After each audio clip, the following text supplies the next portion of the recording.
Yeah, why would the audience want to listen to that guy when he got gold here? Okay, well, we're recording now. Like, literally, we've been recording for like 6 seconds. Oh, So, literally? Or literally, Literally? yeah, literally 6 seconds. Okay, but like, Oh no, now it's been more than 6 seconds, so you're wrong! so yeah. What technically about you're wrong, yeah. what about figuratively 6 seconds? Well, There is- figuratively, he'd be correct. But Hypothetically? mentally, Hypothetically. but mentally, I'd be disabled.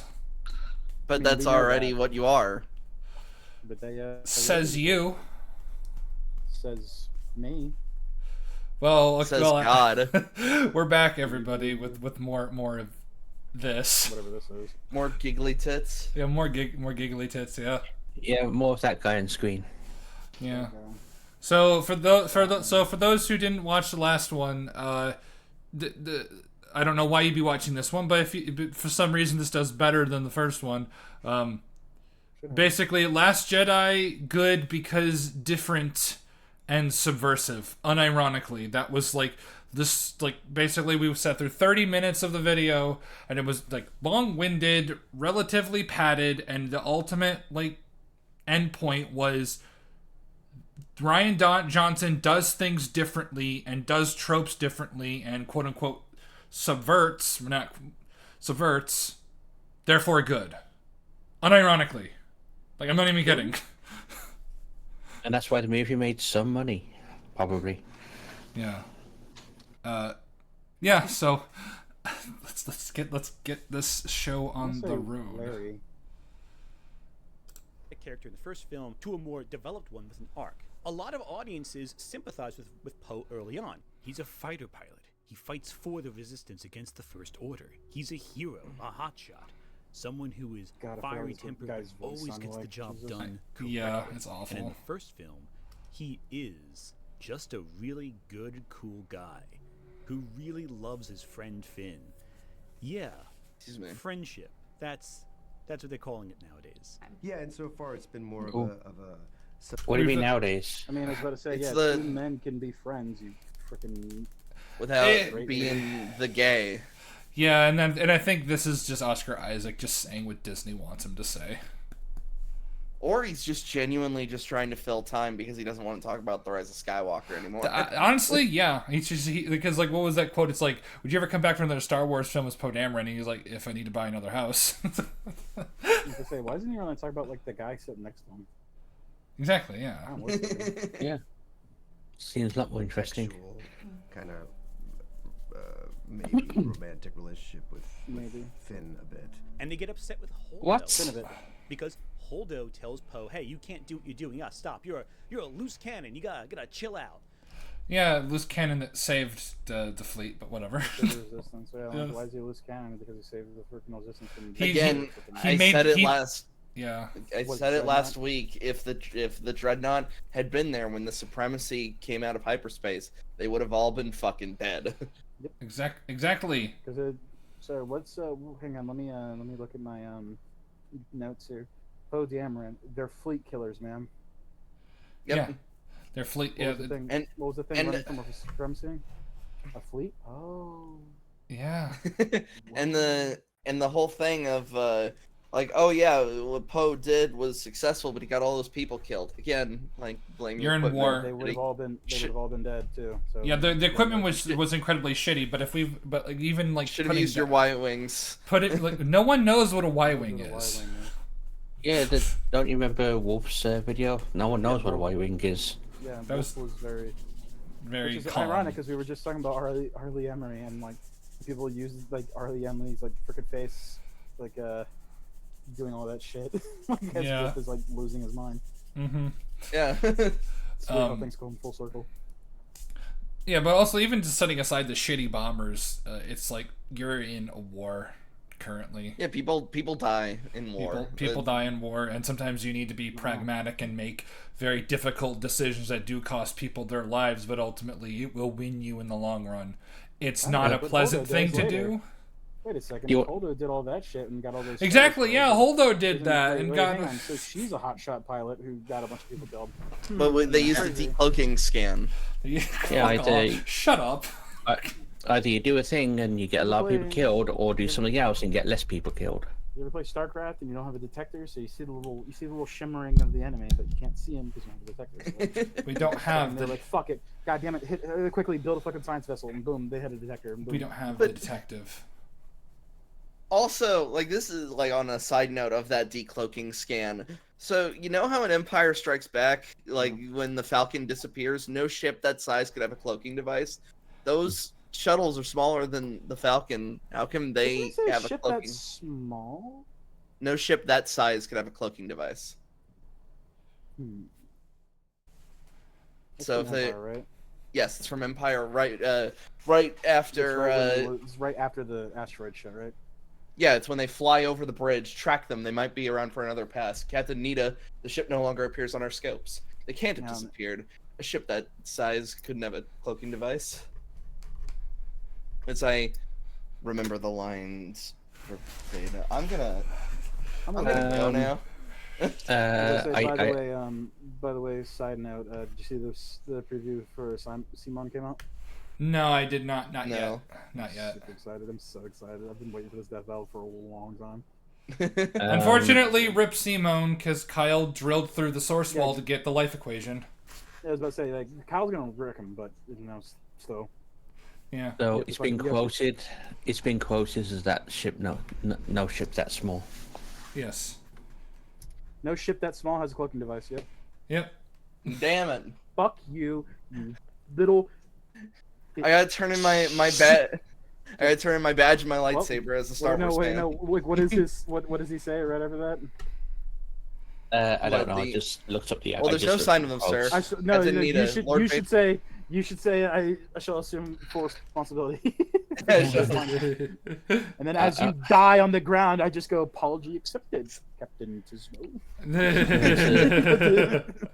Prepare Okay. for me. Why I are shall you guys- assume full responsibility and apologize to Lord Vader myself. While you guys Die. talk, I'm going to listen to it. Okay.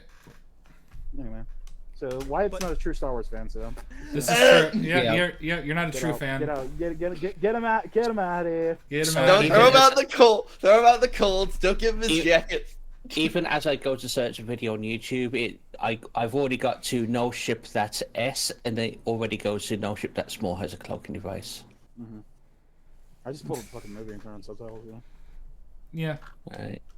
Maybe it's Anyway. maybe watch like the original cut before they added McClunky. So No ship that McClunky could have a cloaking device.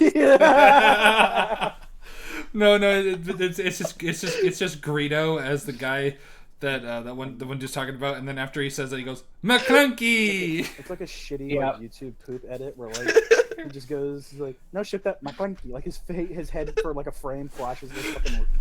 That's Greedo. Almost said as Rodian. No. It's Greedo. Yeah, he definitely says small. I just saw it. McClunky. McClunky. Yeah, White has no credentials as to make any comments on this movie now. I feel like The point. Starscream. The Like, point. Megatron's voice box is no longer work, making me the leader of the Decepticons. The point being, however, is if the Falcon couldn't have a cloaking device, Well, how it the was too fuck do these small. little shuttles, who Oh, are Yeah, just 'cause that are it's small. smaller than the Falcon, how Are do they? they have a cloaking device? Yes. I don't know, dude. I think Yeah. like, I You're gotta a fake question Star Wars everything. fan. How I was gonna say, I do gotta question everything you say now. So I might Exactly. be facially illiterate, but your lines illiterate. The quote-unquote modern design of the may Gazanti be- class freighter. I may so- I may be retarded.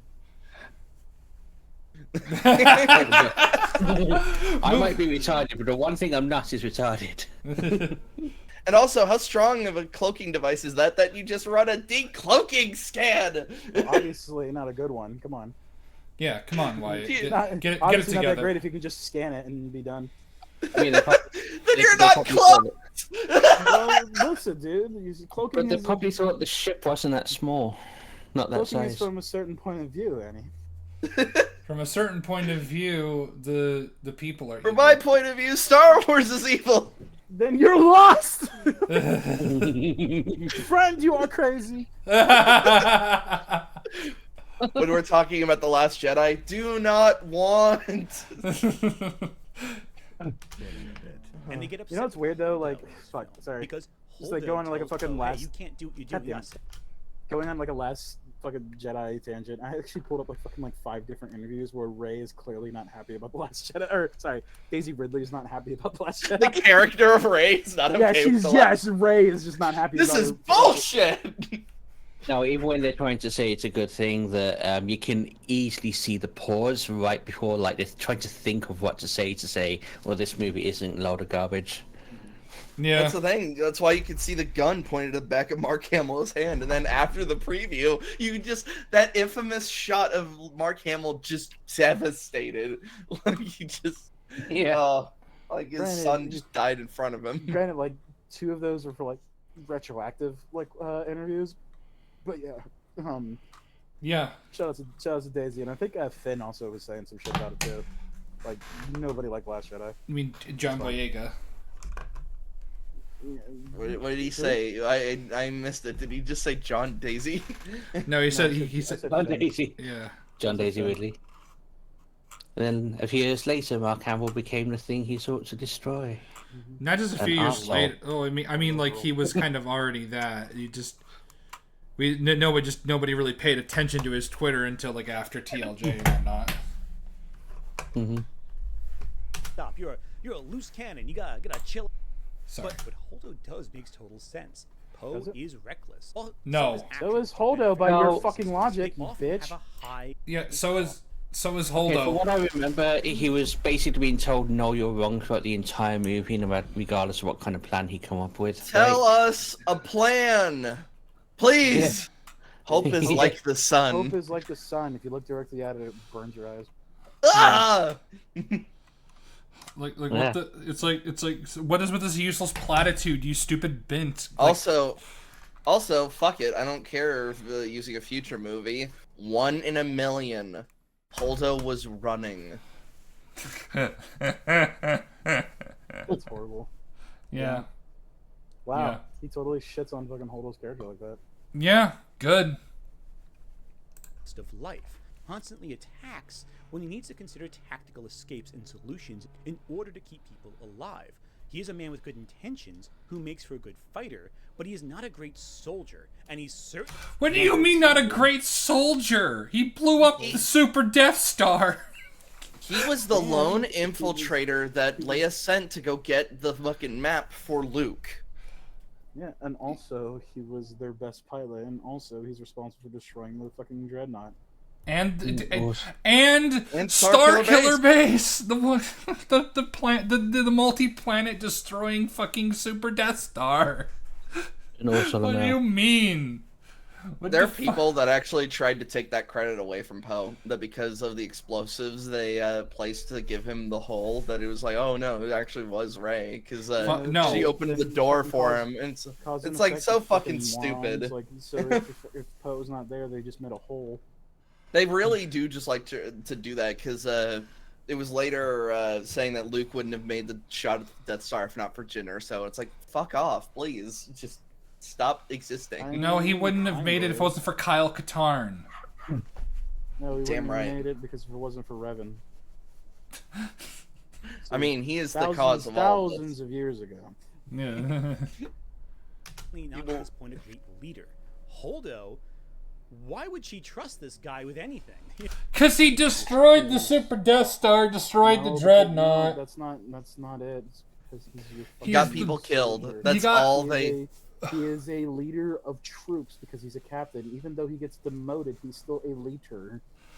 So is You need to tell your Mon subordinates what you're fucking doing. Otherwise, your subordinates get like They get antsy.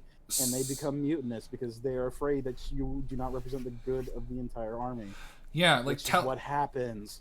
tell That's you why like he you does need his to like mutiny. give them a semblance. Tell them like at least a general idea of what you're going to do. But if not, you're not gonna say the specifics because you're stupid. Like give them the general idea. And let's not forget, plan like, this arc. isn't just she's not telling Poe the plan. Let's not forget anyone, that. right? She wasn't telling anyone. Yeah.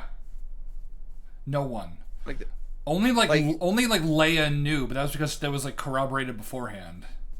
yeah, after the fact, and like, because there wasn't a scene of Leo Leia and Holdo talking, and like then it just cuts. Galileo, let us go. Beelzebub. Copyright. It's fine. Yeah, it's fine. We also modified. We modified the line. Yeah, exactly. It's technically a cover, so fuck off. Yeah. I think Hey. if you do the general tune of the song, then you still.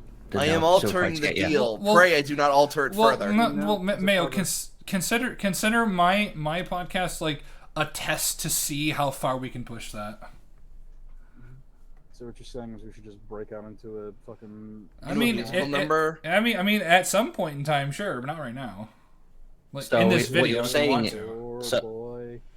So Max what you- and I start pulling out walking sticks and top hats. So what you're saying then, Jake, is I should go ba ba ba ba ba ba ba ba. No, okay. Yes, all right. yeah, go do it, Mayo, do it. The entire Imperial March theme. Alright, now this is just turning into incoherent noise. Alright. Okay, stop. Okay. Just Get back to the video. What the fuck? Put a gun against his You know, head. he doesn't Pull listen to the orders. trigger If now. she trusts him with a plan, it's very likely that he'll just run off and do it without waiting for the right time or doing something that hurts someone. Because she wouldn't tell him. Also, Literally, if she would have told him the plan, he would have went along with it. yeah, and he's also doing it to save lives, which is what your plan is supposed to be doing. Yeah. So why don't you Effective. tell him the fucking plan?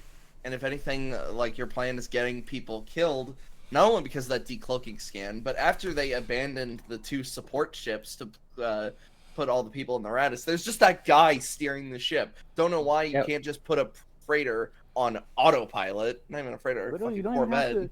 you don't even have to put it on autopilot. Just walk away. Push the throttle up and walk the fuck away. You don't need to push the throttle up. It's space. I was about to say no, but like keep the throttle up though, so like there's still like emissions coming out the back. You know what I mean? Mhm. Fuck, Yeah. cars today have cruise control. Yeah. Not even that. There's Fucking just nitwits. not only that, but even just in the universe in general, there are droids. Yeah. Use droids. Flying is for droids, dude. As far as she's concerned, Poe would cause disruption to a plan designed to save lives. And what happens when she doesn't tell him the plan? He causes a disruption to a plan that decides to save lives because she is a blithering tard. Also, what was his plan at the beginning of the movie with the dreadnought? Oh. Yeah, he save saved lives. he saved That's lives. crazy. Yeah. What? But no, you're the last thing this resistance needs. Just fucking that Yeah. one weird Russian streamer dude going, "Oh no," looking at the screen. Yeah, well, the last person the Resistance needs to make difficult and pragmatic choices in situations that call for them, yes. And he does. Holdo's plan would have worked if Poe didn't send Finn and Rose off to get like a code break or whatever.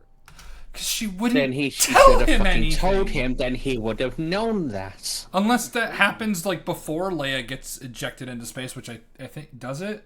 Leia says that was always part of the plan, was to the entire chase and then going to Crate. Nowhere was the hyperspace kamikaze in that plan. Yeah, but Yeah, like he's 1 in a million. yeah, because like Poe did nothing wrong. Poe did nothing wrong. We see at the end of the film that Poe is finally learning to be responsible after seeing what Holdo Finally planned learning to be and how he responsible. impeded Holdo's plan.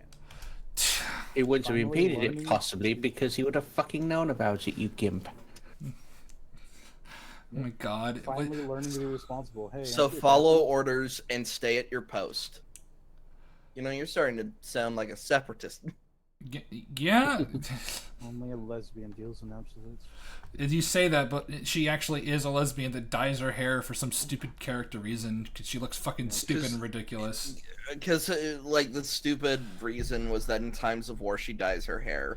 Like, it's Stupid. that... Why not just make it so she's a fucking alien and her hair color changes depending on what's going on, like a fucking mood ring?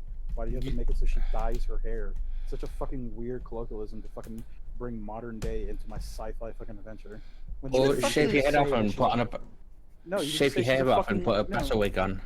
No, you could just say she's a fucking alien. Boom, her hair color changes. And Yeah, I that's propose before the space kamikaze, her fucking hair turns white, like she's going like fucking Super Saiyan, like she's accepting it or some shit. Yeah. Like, Yeah, really cool which fucking is concept. perfectly fine, and also an effect that they can do. That's literally what they did for Tonks in Harry Potter. Her Yeah, hair and would change Dragon- constantly. And Yu-Gi-Oh! Bridged for darts. Yeah. Yeah. Dude, like, The share of all even a cow fucking- Even a fucking like fat little fucking English dude can do it. Like, what the fuck, Ryan? You're such a fucking He hack. learns from failure. The greatest teacher failure is. Yeah, How did he- fail? Yeah, no. Yeah, he learns from failure because Holdo's failure as a fucking leader. You're right, dude. Yeah, exactly. Don't be as job. stupid as Holdo. Don't attempt to run when all of your people are getting killed. Also, don't don't not tell your subordinates what you're doing. 'Cause Mhm. really, Stay at your post. there's literally no reason to not tell anyone the plan. Exactly. Now, This is actually a really good arc that sets him up for a commander role, or something in the next film, like, Misato Katsuragi from Evangelion, a character who is unhinged but has a loyalty to those under her command, who does the right thing. Poe could have been a real good. She just basically said that Holdo is unhinged. No, I think she's talking about Poe with that comparison. Like she. Whatever. Like, you know what? I don't know if this person actually has a Y chromosome, so maybe. True.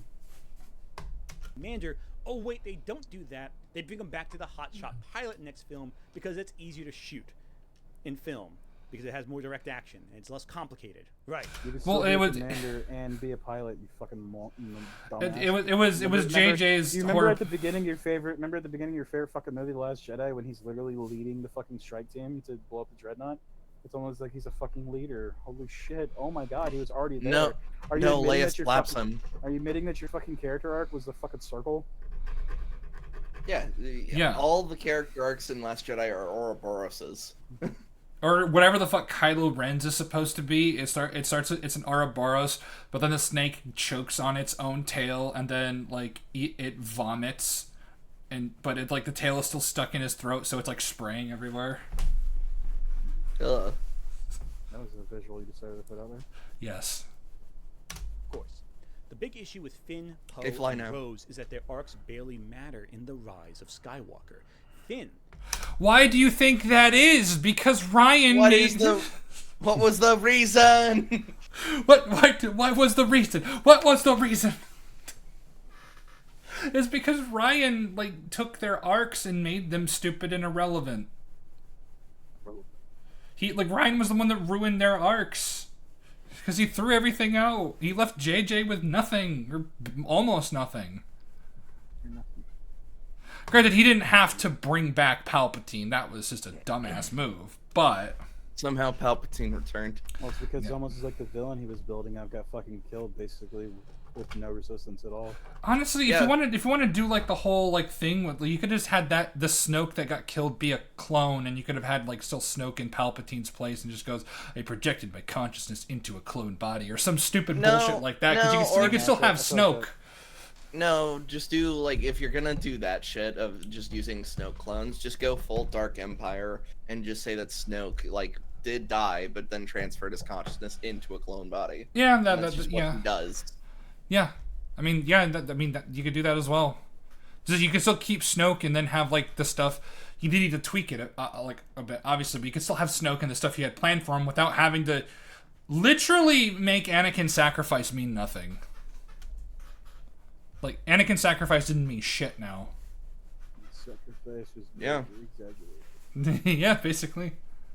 Gets out the best, I think, of the three.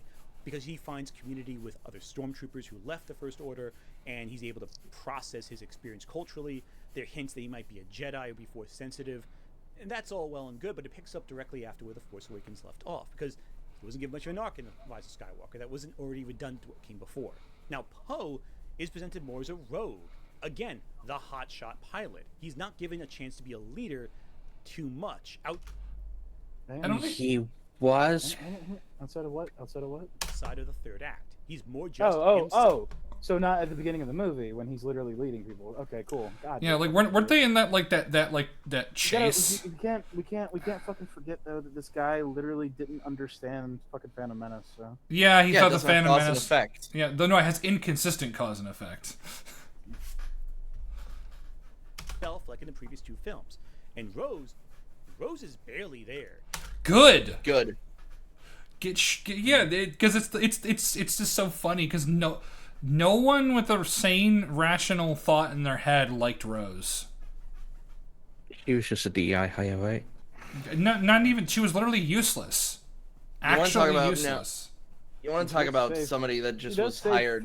She does save Finn's life by Excuse me, smashing her sorry. fucking starship into him, but Yeah, like with Finn making the sacrifice to save the Resistance, and then Rose literally dooms the Resistance. I'm sorry. Yeah, she isn't useless. I'm sorry. I take that back. She dooms the Resistance.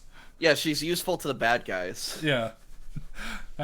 There's just I've seen a bunch of memes where it's like pivotal moments in the Star Wars universe, but Rose just keeps coming out of nowhere. It's like Vader's about to throw Palpatine over the edge, then Rose comes out of nowhere and just tackles him. it's like fucking Rocket at the end of Guardians. Yeah. I was thinking more like Just flying in. I was thinking more like the Water Boy. Water sucks. It really. It really sucks. Water sucks. It really, Hey, really sucks. Palpatine's Gatorade. H2O. Gatorade. H2O. I love the Water Boy. This is like Water Boy. Let's stop watching this and watch They Water Boy. dropped the character. I need because of money. the massive backlash. It's free on YouTube. because she Kelly, okay, I need to see these.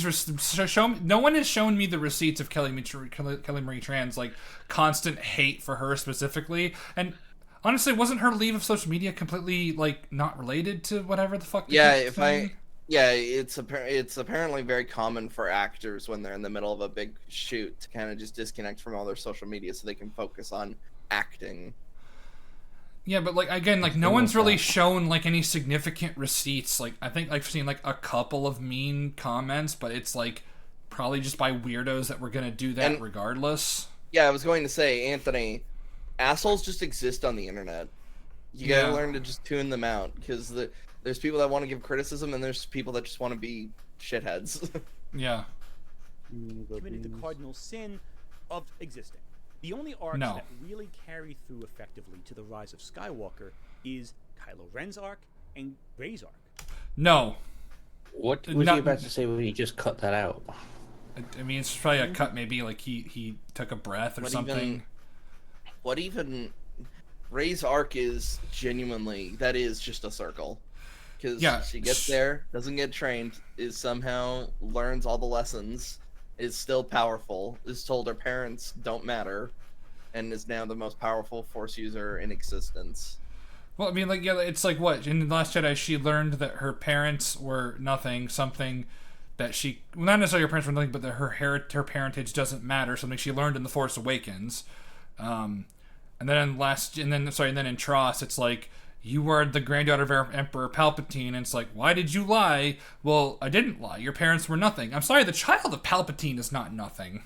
I don't care if he was living like a secluded life away from everything. He's still the fucking child of Emperor Palpatine. That is not a noble. failed clone. Like it's just that's the novel. We don't count the novelization bullshit. We don't count that here. We don't do that here. Who basically become the only characters who matter in the rise of Skywalker. What was once an ensemble piece. How dare you? Babu Frick was incredibly important. Hey. Hey. Poe's immediate reaction was the audience like, hey, yes! Comes Cuts just to Thor and Ragnarok. Yes! Yeah. Babu Frick lives! He's a friend from work. He's a friend. Ren's extended redemption and Rey's reconciliation with her past. And she had that in The Force Awakens. Don't you understand that was a movie ago? And Kylo Ren's redemption is stupid fucking nonsense. Like, and he doesn't redeem himself. He doesn't. Until, like, the very end. Yeah. And then he dies, now. And then the last words he said were, "Ow." Yeah. And then it was like after in this fight with Rey is fucking awful. And then Leia like distracts him with her death, I guess. And then Rey like sucker stabs him in the gut. And then Rey decides to heal Kylo with Force Heal, which, by the way, outside of being a game mechanic, that I don't think that can ever be like an in-universe thing you can do, at least not like that. The thing is, like, if you're gonna do Force healing, it has to be outside of the prequel era. Yeah.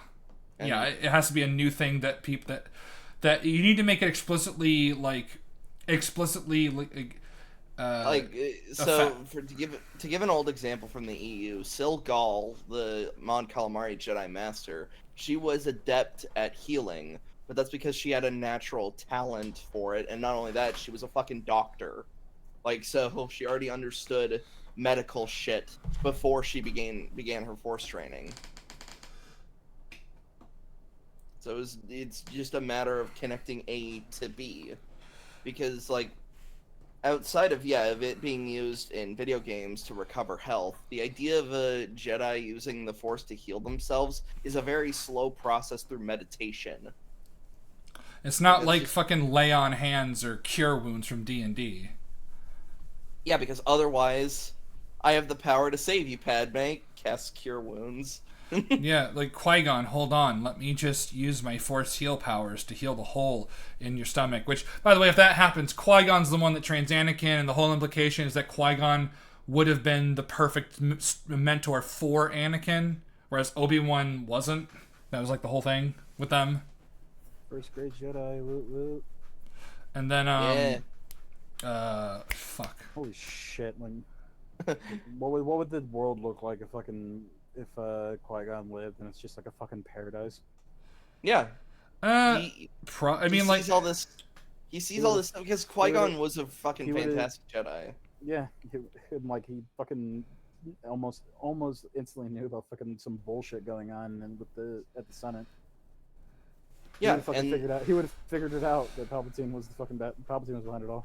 That's why one of my favorite memes. He's the only fucking person we ever see use the fucking midichlorian counter. So yeah, he would have tried it on fucking Palpatine. That's why he's the kind of guy who would have done like underhand tactics, basically like, oh hey Palpatine, let me give you a handshake. Oh no, my hand. It's like, oh sorry, I gripped you a little too hard. And it's like just like fucking Robot from Invincible. Yeah. Yeah, and then he would have done the midichlorian thing. Not only that, Dooku wouldn't have fallen because Qui-Gon dying was Dooku's catalyst to falling to the dark side. Yeah. So we'd have two awesome Jedi that are seeing the corruption in the Order. Qui-Gon versus Palpatine. So I'd watch bitch slap a fucking from God. And that's why one of my favorite memes involving Qui-Gon is like, "Don't disobey the Council, Master. Not again. Obi-Wan, listen to me carefully. Fuck the Council." The Queen sucks my cock. Oh, right. We were talking about the Rise of Skywalker. I love that stupid YouTube too. The Queen sucks my cock.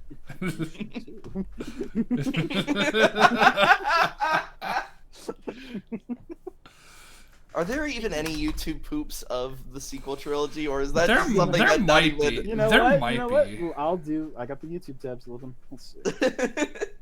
Which There Rey's has to past be was one for Last mystery Jedi. set up in The Force Awakens. Her parents seemingly abandoned her on Jakku. And fans speculated, oh, maybe Rey's parents were someone of note. Maybe she's a child of someone we know already.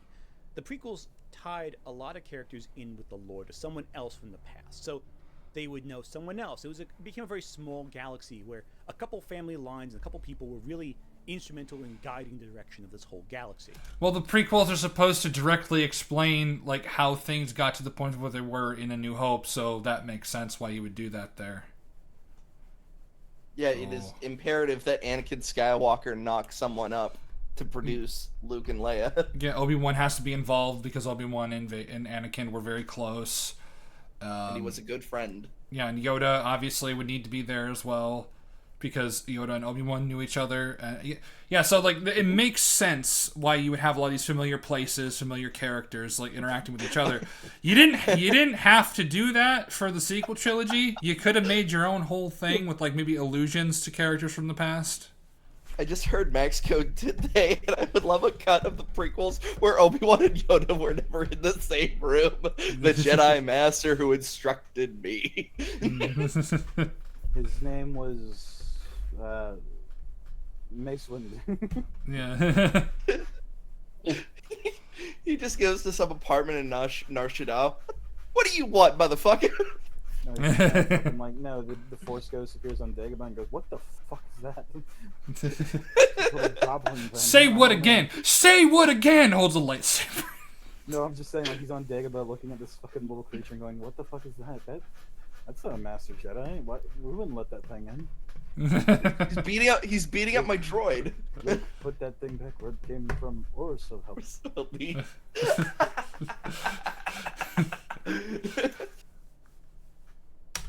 It felt very small, but also interwoven a little too much.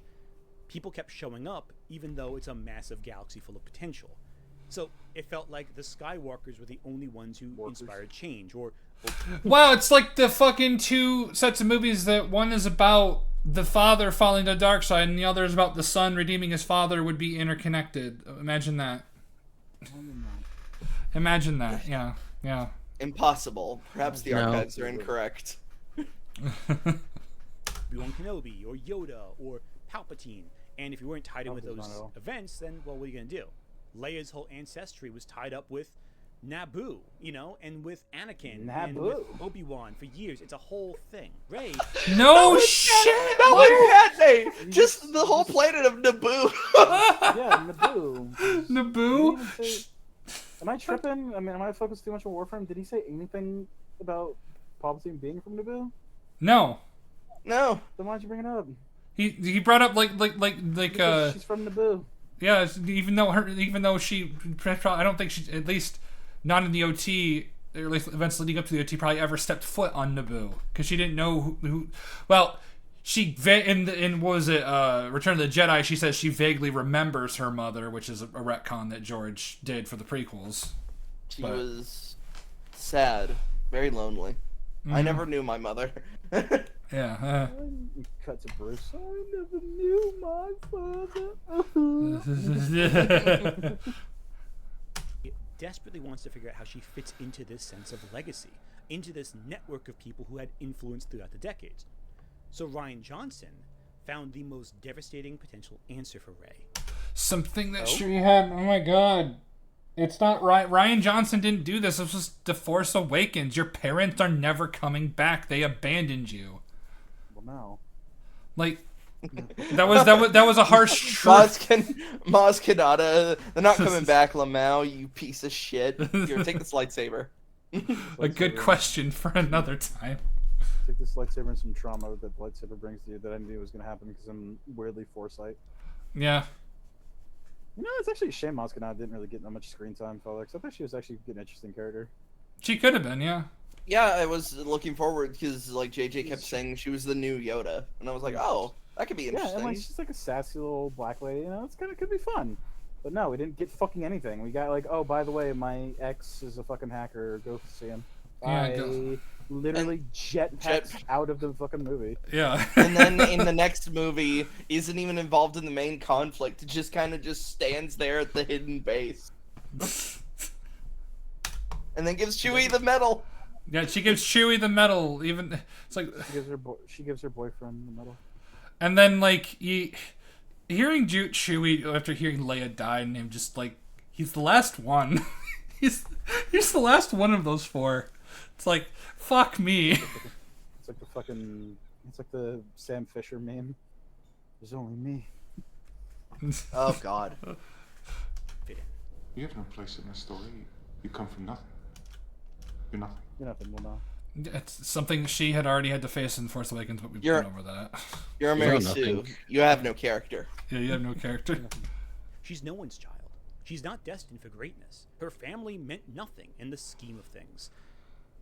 And yet, Despite that, more than any of these other destined heroes, she chooses to be someone great. More than Luke, more than Kylo Ren. More than Luke? More than Luke, yeah. I mean, I'm fucking sorry. I mean, who would you rather fuck, Luke or Ray? Just saying. Luke. Listen, he's the bisexual one out of all of us, so it makes sense. He's So is bisexual Mayo. for fucking convenience.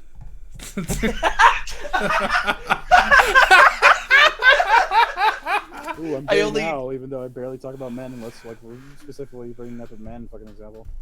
You fucking straight. Listen, you can be bisexual, but me. Turn in your gay card, you straight. Just pulls out my rainbow flag, sets it on the desk. Fucking opens up your images. There's not a single cock in here. Get the fuck out of here. Get him out of here. Get him out of here. Throw him out the cold. Don't give him a gun. Don't give him his phone.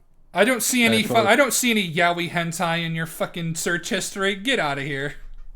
That's because I'm on incognito mode as I'm getting dragged out. But I'm keeping incognito modes for fucking cowards. Yeah, coward. But yeah, no, Gay she. and a coward. So you're not. So you're straight and a coward. Die. You have no place in this world. You're nothing. You're nothing. You come from nothing. You come at nothing. You come at nothing. What was this? What did you just say, Max? Not to me. It's not to me. Unzips pants. Hey, Adam Driver's a handsome man. Oh, he's fucking gorgeous. Yeah, He's but pissed. yes, but We watch backtrack. Black Klansman, so we can actually see that. I want to see the content. Oh, of the fucking scene.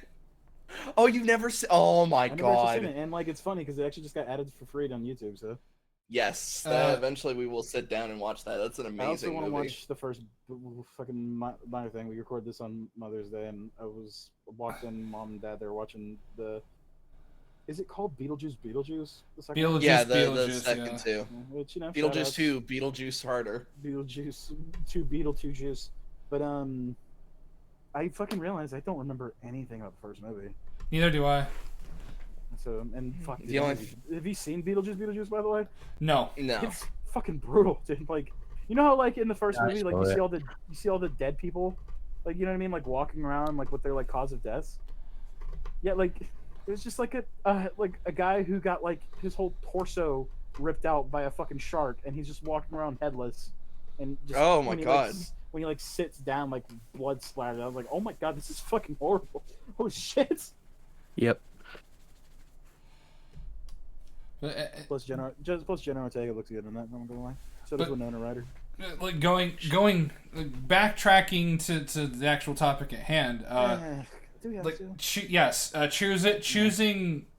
choosing to be a good person more than Luke. Are you fucking kidding me? I mean, sure, if you want to, be better, she is. Yeah, I mean, if Luke you want was doing it for all selfish reasons, though. yeah, to try and save his father, you know. Yeah, his father. Yeah, dude. Like, look, he'd let His- the galaxy burn if it wasn't related to him. Yeah, probably, yeah, and but So you I just- I don't know. It's just that generally just comes across as like, I don't think you have an appreciation or even a clearly passing doesn't, because interest. remember, he made this video talking about how he's glad that all this shit ruined our fucking fandom. Yeah. He Which doesn't give a shit about Star Wars. by the way, Wyatt, apparently this person here thinks that the Darth Plagueis novel is bad. I mean, it is. Have you read it? No. And there we go. So I was invited to YARP to lead, not to read. So this guy fucking puts the. Is that why the Darth Plagueis book is covered? Because he thinks it's Yeah, shit. because he's like icky. Mm-hmm. Smelly. Icky, good storytelling, like know. an understanding of the Sith's plan ever since the Rule of Two was first initiated. Yeah, fuck that rule too, man. Why the fuck would you want to have two? It's gay. Oh, it's only because they're trying to remain hidden. Yeah, but fuck that. Sith should be proud. Conflict drives our power. Constantly go for strife. Granted, And this what- would kind of ripped apart Sith then. Yeah, but that's you what know, that's what happens with the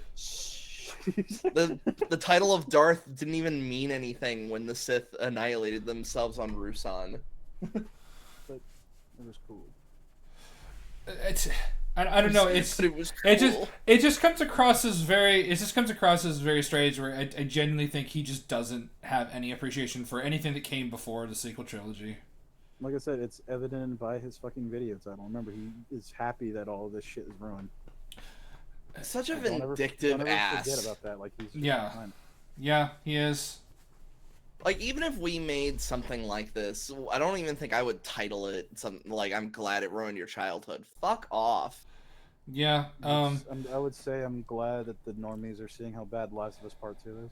Yeah. Yeah. And you title it that, but then you just keep talking about Star Wars. And you keep talking about Star Wars Yeah. and just have like fucking Bella Ramsey's face over Kylo Ren's mask or something. but it's like That- molds that actually to is- the mask, like so it's just Bella Ramsey's No, that face, actually- but it has like the outline of Kylo Ren's mask like peering through the skin. No, not even that. He just like Mission Impossible just pulls off like Bella Ramsey's face, and then it's Adam Driver. I was thinking more about like that kid who painted over the Space Marine's helmet as a face. Kind of thing. But For the record, I love Bella Ramsey. I think she's fine. She's just failed by the writing. yeah. I'm gonna be I a get- dad. I That's get- not I how get that enough- works. And she's got a big ass forehead now. I thank her for the Wi-Fi that I get off of her forehead. Her For real estate. I mean, it could be used as an emergency helipad. So if you need to like helicopter Kidding me? someone out. You could land the helicarrier on that thing. Yeah, that's true. Helicarrier, She that's served a not vital space purpose station. for Star You Destroyers and could land space the Death stations. Star to on it. Yeah, forehead, that's a space. It's too big to be a space station. It's too big to be a forehead.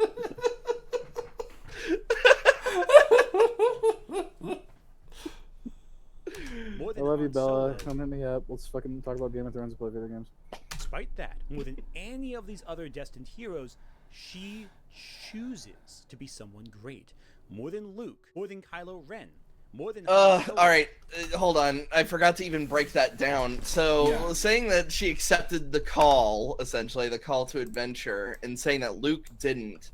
No, he rejected it at first because that's part of the hero's journey, refusing the call. And then when Uncle Owen and Aunt Beru died, that's when he accepts it and goes So on he's this like, adventure "Ah, that bummer." changes his life. Like he accepts the call to adventure after when needing certain motivation. Like that's what it means to be a hero. Not just, oh, Sweet. I'm just gonna be here, I guess. I'm just gonna keep following this fucking is that the script?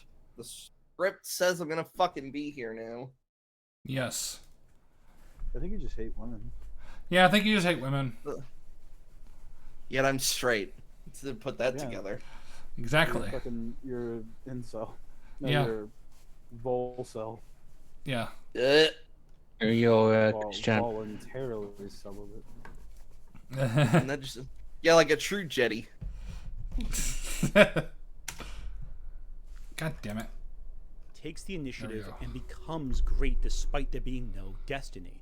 She is diametrically opposed to Kylo Ren, who is all the destiny. He is the destined son. He is the interconnection of all these different families. He is the grandson of Darth Vader, the nephew of Luke, the son of Leia, the son of Han Solo. He feels destined to have all the future fates, but he's equal to Rey. They're balanced.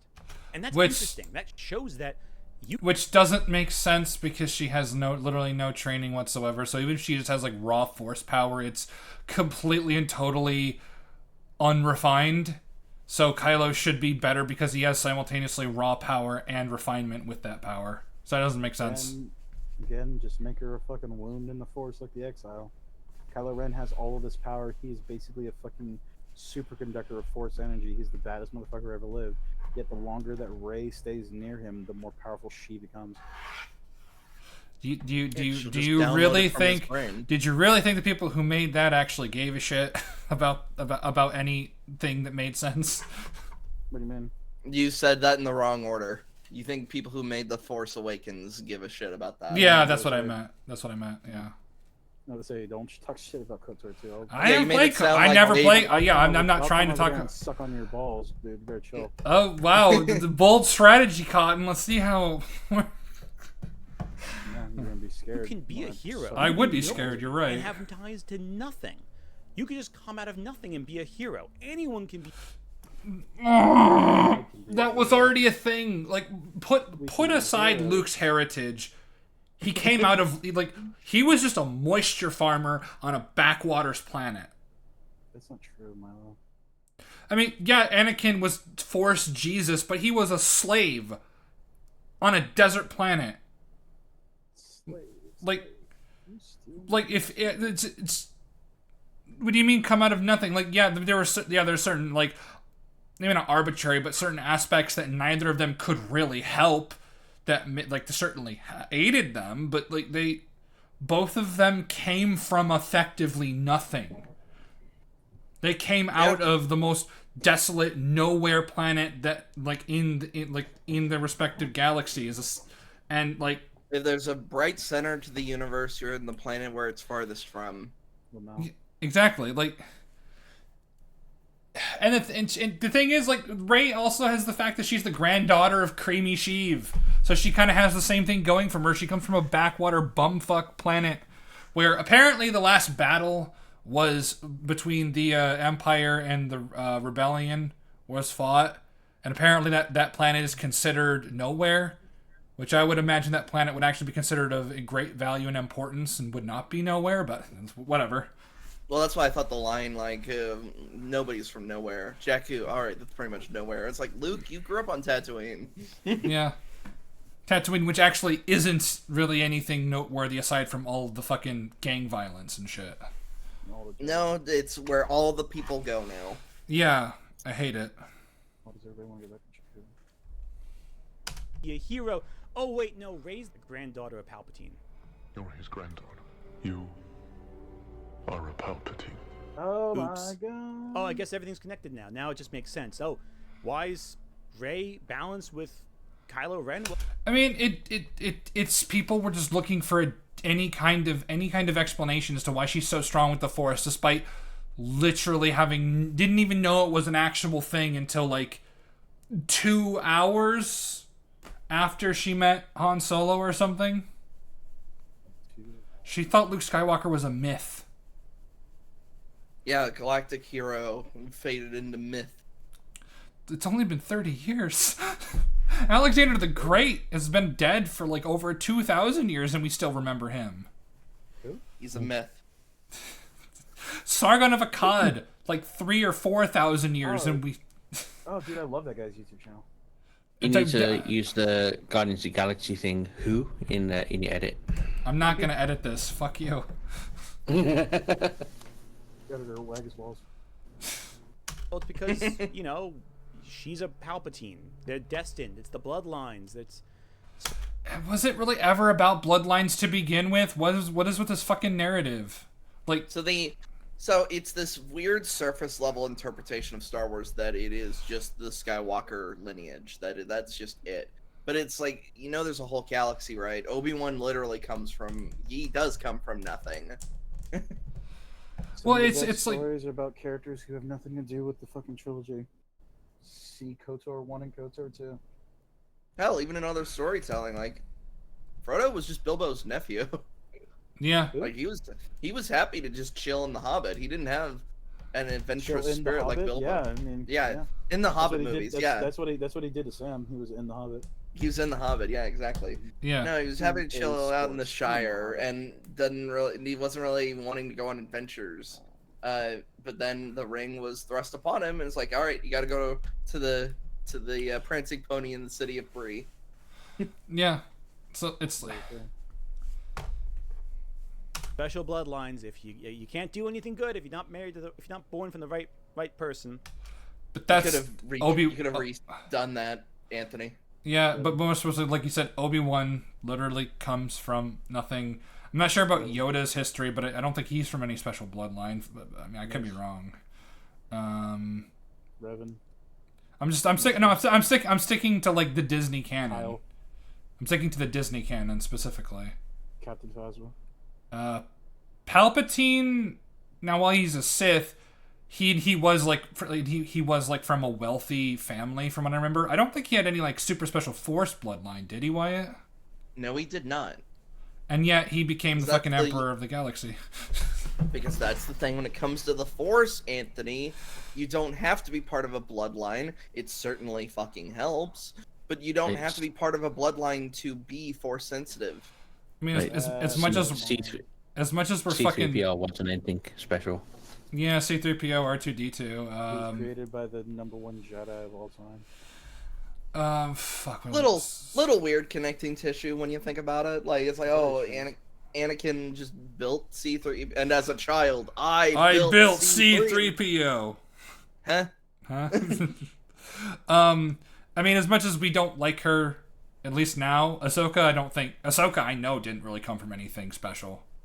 Yeah, she was just another one of her species that Plo Koon just stumbled upon, and then was like, all right, you're gonna be a Jedi now.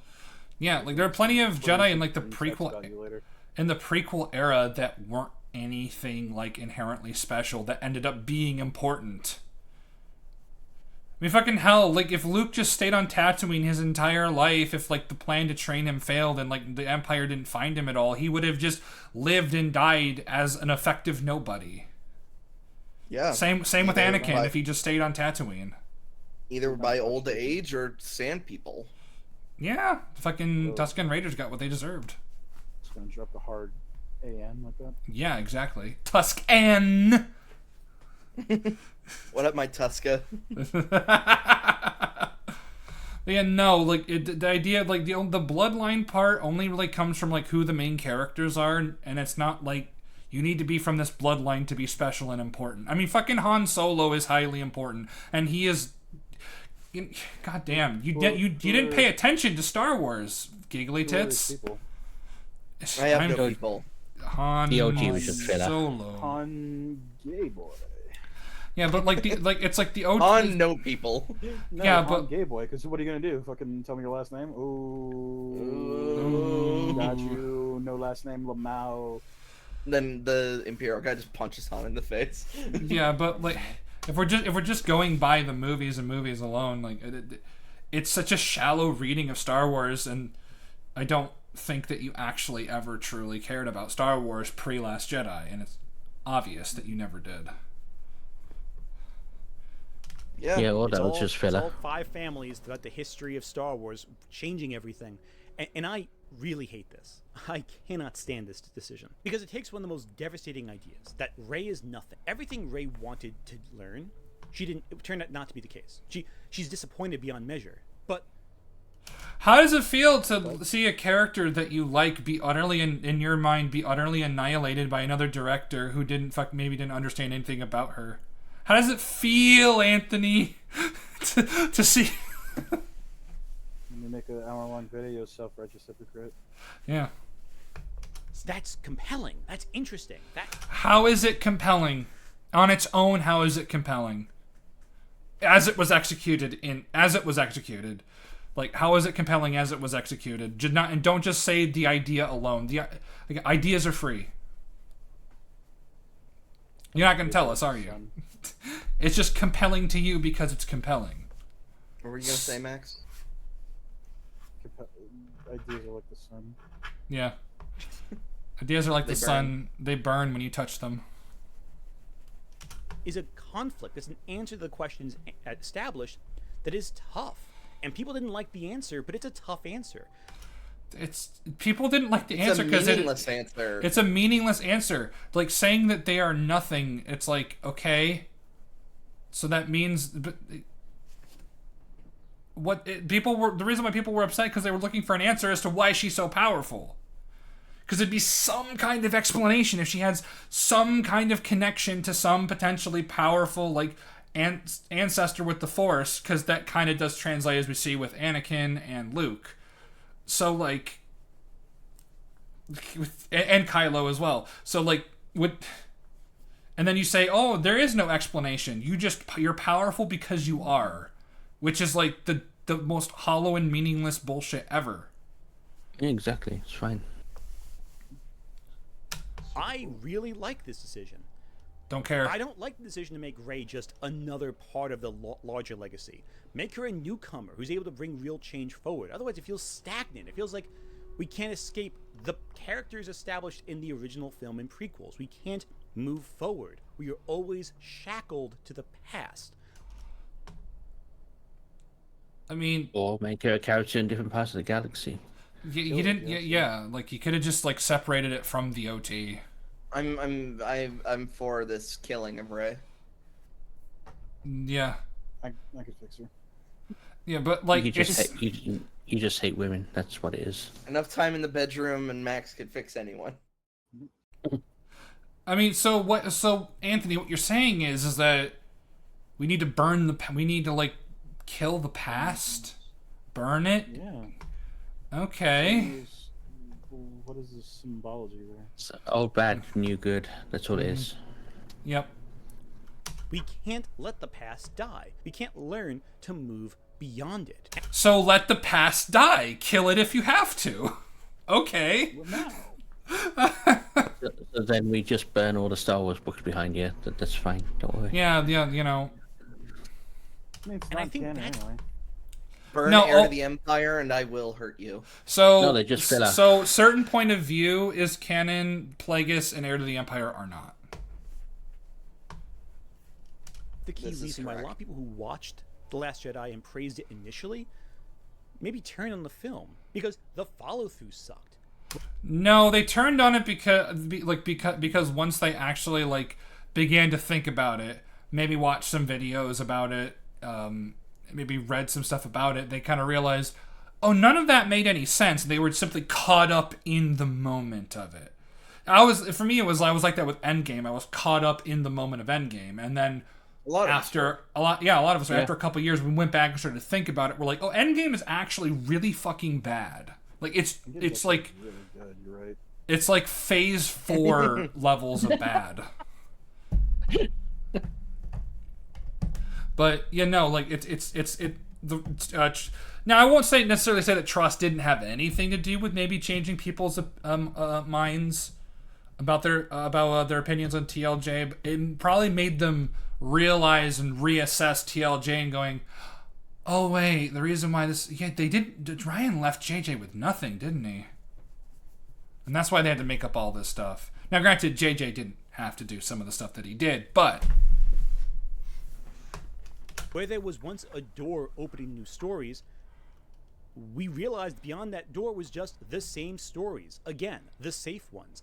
If The Last Jedi is it's safe. Safe equals bad. Okay. Now, granted, Tross is bad not because it's safe, but because nothing makes sense.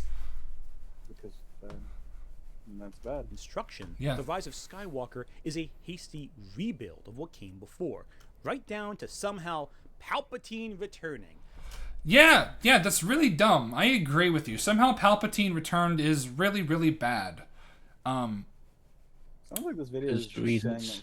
Sounds like this video is just saying Tross is bad. Yeah, I mean, no, you're not gonna find any disagreements here.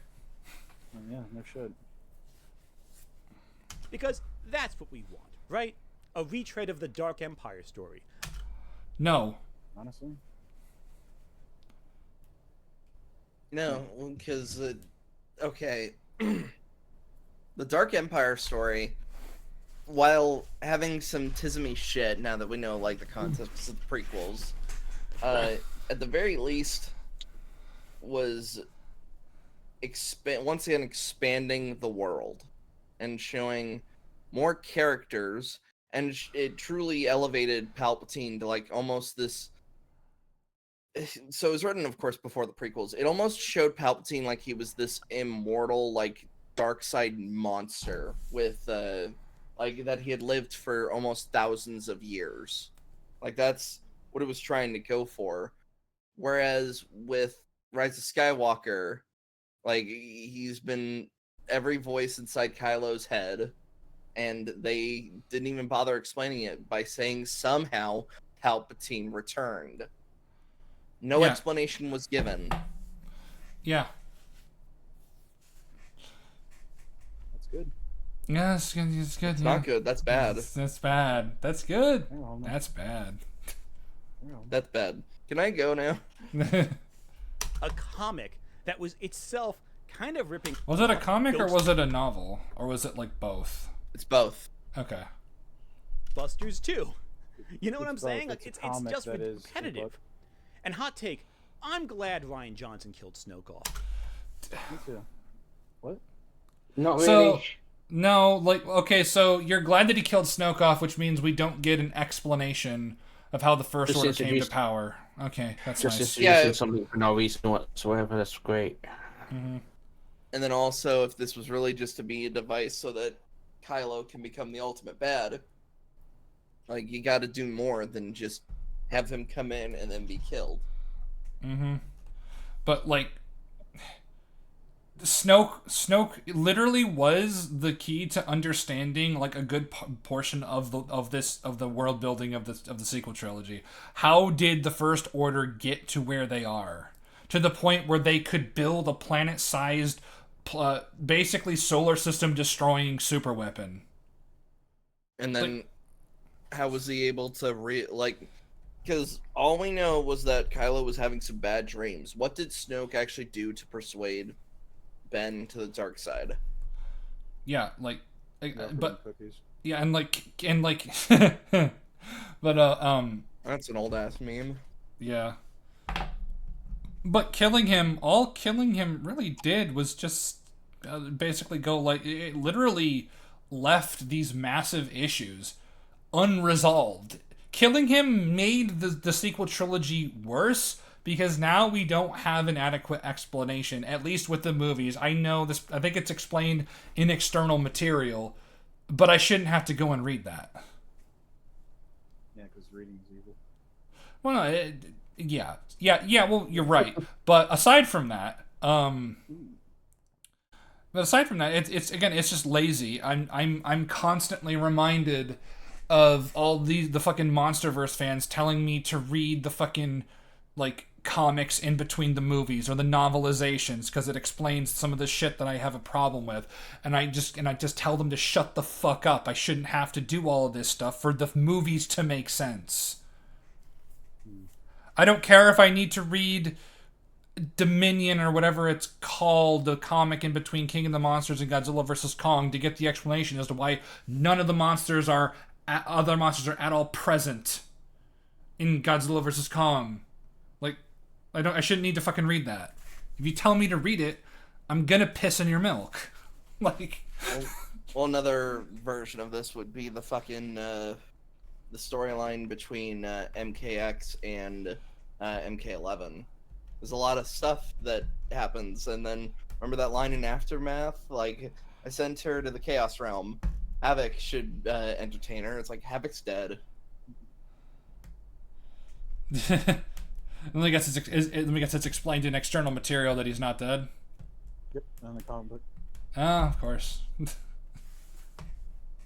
Snoke sucks. Snoke is a boring antagonist who wants to copy the Emperor. It doesn't matter if he's boring or not. I kind of sort of agree. He's not a copy of the Emperor at all. He's really not. He's not. He's the polar opposite. Like, Palpatine was in dark robes and like in a dimly lit room in his throne. Snoke is like wearing gold and sits in a brightly lit fucking room. He wants to show opulence and the power that he has. And like, it doesn't matter if you personally find him boring, which is a worthless criticism, or and an almost completely worthless statement in and of itself, unless like you give like a decent explanation for it. Did you say I find this boring, and it's like, oh, so why? And you're like, I just do. Did Palpatine have a cool telescope? No. Okay. Yeah, but like it ultimately just doesn't. I'm sorry if you're not interested in making sense of the world when you have a character that would make at least it would be an attempt to make sense of the world. I don't think they would have succeeded, but it would have been at least an attempt to try and make some level of sense of the events that were transpiring before TFA.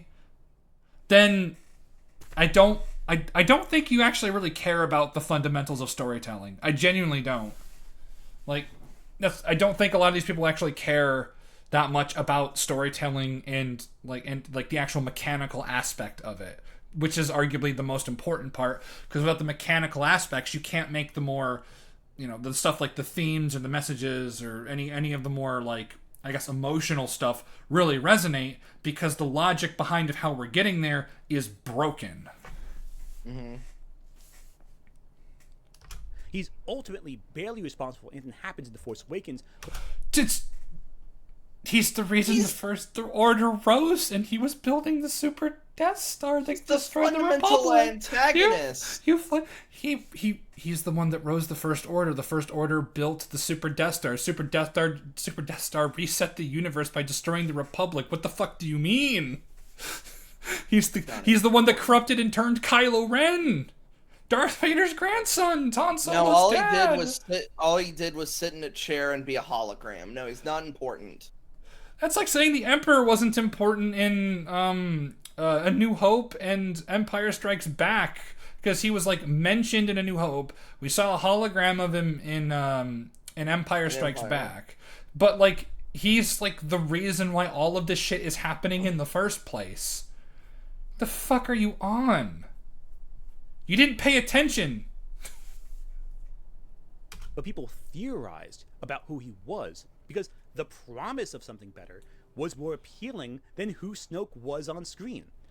It was the, okay, how did you, well, I guess, yeah, okay, I'm wrong. That, to be fair, that was part of it. Like, who specifically exactly are you? Where do you come from?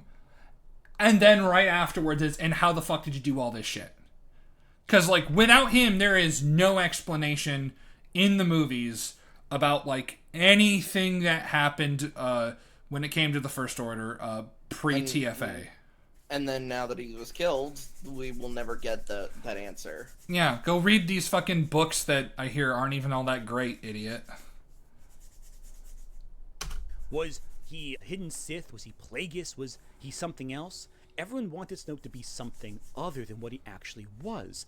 Because what he was just some distant guy who led Kylo Ren down the path of darkness, who delegated all the hard work of running the First Order to the minions in front of the camera. That makes him hyper important, you tard. The fuck do you mean?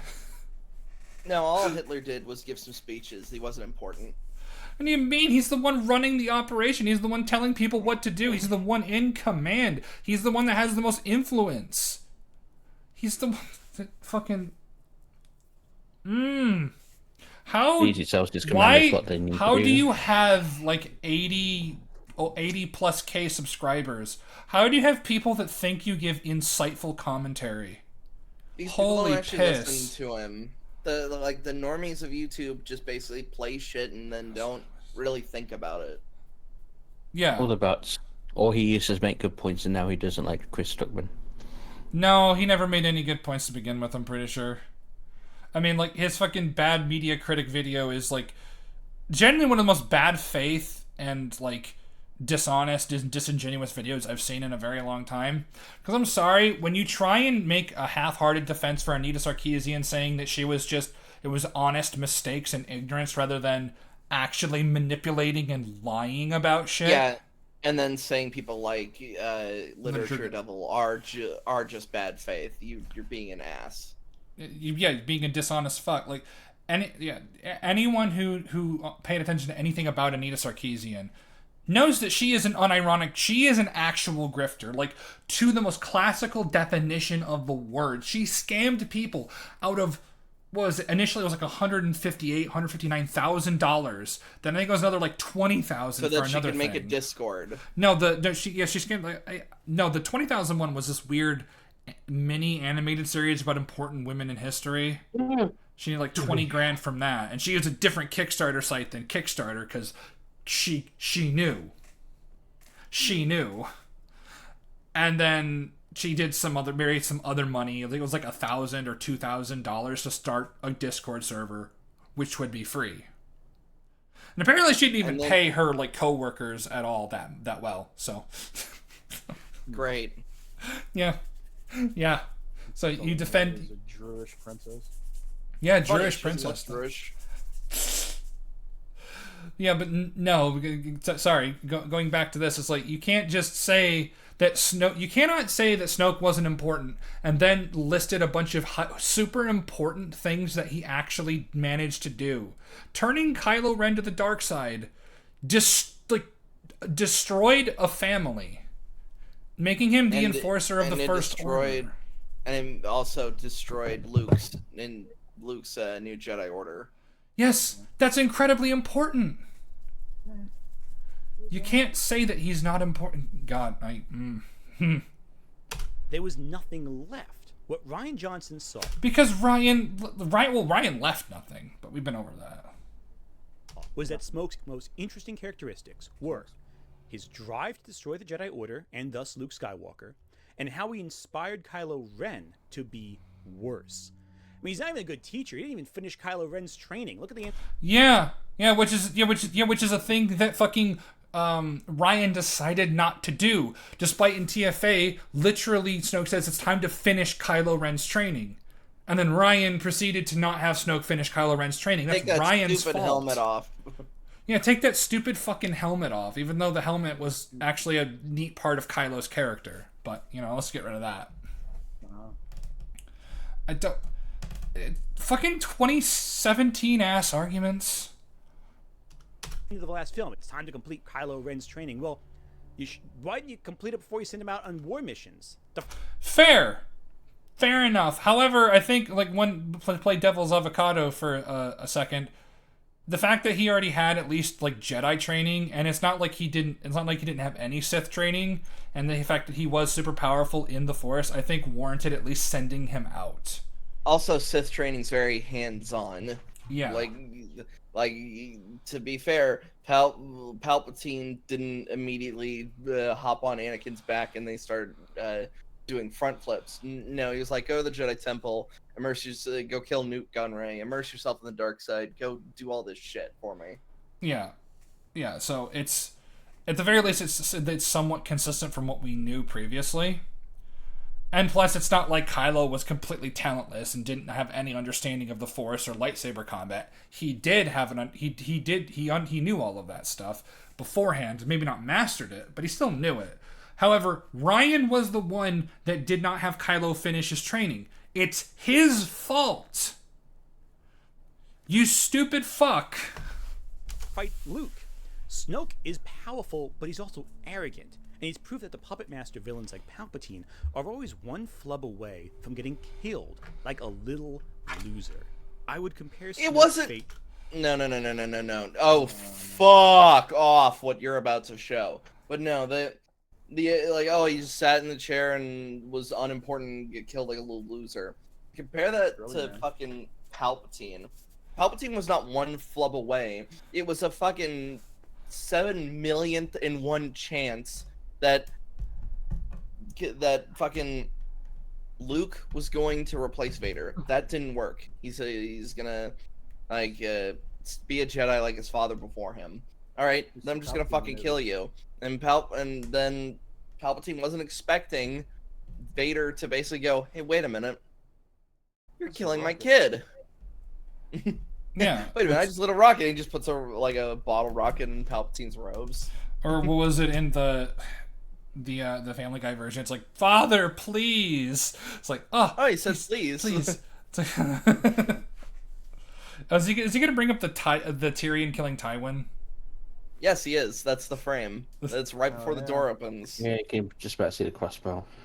To the fate of the awaited Tywin Lannister in Game of Thrones, except unlike Tywin, Snoke doesn't actually do anything all that interesting directly. He barely has any chessmaster plans. His position is very poorly fortified. Because Ryan killed him before it could be explained. No, even before that, but even before he died, he extracted the information from Rey to Skywalker's location. They were going to go do shit.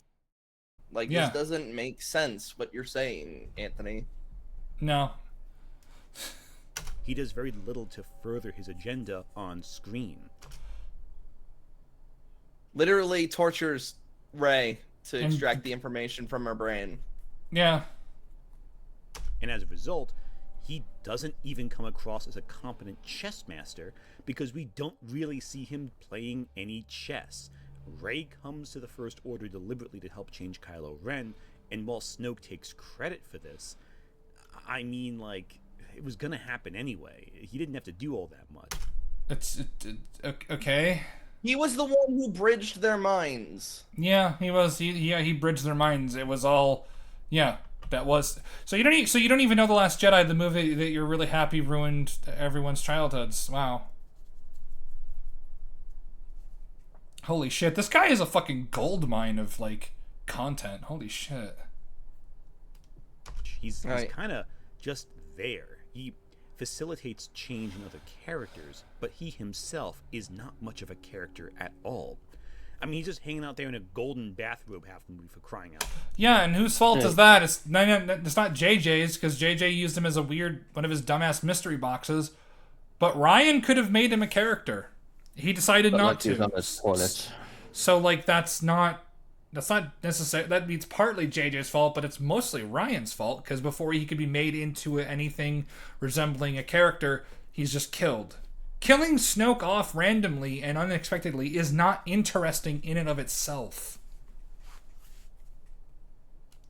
Loud. I mean, how is this Bob Guccione coded guy going to be threatening in any way whatsoever? I mean, come on. It's an What do you mean? Well, let's just talk about one of his more direct displays of power. He didn't even need to aim the Force lightning. He bounced it off the floor. Like, True. He is shown to be powerful. And literally bridging two people's minds, like potentially light years away through the Force, and I presumably with not much effort, is incredibly impressive. Yeah. version of Vader's betrayal, where he did one good thing after being an evil monster for decades and became a good guy. But Kylo Ren now is free to be as terrible as he wants. Hold be on. in charge. Did he just say that Anakin only did one good thing before he became Vader, or did I mishear that? But no, before he did one good thing before he died. Okay. Yeah, so it's like saving Luke. Snoke's plans ultimately to Kylo Ren becoming an unhinged monster, and the Jedi Order, ironically, survives through Rey, because... God, that makes me want to fucking vomit. Maybe she stole the books, the sacred texts that were supposed to be destroyed, because failure is our greatest teacher. I don't... yeah, and then fucking Luke apparently didn't read the sacred Jedi text, even though one of them is his journey. Fuck. Snoke's pupil, Kylo Ren, is too uncontrollable to get the specific missions accomplished. The plan unravels because it worked too well. No, because Snoke was just a pawn of Palpatine, who was the real puppet master the whole time, it turns out none of this was a plan going out of control. It was just... I'm glad the Rise of Skywalker ruined The Last Jedi for you. I really am. I'm really glad that The Rise of Skywalker ruined The Last Jedi. Yeah, it is kind of funny how there is just that subsect of people that love The Last Jedi, and when Rise of Skywalker came out, they were just like, "Oh, Patrick this Williams ruins my movie." Patrick Willems specifically going, "How J.J. Abrams, how fucking dare you?" Yeah, it ruined Star Wars in general for him. Yeah, but yeah, no, I'm glad that the Rise of Skywalker ruined The Last Jedi. I'm very happy, very very happy, because at least the Tross is funny. It's hilariously awful, you know. I can sit down and watch Tross and just laugh. all part of Palpatine's plan. And Kylo Ren isn't worse, he's just a pawn who kind of starts to feel bad about all the evil things he does, like killing his dad and opening war against his mother and considering killing her a few times. You know, and again, all the open doors that Johnson set up by getting rid of Snoke, by opening up... Oh, it's opening doors with nothing inside of them. I mean, sure, yeah, I guess. Up this idea that this kid can be driven to evil and be this uncontrollable monster that needs to be stopped, that's totally gone. Man, it sounds like you're being a really toxic man, baby. You're just upset that The Rise of Skywalker subverted your expectations, man. Just really upset about that, aren't you? Important. They went with the predictable, easy solution. And look, audiences like the familiar. They like to see what comes before and see it come again. But the problem is that it wasn't good. You know, it just was the same old thing again.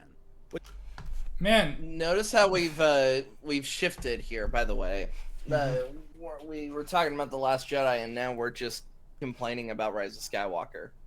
yeah. I mean, he's clearly being a toxic man-child about it. You know, I mean, Star Wars. Maybe Star Wars just isn't meant for you anymore. Maybe it's meant for a new generation. Maybe it's outgrown you.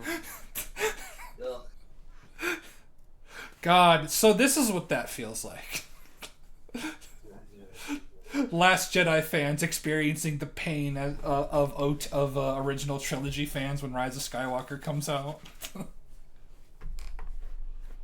What's funny is, I wonder if there's any other work in the past that took a past story or structure and just deconstructed it, did something a little different, tried something different, and then Now we're finally getting to the movie. audiences also rejected it too. We're getting to the because it was movie. unfamiliar. Remember? There was Oh my God, no! We're gonna Finally get? getting to the movie. Are we gonna get to? It's We hinted Empire, at isn't it? In 16 years ago. Yeah, it's Empire, isn't it? what they wanted. I wonder if that's ever happened before. Oh. Nothing will come Has of it happened nothing. before? It's our past intent to shake all cares Oh. and business from our age, Sorry, I'm pausing. I have no idea what this is. Is this Transformers 5? conferring yeah. them on younger strings. While we, unburdened, crawl toward. I haven't seen Transformers 5, so I can't comment on it. I just heard it's really fucking awful. Pretty cool. Alright, stop the Death. time. So, confession time. I may have tricked you. Oh, Because Really? this video Really? wasn't originally about Star Wars at all. no? No, you fool. Oh. See, I tricked you. And now that you're here, with this much time left in the video, you can't leave because of the sunk time fallacy. So now you're stuck here with me as I tell you about the video's actual. Do we just subvert this and just end the whole thing here and just Yeah, so that's the prove his point dragon wrong? thing. No, let him cook. Let him cook. No, I'm finished. No, I'm Master Chief. I'm finishing this fight. You're not the boss of me. Well, we now have one about the Doom Slayer. Micro obsession. Shakespeare. Yeah. What? Shakespeare. Shakespeare and Star Wars have a long history together. Even ignoring those books that are basically just, what if Star Wars was written by the bard with these and there's the Oh, I thought we were going to talk about Transformers. Okay. Aw. Yeah, why That- are we talking about Transformers? Oh, this really is like his just whole like I love Shakespeare and I want to compare it to Star Wars. You, That's cool. Anthony, you could have just done that. Could have started off with that. Oh God. Yeah. Next time books maybe you should and the look at that. films have a lot in common. The tragedy of Darth Vader is very similar to other great tragedies Shakespeare wrote in many senses of the words, but the Star Wars cycle is in particular remarkably like the histories of Shakespeare. The lesser, I mean, everyone knows Shakespeare's comedies and Shakespeare's tragedies, but his histories. But why are you glad The Last Jedi ruined our childhoods? You should have He just. just said that he tricked us and yeah, we really could just like We could just could. stop it. We I don't give a could. shit about. I don't give a shit about somebody. We shaking so we shit. could subvert his expectations and skip the Shakespeare stuff. Yeah, that'd be cool. Yeah. Yeah, So fuck that- it. Let's that just would let's just skip through it and Are see. slightly less well known. Across Just 8 skip the different whole video. No, we're gonna skip the we're gonna skip the Shakespeare stuff. Let's just watch Combat Gods too. The rest of this text episode. was not performed. Let's just watch a Star Wars. version that changed the Okay. So we're skipping the Shakespeare shit, but we're gonna finish this video sooner or later. If not today, next week. No. Fear King, a warrior who fights back and takes what he needs to rule. What's he Okay. do with shaking spears, man? I don't fucking get this guy. Yeah, if I William wanted to Shakespeare. if I wanted to Shakespeare, I'd waggle my biography. No, he could only shake the sphere if he And had they the will suffered for to it. do so. Ultimately, the fans do not want anything from Star Wars that breaks outside the establishment Okay, so we're gonna go back just a little bit. of nothing. Wow. I wonder if that happened again after this, where creatives, in order to placate an angry audience, just gave people what they wanted. Just tossed out the emotional, tough endings of their works and just placed in a happy ending to let the crowds walk away glad and smiling. Sure, glad that doesn't happen ever, right? Somehow Palpatine returned. Nothing in The Last Jedi is as bleak as King Lear. In fact, it's a fairly optimistic God, story where hope is renewed by its. What do you mean Shit about optimistic this- Why the fuck are we story? watching this video now? What the Isn't fuck, King man? Lear more comparable to Anakin's story? Oh my God. I don't know. I've I never. don't know. Yeah, I don't know, and I don't care. The fuck does this got to do with Star Wars? I mean, like God damn I it. thought I had. Well, we're getting back to Star Wars. Are we? He's comparing Star Wars to King Lear, and I think he's gonna go back to talking about Star Wars. I don't know what that is. It's a Shakespeare story that apparently wasn't well received because it's comparable to Last Jedi because it's bleak or whatever. I don't know. And I don't know, and I don't care. Yeah, a lot of people have seen Last But Jedi fans- probably liked or whatever. Never Yeah, seen but I was anything just about to so say it's- that like Last Jedi is not an optimistic, hopeful story. Maybe intentionally that was trying to do, but unintentionally, the rebellion is reduced to like a handful of individuals that can fit on the fucking Millennium Falcon. The First Order is like, Don't you understand? They In played the charge. happy music. and the First Order is in charge. Luke Skywalker is fucking dead. Well, no.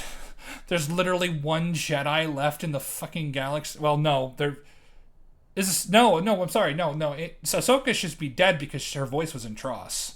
So, when she was hearing the dead Jedi, She's dead. she's dead, Lamau. Fans of Star Wars, like the audiences of Shakespeare's day, perceive both The Last Jedi and King Lear as a depressing betrayal of their childhood fantasies, of heroes who deserve to be seen heroically and not as failures who go mad in exile. But why do Lear people sequel? hate the failure part?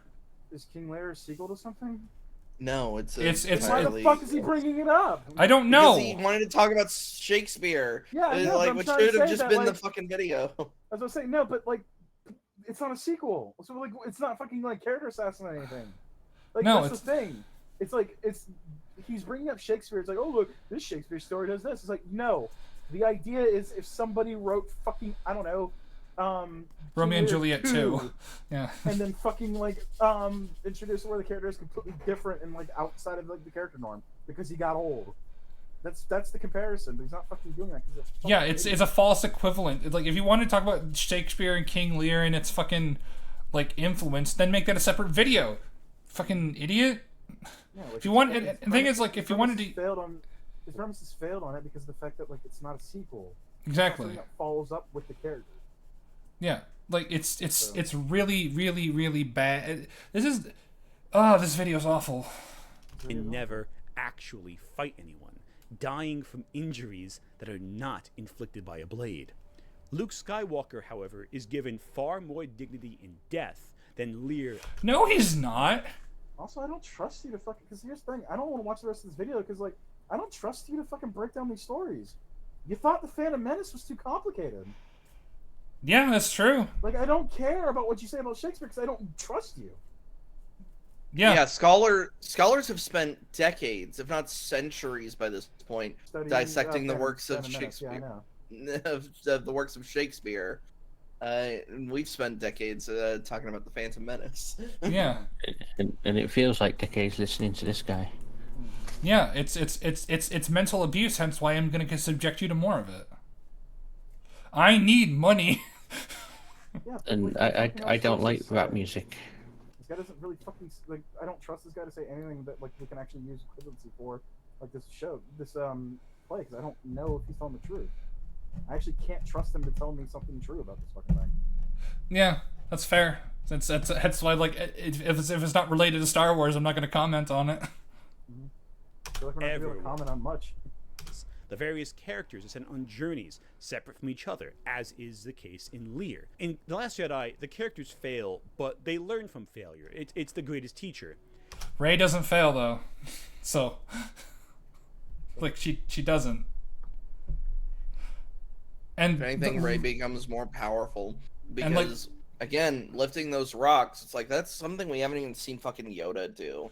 Like, and like a lot of the she accomplished an on-screen feat that no one in the history of the franchise has done.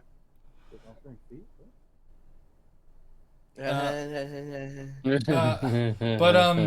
like as we kind of alluded to multiple examples before now, the failures of a lot of these characters are completely artificial and come out of nowhere. Poe didn't fail. Like he saved the fleet. He did the right thing. Finn failed to kill himself, but that's because somebody else intervened. Yeah. Finn's failure. Finn's like. The kill that you want. Yeah, but like, I guess the intentional failure of Finn was completely put upon him because he was never really part of the Resistance and he just wanted to save his friend, and he was forced into this contrived series of events by Shrek. Die with the rest of us, coward. Yeah, die with the rest of us, idiot. He was going to die. He was literally going to die to save what he loves. And Rose says, "We're not going to kill what we hate. We're going to save what we love. But killing what you hate can save what you love, Rose, you stupid bitch." As the rebellion dies behind them. Yeah. And then Luke's failure just makes no sense with it, given his character. Like the failures are completely arbitrary and given not arbitrary, but are completely artificial and like given no context for them. They just happen because they do. In King Lear, however, they fail, and they suffered for it. Be different from the historical, quote-unquote, version of King, because much like with the safe version of King Lear, complaining about the writing was good, but it was a lot of little things. I mean, when we saw the camera in the previous episode, there were like screws in the wall. When we see... Oh no, hold on. We gotta rewind. Why the fuck did he bring up Star Wars theory? He's probably talking about Andor. Well, yeah, he is talking about Andor. But he's saying like, oh, these immature man babies. Tons of callbacks to past stuff. And the fans complained about every new edition. Because, much like with the safe version of King Lear... Well, I mean, yeah, people really liked Luke and Mando when it first happened, and then, you know... Going back and looking at like a couple years later, you're like, oh yeah, that was really dumb. Like there's this there's this consistent pattern, even with like the key jangly shit. People were really excited for this to happen. Then what happened? A couple months to a year later, maybe a few years later, people look back and go, oh, that was actually really stupid. Because they want key jangling, bring freaking Luke, Leia, and Han in the same freaking scene. Nope, instead, in Ahsoka, when Hera's supposed to be on trial, 3PO just comes in and says, nah, Leia said it was okay. Yeah. Even though Leia would, like send Hera to jail. She sent a child into a war zone. Oh, she's gonna reference Ahsoka. Oh no. Well, Ahsoka's big, too. Is stagnant, safe, and ultimately robbed of any of the meaning the original... Oh, I'm sorry. The Acolyte is not safe. The Acolyte takes a lot of risks. They're all awful, terrible, and horribly executed. But I'm pretty sure championing this, like a Jedi becoming a Sith and portraying that as like something good happening, unironically, I think that's a pretty big risk. Didn't pay off, but that's a pretty big risk. Like... Putting women in Star Wars is a pretty big risk, too. Yeah, taking all the white guys out. Yeah, it's like what they said in the Family Guy Return of the Jedi. Look, it's the only other woman in the universe. I don't like her. Yeah, but I'm sorry, you can't say the Acolyte was safe. You can't use the Acolyte. The Acolyte was not safe. Also trying to portray the Jedi as the bad guys kind of thing, too. Yeah, that's that. Yeah. Text had. Now, is all of Star Wars and the Disney underwhelming? God, no. Yep. Okay. Andor stands apart because it's an exceptional sci-fi series. And they have different people making it as well. Well, yeah, it's people that actually give a shit making it. Like Tony Gilroy was it? Like, phenomenal. Tony Gilroy, yes. who, if I remember correctly, has never even seen a Star Wars. Yeah, and then people were like bragging on him for checking Wikipedia for some like minor fact or whatever because he wasn't sure. And it's like someone who's unfamiliar with Star Wars is trying to familiarize himself with Star Wars. How is that a bad thing? Mm-hmm. Reaction Yeah, to highly Andor recommend. from established big name Star Wars fans. I mean, they're complaining about screws in the wall. It's just whatever. Because it's okay. Okay, this is cherry picking. Congratulations, you've pointed to the one instance where we all agree that Star Wars Theory was being stupid during this moment. Come on. Cherry picking is a fallacy, my dude. It's honestly a kind of a forgettable show. Look, acting was great, cinematography was great, the writing was good, but it was a lot of little things. I mean, when we saw the camera in the previous episode, there were like screws in the wall. When we see certain architecture, it's just bricks. You know, it's not smooth stone or sandstone or whatever it might be that was in the prequels or the originals, which kind of gives you the feel of Star Wars. The whole thing about Star Wars is to feel like it's from a galaxy far, far away. It didn't do that with this one. Like acting. Yes. Star Wars Theory is really bad take. Everyone agreed that was a bad take. Yeah, like, because the idea that he keeps coming across, because he even said it in the example, is that Star Wars is supposed to feel completely like another world. And it's like, A whole new world? yes, new fantastic point of view. Mm-hmm. Where no one can tell us no or What where to to do. go. We probably so- just want to be where the people are. Like, it's three different fucking songs at the same time. Understood those references. So he's trying, when Star Wars Theory was trying to explain that, because if he was going off of what Lucas said originally, was that there was supposed to be no like nothing you could see in our world in theirs. But the problem is that there's just some things that are going to be universal, like taking clay and heating it up to turn it into bricks and then building structures out of that. Or Like, screws. or just fasteners so that things can hold together. You know, it was really Also- gay when it was really gay when I saw the side of R2D2 and those things were holding his like arms in place. Yeah. Yep. The bolts. Yep. Crazy. Yeah. No, the cherry. My giggly tits, my guy. Cherry picking is a logical fallacy. You're being fallacious right now. Also, Yeah, on you're giving me theory, fellatio. there's, and to that side note, theory, there's nothing that says that a hydro spanner couldn't do that. And spoilers for Andor. Nerd. Spoilers for That was from Empire Strikes Back. That's not it. Bring me the hydro spanner. I don't know how we're gonna get out of this one. spoilers for Andor season 2. When someone gets into a spacecraft, they actually flip switches so certain things on and off. Like, Whoa. wow. Yeah. Oh wow, man. Yeah. Whoa. There's switches. We have switches. Oh. Oh my Not even God. like a switch to be flipped. It's just somebody holding a Nintendo Switch. Yeah. Like Vader, the monster who killed children, would see sexual violation as a step too far. And as a result of this scene, there was Yes, people are saying stupid shit about Andor. Okay. a discourse created around whether or not, as I said, Star Wars should depict this.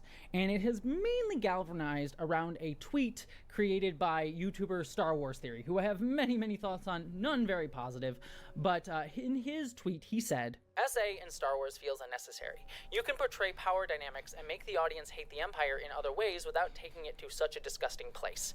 Vader wouldn't tolerate..." Why are you putting this weird filter over her voice when she's reading a tweet? I think that's just part of her own That might be video. her fucking Yeah, thing. she's known to do that. She's Oh, trying okay. to portray, So- like, the thing or whatever. So the Vader wouldn't tolerate that. Vader wouldn't care unless it is actively disrupting the productivity of the Empire. Like if say just somebody on the Death Star, like they're supposed to be flipping switches to get the super laser ready, and it's just like, yeah, let me just go grape somebody. That's when he would be like, all right, no, you gotta die. You're being inefficient.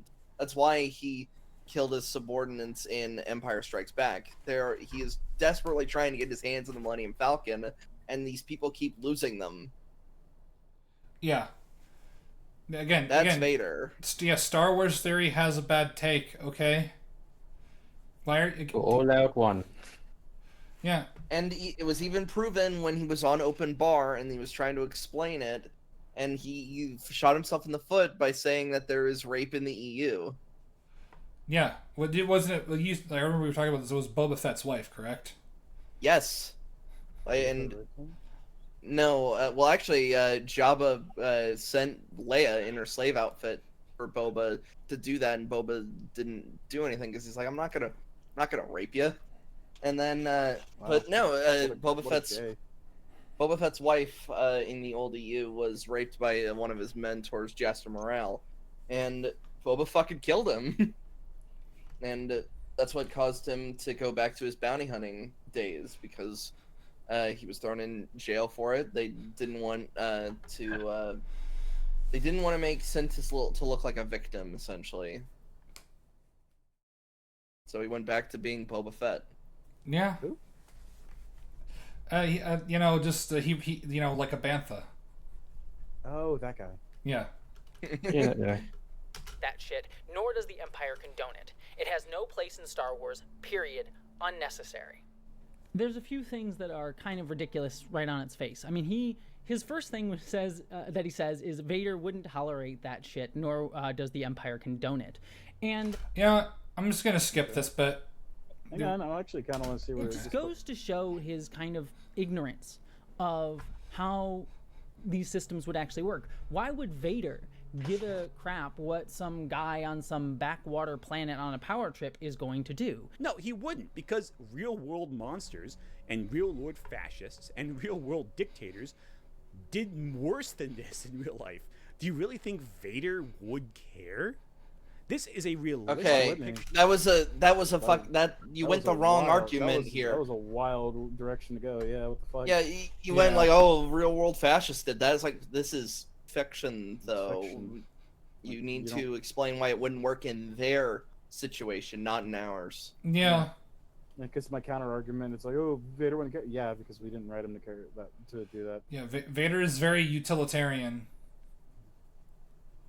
No, but I'm saying, like, we don't have to have that in Star Wars. You know what I mean?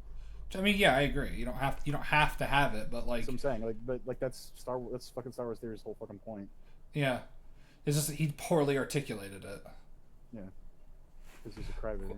Well, I mean, which is like, I guess it's like fine if you don't think that should be in Star Wars. Like, it is a kind of a touchy subject, and if handled poorly, can really turn people off. I get that.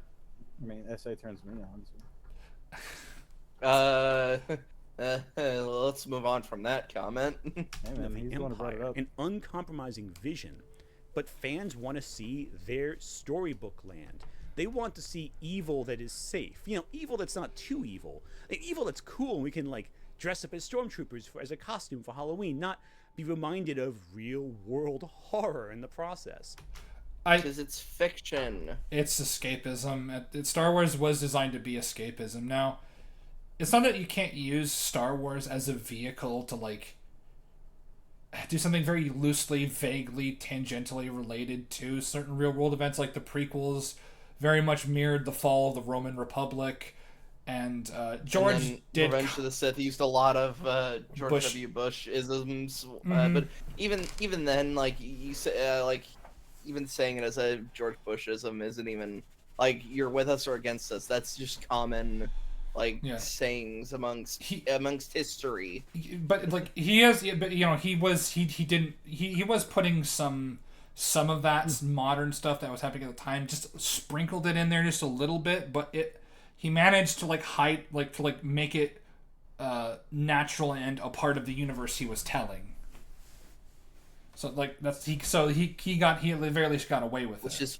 Which is why like everybody's like, oh, the politics in the prequels, oh, it's so boring, no politics. When it's like, no, it's that the politics weren't done well, and politics are very important when you talk about a galactic civilization such as the fall of a republic. Yeah, and especially considering like the reason why the CIS was formed was the bloated bureaucracy of the Republic. They didn't want any part of it, and it's like, well, okay, what bloated bureaucracy? What there was, and like, well, there was all of this stuff. But no, It's politics is boring. Yeah, but like even if we want to like depict real world shit like brutality in Star Wars, it's like I don't see anything inherently wrong with that. Like you just need to obviously always the caveat, do it correctly. Yeah. Can't have fucking Darth Vader just graping a fucking chick, like, you know what I mean? Like, just... Well, first off, because you don't have a dick, you got burned Well, up. and second, wouldn't be in character. Exactly. Because he's gay. Well, that and even I think isn't it basically even like at the height of his power, he still loved Padme. Yeah, it was his whole reason.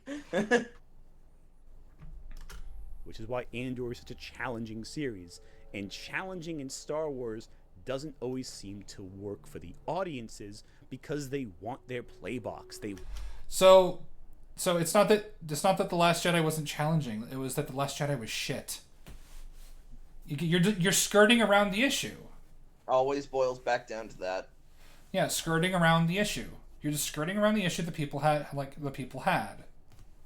Again, 2017 ass. So, like, I mean, we don't see his lower body. I mean, I have. Gross. Just pans to Max's point of view. He's just looking past the play bar and just sees a skirt. Want their fun. You can't have fun when you're being reminded of real life. And for better... Yeah, you can. You can have fun by being reminded of real life. What are you talking about? It just depends on what real life thing you're being reminded of. You're in a wheelchair. I mean, like if you had fun with it. Yeah, exactly. But like if you're doing like a movie about like let's say the building of Cedar Point, right, or like the invention of the first roller coaster, you like roller coaster and like you have like that scene where it's first used and you see the people on it like they're having a lot of fun and it invokes that like that feeling of when you go on a roller coaster, for example. So like that could be a real world event that can inspire fun because roller coasters are fun. I don't know. As long as they're not made at carnivals. Those things are death traps. True. Second you feel the fucking thing come off the fucking rail a little bit, you just start shitting your pants. Yeah. Yeah, that's why you go to the fair. It's like, let's ride the roller coaster. Mm-mm. Nope. I breathe on that thing. It's gonna break. No, I'm hesitant to even do the witch's wheel at a fucking carnival. Don't even go to the fair. Fuck that nonsense. Yeah. Better or worse, some fans can't stand the idea of having both a realistic, grim narrative and a fun adventure. If you see the immature way people react to maturity in Andor, you can see the core problem. Star Wars cannot change because it is not allowed to mature or grow.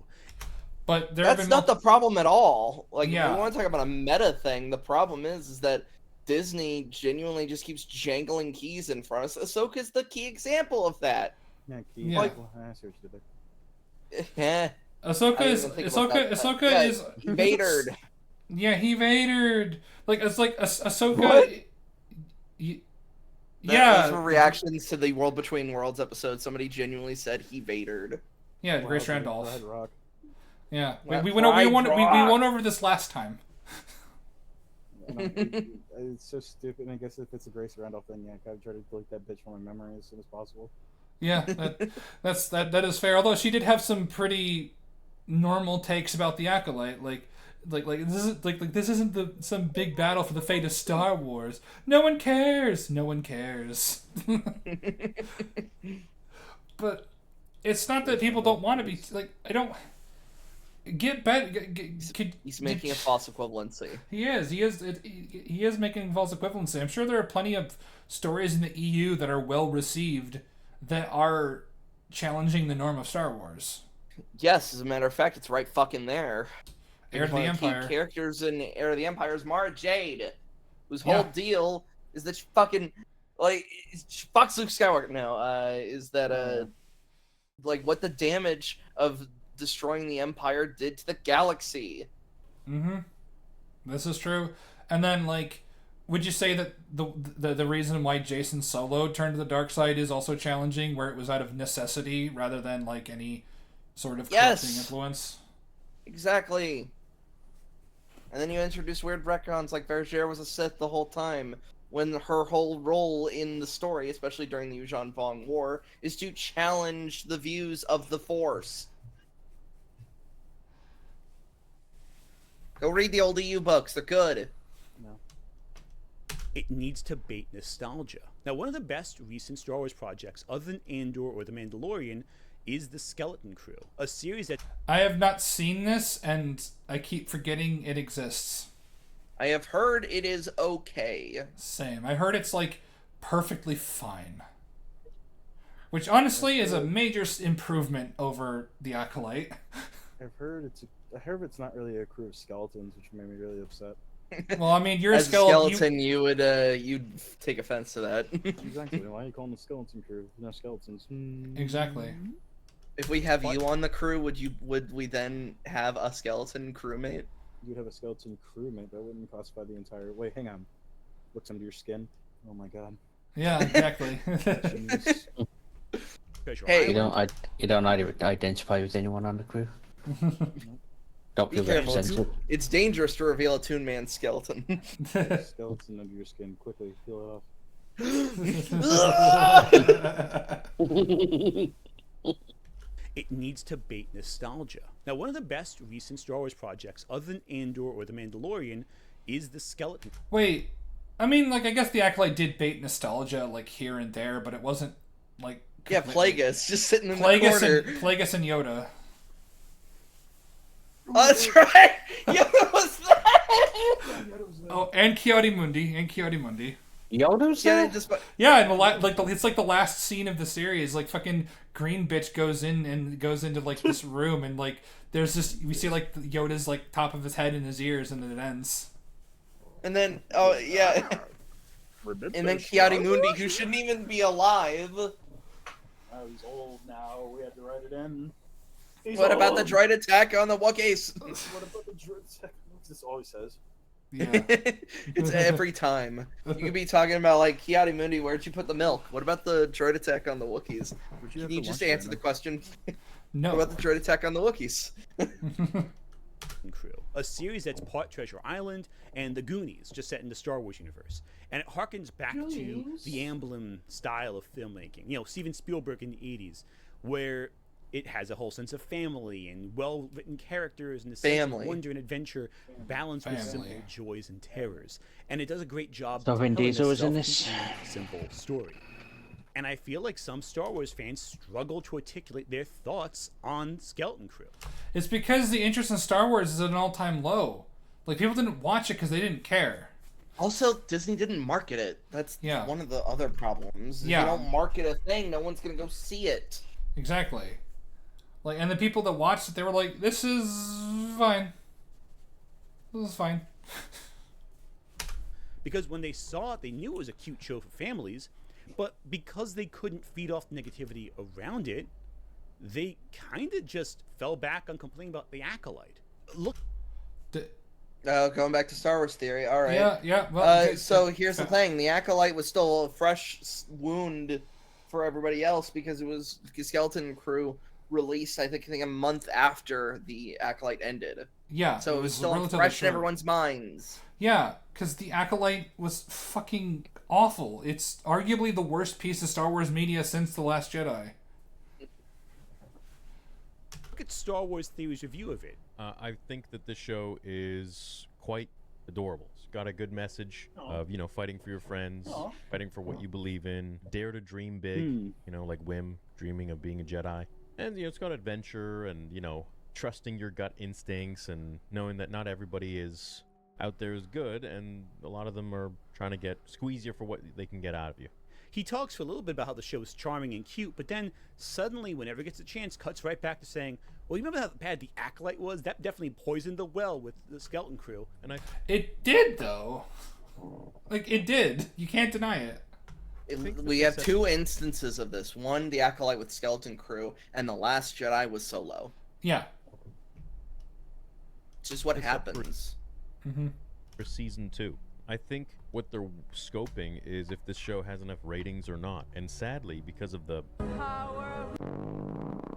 It doesn't have the ratings. It has the worst ratings of any Star Wars, apparently, from what we've seen in reports. the worst ratings of any Star Wars show, which is sad because I liked the show. Thought it was fun. Thought it was lighthearted. It was cute. It didn't destroy any lore. It didn't bastardize any characters. It didn't bring anyone back from the dead or before they were even a nut in their daddy's sack. You Kiadi Mundi. Didn't have any weird cave dwellers, and it didn't have any strange ideas of. Why are we watching this guy? This guy seems way cooler.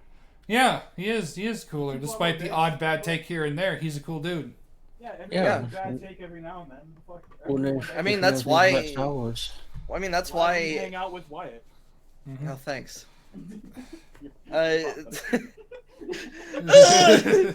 You turned them against me. You literally done that yourself. You will not take them from me. Nigga, no cap. You've done that yourself. FR, Anakin. Star Wars would be a very different story if they communicated like Zoomers. That's no cap, Obi-Wan. I've seen past the riz of the Jedi. If you're not with me, you're skibbity toilet. Only a Riz Lord speaks in absolutes. McClunky. I'm going to Minecraft you. You will try. I'm going to Minecraft.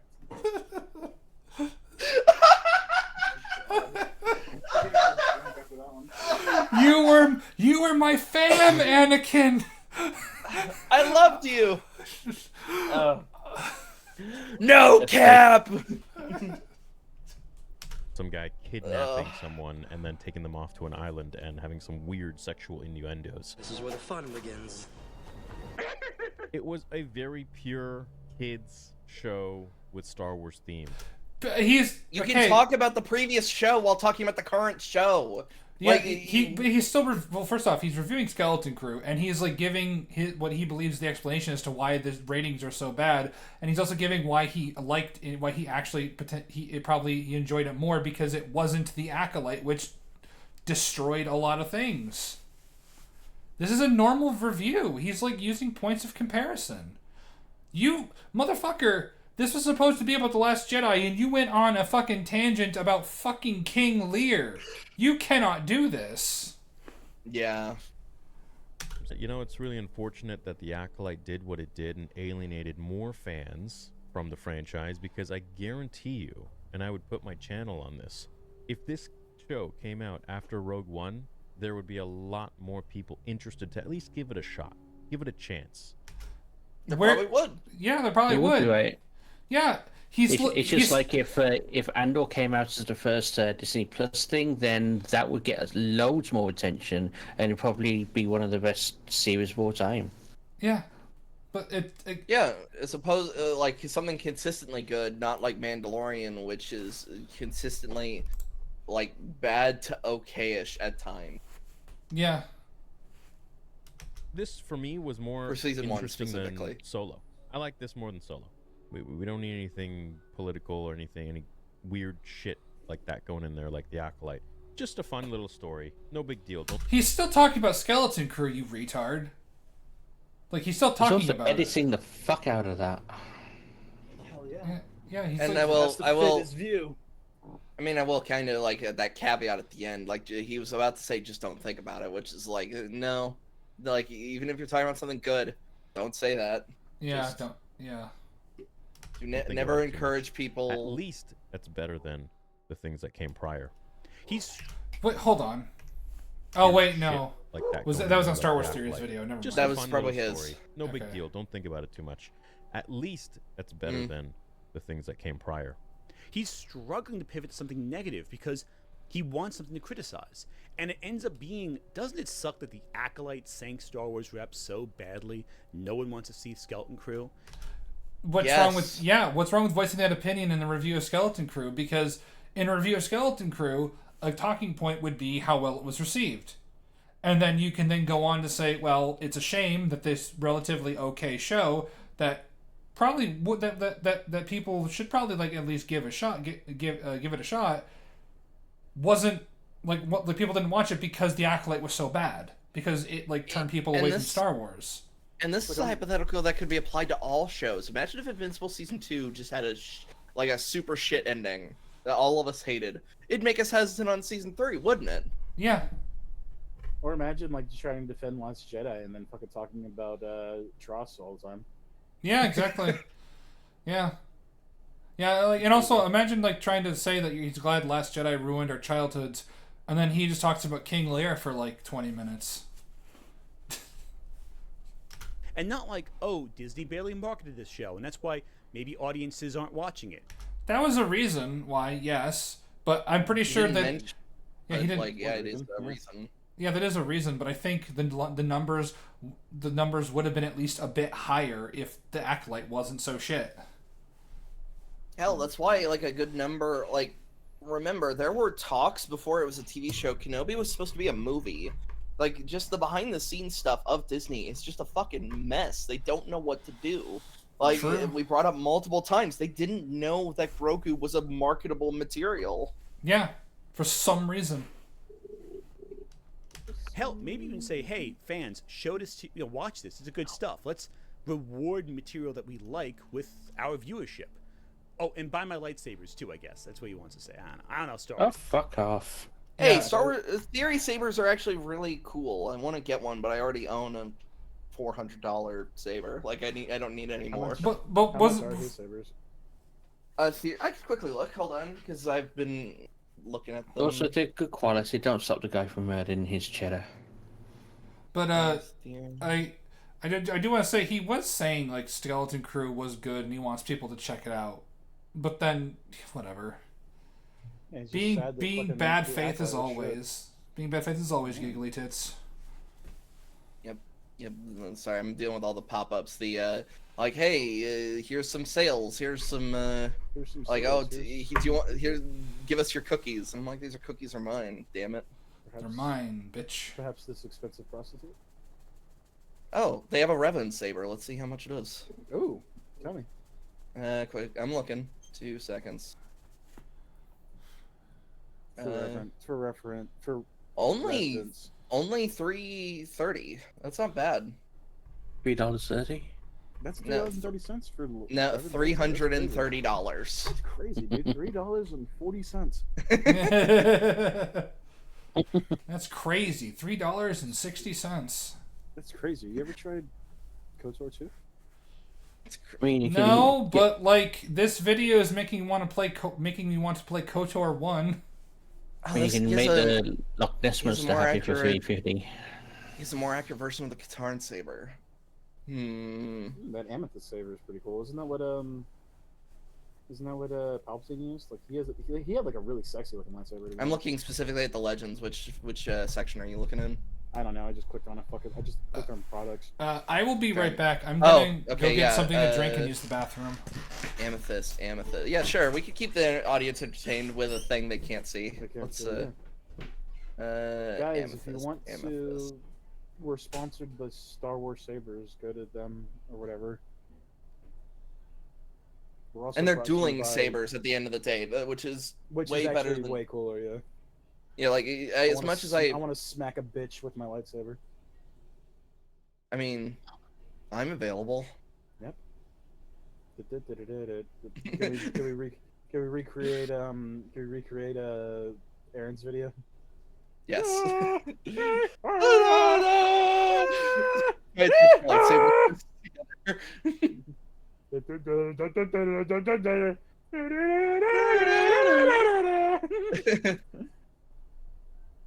Fucking video is great. Oh, amethyst. So, no, that's a Mace Windu's saber. Really? Yeah. Yeah. You said you got the saber? Yeah, go back to the emo boy Ren. I like that. Yeah, if you go back to the main page, scroll down, it says choose your path. You see Legends, then you'll see Revan's. It's called Revan Light. No, I'm sorry. It's called the Butcher Light. The Butcher Light. Oh, I found it. The Butcher Light. And then it's got the Butcher Dark, because they can't just say that this is Revan's lightsaber, because I'm sure that would send Disney lawyers a bit crazy. It would if they knew who the fuck Revan was. Is that thing still being made? KOTOR remaster? Probably not. It'd be cool to have a remaster. Would be. Yeah, do like a Final all of Fantasy the- VII thing where you can still do turn-based, but then for people like me, it's a hack and slash. I wouldn't mind that. I mean, I like the D&D vibe of it. Yeah, kinda no. like- it's kind of like part of the charm of it. Yeah, that's why because did you ever play Final Fantasy Remake? No. Yeah, it has you can play it turn-based. You can. Okay. Yeah. Okay. I don't know how to feel about Final Fantasy Remake, to be honest. Have you played it yet? Yes, I have. I have played it. I played it and I beat okay. it. I didn't know how to feel about it. I enjoyed it, but story was a bit play black. both because they split it. What is it? No, Final Fantasy Remake I didn't. And then Rebirth. I didn't play Rebirth. I played the first one. I've played neither, but I've seen quite a few gameplay videos. That's how I know that you can switch the modes. I'm just upset that apparently Zack is no longer gone or dead or whatever. And it's not because I hate Zack. Zack is my favorite Final Fantasy character. It's just like the ending to Crisis Core is like probably one of my favorite endings to any video game, and it kind of ruins it. Oh, okay. So he also sells just the blades by themselves, and there's what's called the Ronin saber. Looks like the blade format of the dark saber, but you can put it in any Cool. hilt. Could you change the color? Yeah, I'm looking at it right now. There's blue, green, red. Shit, I might have to get the fucking Raven Saber and make it purple. Yeah, and if I remember Match correctly, the- because match the Focus Saber that I have. I wonder how not cool only those are they like really cool and dueling sabers, they also have a lot of effects in them as well. That's cool. Like if you do certain gestures, you can make force power sounds, and I believe they have a contact programming in them as well, meaning like depending on which part of Put your the contacts on? That's cool. yeah, depending on which part of the blade you touch, that's the part that will light up. Dude, I guess he sells a lot of lightsabers. I mean, they look pretty cool. I'm not gonna lie. They look like good. Has anyone bought Star Wars Theory's lightsabers? Are they good? I'm sure they are. I'm not gonna. Listen, you gotta get your bag somehow, man. I'm not gonna criticize your business. I mean, they look pretty neat. I think the problem is that I'm just gonna modern criticize Star you Wars as a culture and person. discussion has become so focused on negativity that when we see something good Bollocks. and see something that we can't criticize. That's not true though. Like people. Anytime it's anything good, they praise it. It just so happens that there's a lot more bad stuff than good at the moment. Yeah. Yep. There's more bad than good, so we focus on the bad more because there's more bad than good. That's in any franchise, like Mauler, for example, he praises Last of Us Part 1 and Part 2 is like not really wanting anything to do with it. Like just because they're saying bad things doesn't necessarily mean they won't give the good its due. Yeah. Good dude, it's good. Criticize in any meaningful way, we don't know what to do with it. Wait, not criticize in any meaningful way? That's just not true. You haven't seen Little Platoon's videos on the Acolyte. I know that for a fact, because he goes in depth as to why they just don't functionally work. And even though you despise Mauler because Long Man bad, I'm pretty sure you have never seen his Last Jedi critique. I mean, I don't do it. I'll praise it to the heavens and back, but a lot of these big name fans, they seem to feed off negativity, and they're like, wow. Because there's not a lot of positive to talk about. But if you're kind of pigeonholed into talking about Star Wars, people want to know your opinion on the latest Star Wars thing. So, and from a business perspective, talk about Star Wars, make some money, Oh, something good. I don't know what to say about this, Because it's genuinely shocking when something like Star Wars or the MCU manages to produce something that isn't insultingly fucking awful. Like if Godzilla X Kong Supernova, yes, that's the actual fucking title for the next one of the MonsterVerse movies. I'm not even joking. If it ends up being like even a 4 out of 10, like the last two were like 2s, with Godzilla vs. Kong maybe even just being a 1.5, but I'll give it a 2. So it's like 2s or 3s. Just, take your pick. If it's like a 4 or God forbid a 5, I will be genuinely surprised and maybe a bit happy. But like, Jake, you'll never be happy. You're right. I will never be happy. You're actually pretty. You're correct on that. But Godzilla's in the mainstream, and you don't like it. I wanted Godzilla to be in the mainstream, and now that he kind of always was, but reintroduced into the mainstream. Yeah, he gets spotlights every once in a while, especially with -1. Like, he was in the spotlight for quite a minute. Yeah, but if GXK Supernova is halfway decent to maybe average, I mean, I'm gonna be a bit shocked because I'm expecting it to be more incoherent nonsense. But if it's like actually fixes stuff, because I don't think Adam Wingard is directing it, or at the very least they're bringing in new writers, so maybe it'll be better, maybe it'll be worse. But if it's better, I will be shocked. But with a lot of people with Star Wars, outside Andor and Rogue One, in terms of like the movies and the shows, not counting like books or games, because I'm pretty sure there have been decent ones that have been released, has there been a Star Wars project, the movies or the live action shows, or even just some of the animated shows, that hasn't been absolutely fucking abysmal? So to pivot into video games, the Fallen Order games are really good. Well, no, I said I agree. excluded those. I know, but that's why I'm pivoting into it, because that's why. Oh, that's your answer. Okay, yeah, fair enough. A couple of the animated things from the fucking Star Wars anime show is pretty good. Oh yeah, are you talking about the one where the dude slices the Star Destroyer in half with a lightsaber at hyperspeed? I said a couple of those. Okay. In fucking unfair bastard. The one with like the kids fucking like running around like doing the fucking concert. The fucking black and white one where like you think the guy's like a Jedi, but he's actually the Ronin like episode. The one where actually the 2 Jedi go to hunt the Sith Lord. Those are the 3 that come to my head off the top. I don't really remember the other ones, but I think there's one more that I'm missing that was actually. There's one that's the Astro Boy one was pretty good. Oh yeah, that's right. Yeah, that was pretty good too. I didn't hate like that one that was supposed to be like eons like apart from the original trilogy, and it was basically just saying like, hey, this is the new start to our Jedi Order. It introduced the stupid thing of the lightsabers changing color depending on their mood, but I think that was just more of an artistic thing. And also fucking go into bat for the fucking one where they do slice the Star Destroyer in half. Yeah, because that's the fucking story they're telling. That's fine. Like, it's fucking whole fucking anime and shit like that. Like, I mean, if it's canon, that raises so many fucking issues. They're not canon. Star Wars okay, good. I didn't know. I didn't. Canon. Well, no. Yeah, I Vision, didn't know. The closest thing Vision's to a also canon episode is the one with the 2 Jedi hunting the Sith Lord. That's the closest, because that feels like a prequel like event essentially. Okay, because because like the really ship well done and all that shit was really well done too. So. Yeah, because like the episode with like the cutting the Star Destroyer, if that ended up being confirmed later to be canon, then that episode becomes awful.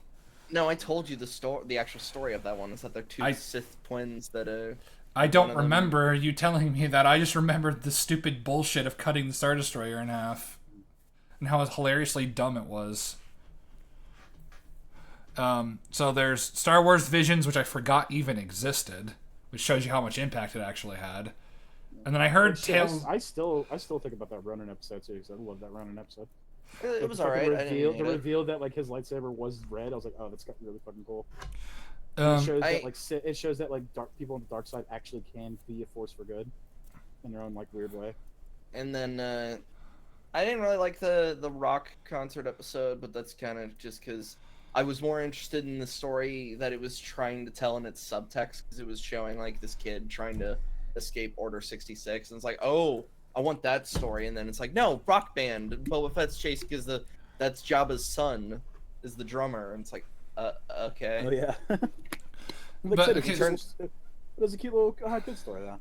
So some episodes from Star Wars Visions. I heard Tales of the Jedi was okay. Watching Dooku's fall was rather interesting because he was being subjected to the worst of the corruption of the Republic has done.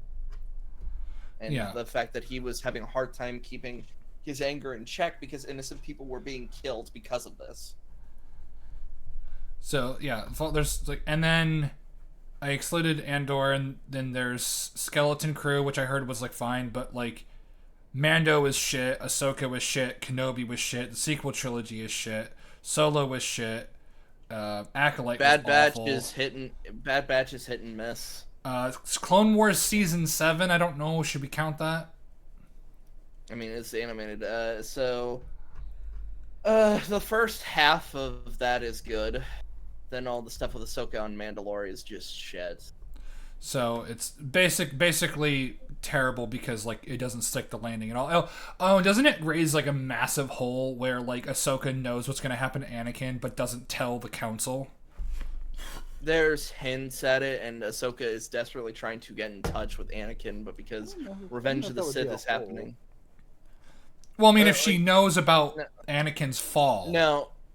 No, she doesn't know about his fall. Like, Okay. so what you're talking about is when Maul essentially kind of says like, there's like something is gonna be happening soon because there's all this unease, and he states during the fight that Anakin is the key to whatever his master's plan is, and like I said, Ahsoka keeps trying to get in touch with Anakin, but various stuff is happening because the final episodes are literally in this during the bits of Revenge of the Sith. Like right before, like right when Ahsoka's getting her new lightsabers is when Grievous attacks Coruscant. Okay. And they have to go save the Chancellor. Coruscant? That's unironically what Coruscant was called before Phantom Menace. Coruscant. Okay, so last season of Clone Wars is at the very best like a mixed bag, and so that leaves one good thing. Rogue One, I mean, like I think I guess we'll throw that in as decent, and then the rest have been awful. So of course people are going to be surprised when something Star Wars related isn't the worst thing imaginable. Well, that's why I was kind of talking about it. I told Max about this a while. It's like, oh, is Star Wars only pretty much gonna consist of like in terms of positive reception, it's only in video games is where they'll be able to progress forward. Pretty much. Probably. I wouldn't be surprised. Because until like it wasn't until like the later shit I did not hate Outlaws right off the bat. I know you were. Like, I was listening to what you were saying, and then I was listening to like everything everybody else was saying, and I was like, man, you must be fucking drinking the Kool-Aid. That's why I didn't really push back on it. No, that, and also I didn't experience any real glitches until it fucking blue screened my computer. That's when I was like, okay, what is happening? And then also people were just saying the stupidest shit. When people would praise Outlaws, they were like, you can move through the beads, and it's like that. Yeah. Because you moved through some beads. Of course they're gonna fucking move. Like what? You want to know what doesn't move? Stormtroopers on speeder bikes. When you get in their way, they just wait there patiently for you to move. Yeah, it took some. And granted, with just how I play games in general, there's just certain things I'm not gonna notice. Like I don't normally test the bounds of the video games I play. So in that final level where you're trying to escape from all the stormtroopers, and then there was me who did the thing. I got into the ship and then did the final space battle. Mauler stuck around for like a good 15 minutes, just seeing the AI just break itself. Yeah. Which is unfortunate because like you should program your game to make sure that doesn't happen because not everybody's gonna immediately rocket forward to the objective like I will. It's literally the whole point of QA testing is to make check shit like this. Yeah, exactly. It's like the same thing with the Bethesda games. It just shows a fucking like a lack of actual care in the product because of like what people can do to it. Yeah. Granted, you can argue that these games are big, I guess, but I don't know. I don't equivalent that shit to a fucking billion-dollar company. So. Yeah. Yeah. Like Ubisoft and fucking Bethesda don't have that excuse. And like some of the fucking and then like the stealth of that game is utterly broken. Yes, it just doesn't work. it doesn't work, and like half the mechanics of a normal stealth game just aren't there. And then the protagonist lady wasn't annoying at first. I remember mentioning is like, so she comes across as snarky a little bit, and comes across as like she's always got to have the last word in a conversation. Yeah. But the immediate comparison, because it was still fresh in my mind, at least she wasn't Forspoken, bitch. And now that a lot of time has passed, like, man, she is actually just insufferable. Yeah. So people being surprised about a Star Wars project being even remotely passable and being constantly negative about Star Wars, it's because Star Wars is in a very bad position. It's a very unhealthy brand. No, and again, if all you can say is it's not this garbage thing that everyone wanted to hear me talk about before, then maybe you're doing this for the wrong reasons. Or maybe everything that came before that thing is fucking awful. There's also that. There's also that route. And again, talking about Skeleton Crew, if you just don't fucking market it, no one's going to see it. Yeah, this is true. No? I don't know. Whenever I hear certain fans criticizing Star Wars, I feel like it's a superficial criticism. The lore doesn't match up quite nicely. That's important! That's literally a fucking fundamental thing about world building, you fucking retard. Yeah, Kiadi Mundi shouldn't be fucking alive right now. He wasn't born yet. Well, this that's shit is important. That's not even. That is an issue. But the biggest issue is that if Kiadi Mundi is alive, and like there's potential reports of like at the very least a dark side user going around doing shit, and there's like a cover up, then like shouldn't in the prequels, aren't they? The prequels kind of just broken now. Yes, because they were under the assumption that the Sith have were been extinct for millennia. Yeah, and if Yoda knew anything about a potential dark side person with Smilo, then like he would be on that shit. He wouldn't try. Oh, it does so much damage to the prequels.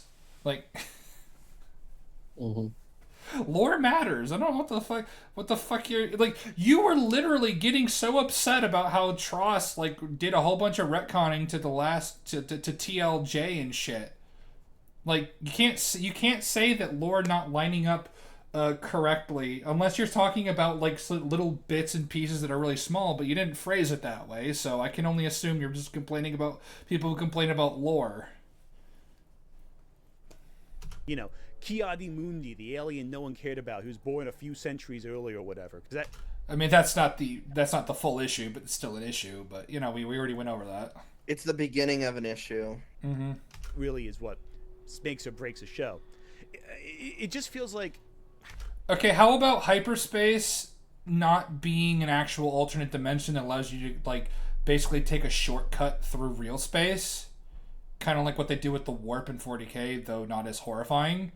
Being just actually going light speed and hyperspace ramming a bunch of things, which creates massive gaping holes when it comes to a fight against a super weapon in actually 2 super weapons, 3 technically if you want to count Return of the Jedi as well, with the rebuilding Death Star, where just attach a bunch of hyperdrives to meteors or take a bunch of X-Wings and hyperdrive into the fucking Death Star or Star Killer base or what have you, and then you're good. Like, or having like some fucking chick who has like no force powers whatsoever and is basically a nobody, and she can do shit that's like on par or higher than fucking Yoda. Yeah, or you could have Sabine, who had no force sensitivity. I was just talking about The Last Jedi in particular because that's what he's bitching about. Yeah, I know. Like Rey is an example, but I'm going to Sabine, who was not force sensitive, and then could use the force. She wasn't force sensitive to begin with, and then had the ability to use the force, if I'm remembering things correctly. So, so. I think back to as a horror fan with Halloween 3. Halloween 3 was No, good. Last Jedi. Halloween 3. Halloween 3. Okay, so first off, Halloween 3 is not supposed to be in continuity with 1 and 2 because this was when the series was going to be an anthology and people complained that there was no Michael Myers, so they went back to Michael Myers. This is not the same thing because no lore is being broken. It is a different story and a different continuity. because it is an anthology. This is not the same. Sequel. I'm skipping the next this. film. It's about teenagers in the modern era, like a Black Mirror episode. They'd be pissed off, and honestly, Halloween fans are pissed off. It took them many years before they re-embraced Halloween 3 as an interesting novelty. I think that if Star Wars fans got their Halloween 3, they'd have a similar reaction: disbelief, gradual hatred, gradual revilement, but eventually they'll accept it. You see a pattern here with. But Halloween 3 isn't. But Halloween 3 isn't canon to Halloween's 1 and 2 and can't really ruin anything through its own fuck-ups. So, it's not analogous to Star Wars. Star Wars, everything takes place in the same universe, or almost everything. All this, by the way, King Lear, Halloween 3. Shut up about King Lear, no one cares. You get the idea? By the way, if you want to hear my thoughts on Ki-Adi-Mundi, I did a video on The Acolyte. Oh. I don't care. Yeah, I'm not, don't worry, we're not watching that one. I go. If anything, yeah, we're never touching this fucking guy ever again. Oh no, there's one. Also, if there's there's a time code on that one. So. Yeah, Jesus. If there's one thing I would ever want to go back to Anthony Gramuglia on, it's he did a video on Channel Awesome. Yes. And I'm just like, all right, I want to. Wasn't it the title you looked at it, Jake? Was that Nostalgia Critic ruined? No, it's literacy? did Channel Awesome ruin media literacy? Ant versus the Nostalgia Critic, and I'm sorry, Nostalgia Critic is better than you. At least Nostalgia Critic understands for the most part what is happening in the movies he's reviewing. Watch as he barely goes after Doug, and then instead goes after not Spoonie. He goes after well, I'd laugh if he went after Linkara. No, if he went after fucking Cinema Snob or Phaelus, he only goes after the small people and only mentions Doug at the end. No, we watched the fucking Nostalgia Critic video, and he just starts talking about Star Wars theory. Yeah. Gonna get sidetracked on this video talking about the ridiculousness of changing a non-canon event for the new canon. So go for that. I mean, like... Yeah, you spent an hour and 21 minutes defending a fucking, destroying world building. Good job, dude. You must be a great writer. Yep. Rian Johnson's visions for The Last Jedi is imperfect. I don't think that The Last you're not wrong there. Jedi is Rian Johnson's best film by any means. But I do think it's an important film in the structure of the fandom culture because it pushed fans a little further than they were comfortable with. They wanted it pushed us away from the fucking franchise. Good job, dude. Yeah, amazing work. Amazing. It made me retreat even further into just going back to the old EU. I mean, like, it made me pick up 40K. Yeah, for a good chunk dude, of us, that's just what happened. I fucking hate Star Wars now. I gotta find something else to latch onto. Yeah. Oh, excuse me. To change, and were confronted with a lot of change really quickly, and changes that made them uncomfortable with their established. No, the changes were shit. That's the issue. It's one thing to make a change that's a bit uncomfortable, but if it lines up logically, then probably turn away some people, but if the most of the people that will look at it and go, well, it makes sense. So I'm a bit iffy on it, but you have my attention. I'll see where you want to go with this. The issue is that the changes were uncomfortable and fucking terrible. They made no sense. That's the problem. Lore. Making matters more complicated is the fact that the Legends canon depicts a version of Luke completely different than the one we saw in The Last Jedi. You mean one that makes sense? What? Talk shit on Luke. I dare you. Luke is a bitch who has a lesbian face. Fuck you. Kindly go out the airlock. With his histories of the kings I'll of just Britain swim version, back angry. The version of Luke in Legends is a dashing hero. That scene in The Mandalorian that fans went wild over. Yeah. Well, I mean, that scene doesn't really matter because we know who Luke becomes. So this version of Luke Skywalker is ultimately irrelevant. And even then, this is just a surface level interpretation of Luke. That he's coming out, he's swinging his lightsaber, and then it's so cool. Yeah, and it's he says he's gonna take Grogu as an apprentice. Oh look, it's R2. And then they're gone. Yeah, and then they're gone. But then Book of Boba Fett immediately shat on that by going, "Man, attachment is forbidden still." It's It's like, Yeah, literally, Luke, your attachment is what saved the galaxy. They assassinated. Disney assassinated Luke Skywalker twice. It's actually quite impressive. Like, it's honestly impressive. Where's my gin? Just That's pulls up a cardboard cutout of Qui-Gon. Ah. Version. The version of Luke in Legends is a dashing hero. That Yeah. scene in The Mandalorian that fans went wild over, that's Luke throughout the Legends canon. Hell yeah. Wow, wow. Hey, check it out. The thing that everybody liked. Whoa! Wild concept. Yeah. That's crazy, ain't it? Yeah. Luke being a hero and swooping in to save the fucking day. destroying like a seemingly unstoppable force. Like, yeah. Everyone, like, it's fucking the Fallout thing popped up. Everyone liked that. Yeah. And I think fans wanted that version on screen. The version that makes sense. Yes, the version that makes sense. The version that makes sense. It's what we all wanted. It's that stupid argument that's used. It's that stupid argument that's used against people like us, where it's like, oh, you just wanted to see Luke backflip and kill AT-ATs, and it's like, yeah, that would be fucking cool. There's a part that you would just want that, but then there's also like, I just want Luke to be Luke. I wouldn't say the backflip. There's that one moment where like all the fucking walkers fire at him. And remember, these are like the fucking strongest things like on ground combat, and they're all unloading on fucking Luke, and he just fucking brushes that shit off. That shit was cool. Yeah, I wouldn't want that. I wouldn't want him like taking down AT-ATs by himself. I just want him to be Luke Skywalker.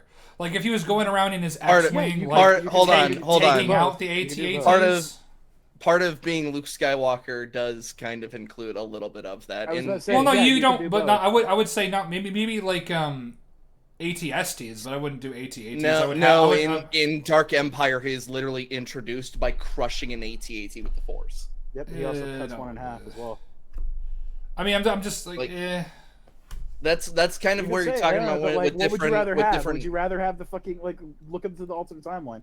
Would you rather have that, or would you rather have what we fucking got with the Last Jedi? I'd rather have him like explaining. That's not part of the hypothetical. I'm rejecting your hypothetical. Then you're not engaging. You're right. I'm not engaging. You're just like him. No, I'm not. Congratulations. I am not like him. Thing that you would sword and destroy. No, I'm not. You were supposed to join the hypothetical. I mean, fine. I'd rather have the retardedness of him taking out AT-ATs by himself and kind of trivializing a lot of shit. This isn't what. Well, no, it wouldn't even be trivializing a lot of shit. This is a fucking Jedi Master at this point. Like fucking goddamn, like this is actually like him at his maximum potential, not a fucking like rookie and fucking Hoth. And then also, like, I would accept him. Also, in this hypothetical, we would probably, make it make sense. Yeah. Well, probably, but I wouldn't have him like jumping up and like decapitating an AT-AT, like stopping the blasters and reflecting them. Sure. What you would actually have is him stopping all the blasters like Kylo Ren did at the beginning of the that's what I just said. And then you would see him throw his fucking lightsaber and cut all their heads off. No, I would just have them reflect the blast. No, I'm saying you wouldn't see him actually like move towards like flying around like Yoda. You would actually see him using the Force in a clever way.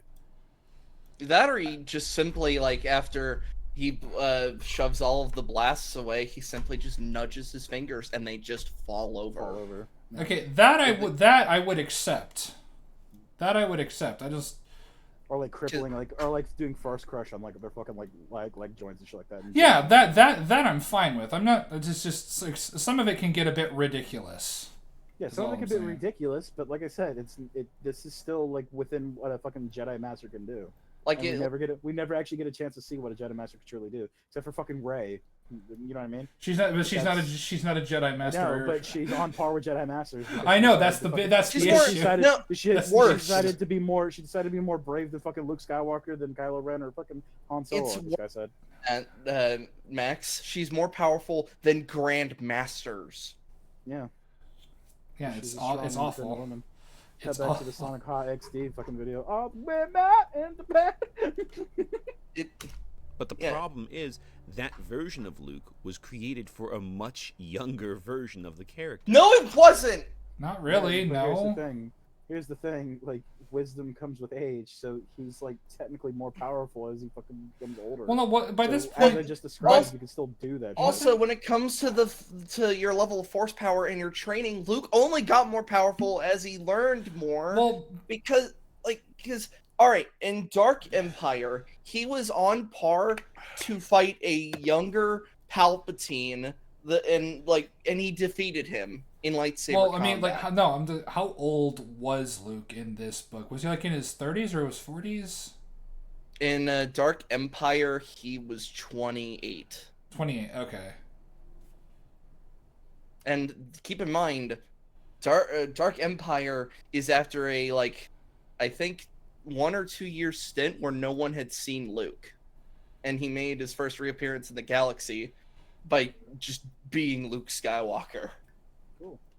And he was The Last twice. Jedi He was is literally his powers had doubled since the last time we saw him. significantly pride, older twice version the of fall. Luke. Now, of course, Proceeds to kill Legends Dooku. canon God damn it. was created for a much younger version of the character. I don't see why that even matters with the age at this point. So that's just irrelevant. The fucking, and also, like, yeah, he's saying all this shit. It's like, yeah, we all colloquially know that the older a Jedi is, the more badass he is. Yeah, the That's only Jedi. reason a Jedi would technically slow down is just literally due to their biological age. Qui-Gon, when he lost to Maul, was almost 60 years old. Like, his body was kind of being tired. He was tired by the time they got to that weird little circle room. Jedi is a significantly older version of Luke. Now, of course, Legends canon is a mismatched, massive sprawl of different works from different creators. It's my opinion that the Crystal Star, in particular, is one of the worst Star Wars things ever created. Can you confirm, Wyatt, or have you not read this? I might have read it. I'm gonna quickly browse the Wikipedia to see Whoa, if it you're doing the connects any Wikipedia? dots. Wow, dude. Yeah, not a real What was fan. it called? What was it called again? The Crystal Star. Crystal Skull. Star Wars and the Crystal Skull. Us belongs on the Falcon. Star. You can Anyway, keep the video going. I need to jump. But No. Okay. Alright, man. Everyone subscribe to Unbridled Mayo. I'll leave a link in the description. Everyone Yeah, subscribe to watch things and Yes. stuff. watch things, do the things, put it in the chat. Yeah. Anyway, I'll see you guys later. All right, see you, man. Love you. So I quickly looked it over, and it's basically the Solo twins get kidnapped, and they gotta go rescue them, and there's a cult that worships the Crystal Star. It just sounds like your generic, let's just write a Star Wars story. Yeah, I mean, I don't really make any definitive statements because I didn't even fucking hear about this shit till like now. Also, I can think of dumber Star Wars stories, even ones that I love. What? You just called your favorite Star Wars thing dumb. Yeah. Who the fuck would want to destroy the Force? That's stupid. even stupid things like Lord Nyax, which is the fucking edgy McEdgy of fucking goddamn mouth. we stand Lord Nyax in this house. No, but he does a spin dash on his fucking knees, dude. That's so cool. Yeah, he does he uses Muay Thai. He's like really strong.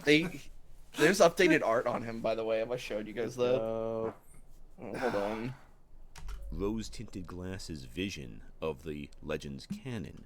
One that I think a lot of people understand that Legends has a lot of fucking shit in it. It's just anything that's going on for this amount of time will always have shit in it. That's just what happens. You're never gonna hit the bullseye 100% of the time. It's physically impossible.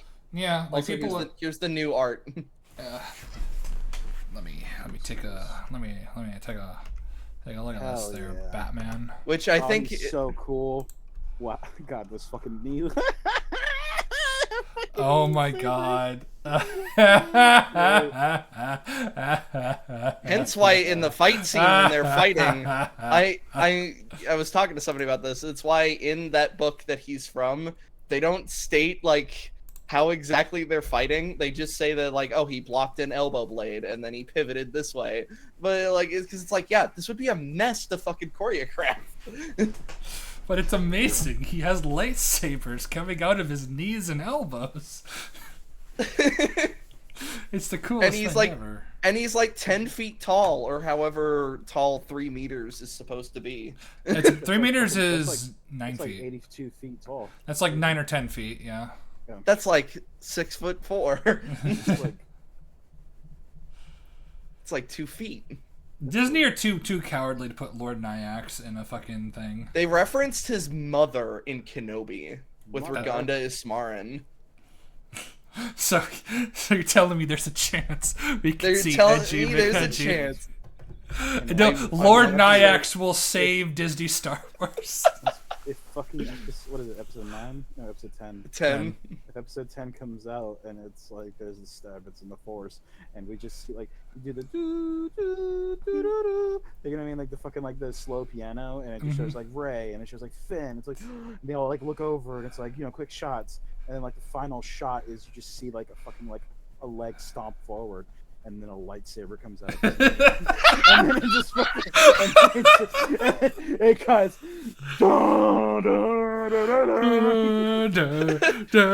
It's and like it just shows the rest of them igniting too. No, yeah, it's like the fucking. Do you remember the fucking like the Old Republic fucking trailer? Yeah, where all those lands and like all the fucking red lightsabers start appearing. It's just like that.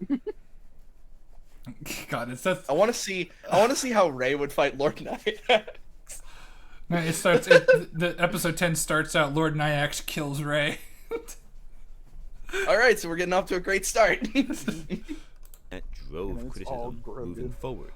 I've been a fan of the expanded universe, what's now known as Legends, for a long time. Hey, I've always loved reading, so in a lot put some of ways, respect on Corey's datapad. Corey's datapad's a pretty good show. I don't even know who you are. It's a shock of all shocks. It's a Star Wars channel. Oh. Oh wow! I would have. I mean, Star Wars? Only basically. But he talks about a lot of the historical stuff, like what happened to all the CIS factions after the Empire took over, and it's like, oh, that's quite interesting. What did happen to the banking clan and the Techno Union? The books, especially the New Jedi Order, was a bigger part of my experience growing up as a Star Wars fan than even the movies. But over the last few years, there's been an increasing phenomenon of people trying to kind of weaponize Legends. Basically, there's a bunch of people who express being a Legends fan just as a way to say that the new canon sucks. And the thing is, they almost always get Legends.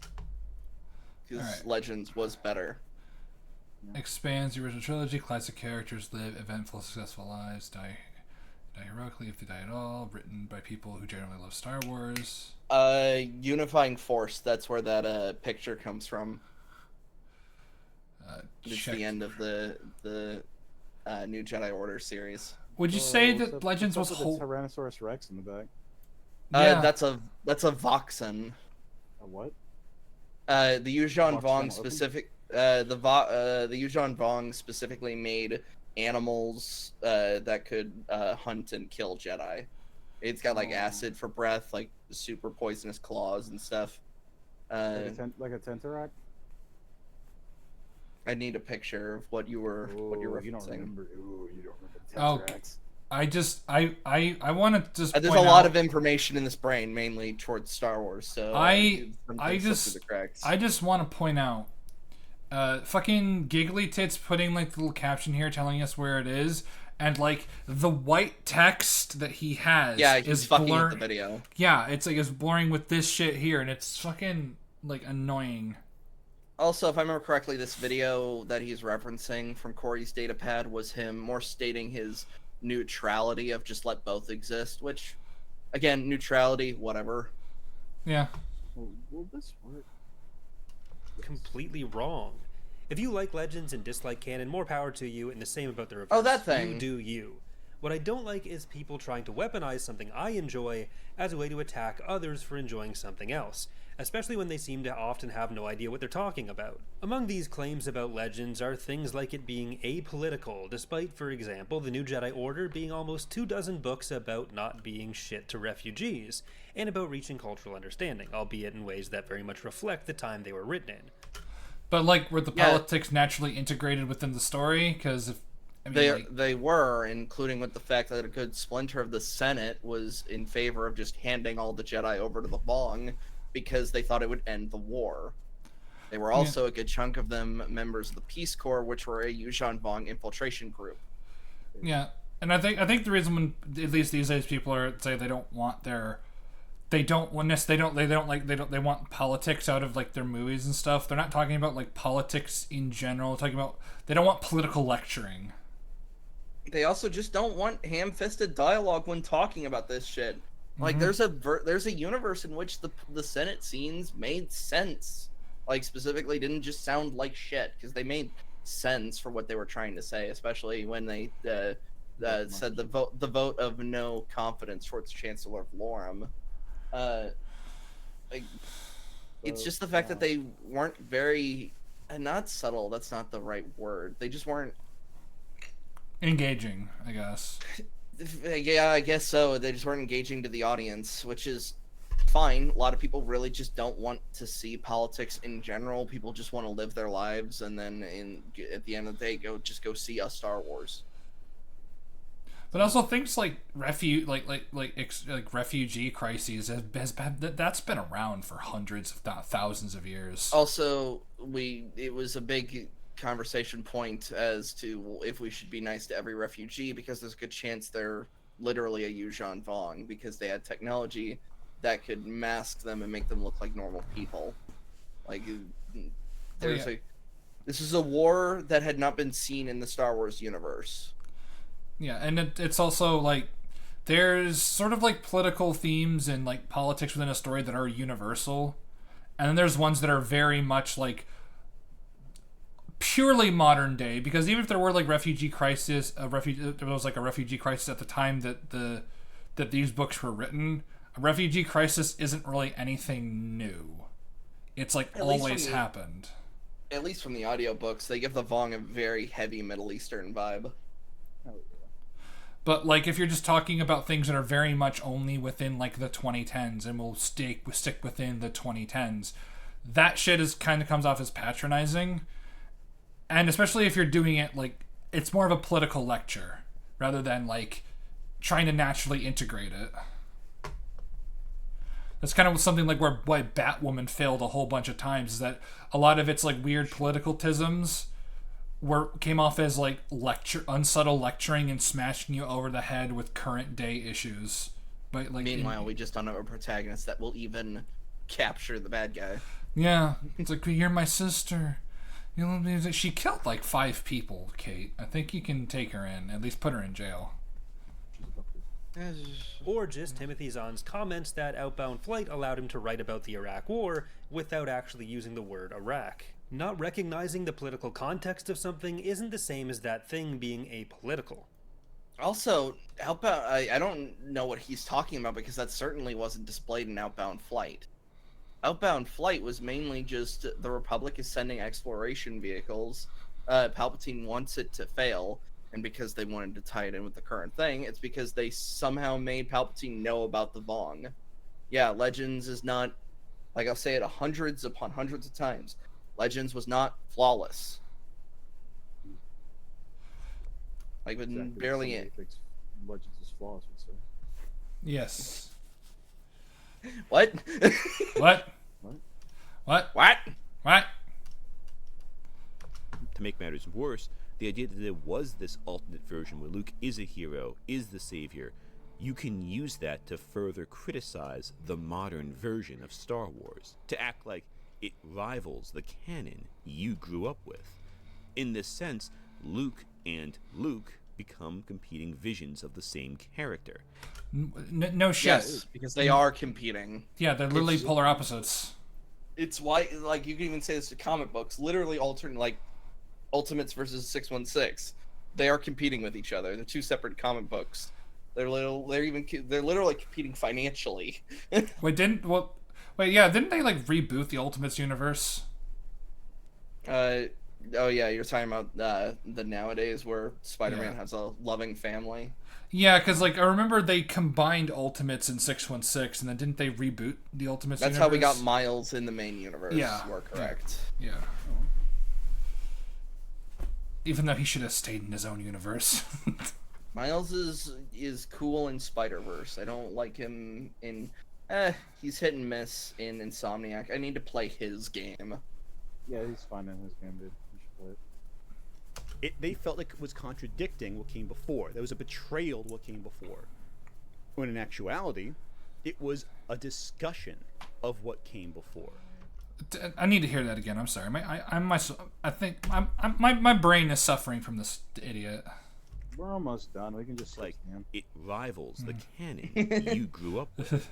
In this sense, Luke and Luke become competing visions of the same character. They felt like it was contradicting what came before. There was a betrayal of what came before.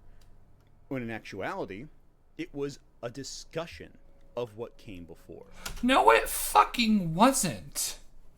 It was absolutely not. Disney, like, if we were talking about that, Anthony, then Legends would have been allowed to continue under the Legends category. That would have been perfectly fine. That's what I've said all this time. If Disney had just let the Legends continuity continue, and just so people like me could just fuck off and enjoy those books, it'd be fine. But no, it's the fact they said, nope, they're discontinued, they're uncanon, they're gone. But here, you can still buy them for, give us money. Yeah, really Money shitty. now. Give me money. But the answers that were selected were the harshest answers possible. They were the most retarded answers possible. The ones that made the least sense possible. To the questions being posed. I mean, I definitely had fun playing a particularly challenging game of Spot the White Guy with this trailer, because damn man, this one shows enough to fulfill Disney's entire DEI quota for the next 2 fiscal years. For example, check out this collection of Jedi Padawans and see if you can identify the one demographic that's mysteriously left out. Star Wars fan. Yeah, thanks for strawmanning Drinker. And also he's talking about a trailer. Yeah. What's your point here, man? No, it's just a dig at Drinker. The Drinker is MR racist, and therefore M is Dems bad. Not realizing that there's 2 different versions. There's the one that talks on open bar and actually has discussions with people, and then there's just the critical Drinker, which is a character. Just the character of a drunk Scotsman. That's why he doesn't go as in depth. That's why he, like the Knives Out review, which was even Mahler said he should have made it longer. Yeah. Historically have an issue when things have to change, but even more concerning, they have a bit of an issue with other things. Keep in mind, I could get into right now all the stuff with Moses Ingram. That's talking about stuff that's happening outside the movies and the shows. Yeah, and it's like the receipts from Moses Ingram, while they were bad, there weren't that many. It wasn't like this massive influx of fans that hated the actress. They hated the character. It's why we keep theorizing that they just wait for some weirdo that just is like, yep, I don't like this black lady, and then that's when they jump on it. Exactly. It's like, no, we are not racists here. Well, I mean, I'm pretty sure Disney prays and hopes that there's racist backlash so they can use it. So, kind of like how all of those, maybe not to this extent, but kind of like how a lot of those journos were hoping, way back when Joker came out with the first one, that they were hoping some incel came around inspired by Joker to shoot up movie theaters. And then that ended up happening in... Yeah, Frozen. Yeah, Frozen too. Yeah. Two Filipino families wound up having machete fights. Yeah.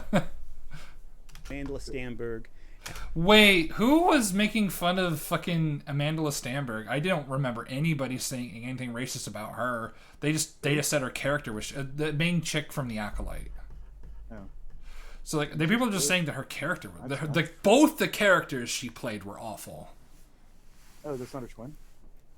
No, it's not. It's not her literal twin. No, not in real life. When she cuts her hair with the lightsaber. Why isn't there enough twin representation in videos? I don't know. That's a good question. Like that's a good question for another. Remember when? I'm having a hard. The person who created Acolyte, the Harvey Weinstein. Leslie Headland.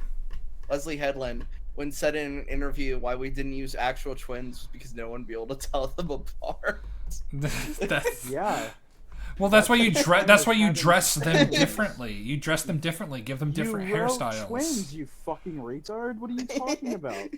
Or at the very least, don't make. If I'm fucking wrong, that is a plot point in the fucking movie. Yes. In the show. Yes. Literally. Yes. That is how the fucking twins hot swap. Is because they don't recognize the twins at first. Yeah. Exactly. You fucking God, wow. Just go die. And all of that healthy discourse about the Acolyte and Obi-Wan show. Yeah, the healthy discourse about how they were awful and they did so much damage to the characters involved in the overall world. I'm sorry that you never paid attention to the actual discourse. Kenobi and a lot of the Disney shit constantly points that Leia is more important than Luke. She is. And she's not. Like Shit, you're right. But she's like, important because she's Leia, but like she's not. You put Carrie Fisher and Mark Hamill, I'd go to Carrie Fisher. Best friend height. Oh, so what you're saying is you're actually straight, Wyatt. Your bi card is just for show. Max was right. I'm sorry I ever doubted you. All the people who say they're bi aren't actually bi. Fuck off. You're either straight or you're gay. Yeah. In my experience, most of the time, you're just gay temporarily.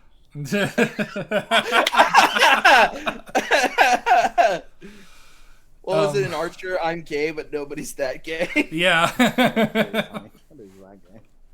But no, the actual discourse between Kenobi and the Acolyte had nothing to do with race flisms, except for on your weirdo side, because that was all you guys talked about. Whereas people I talked about race. That one Asian dude is great.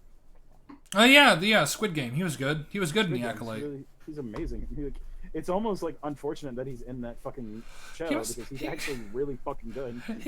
He was probably so excited to be in Star Wars. Oh, dude, yeah, and like he fucking plays the fucking master role perfectly too. I really hope he actually comes back and does other things. All without like actually being able to speak a word of English. Yeah, motherfucker literally had to hit Google Translate for all of his fucking lines. Yeah. It's such a shame because I'm pretty sure it's like I get to be in Star Wars, my career's gonna kick off, and then like at the very least he's been universally praised as the best part of that show, so that's something. Yeah. But you're still in the Acolyte, unfortunately. No, he died. Oh, yeah, he did die, didn't he? Yeah, he died. Yeah, he died in the. Yeah. Well, no, that's the Squid Game. There are too many of them. What are we going to do?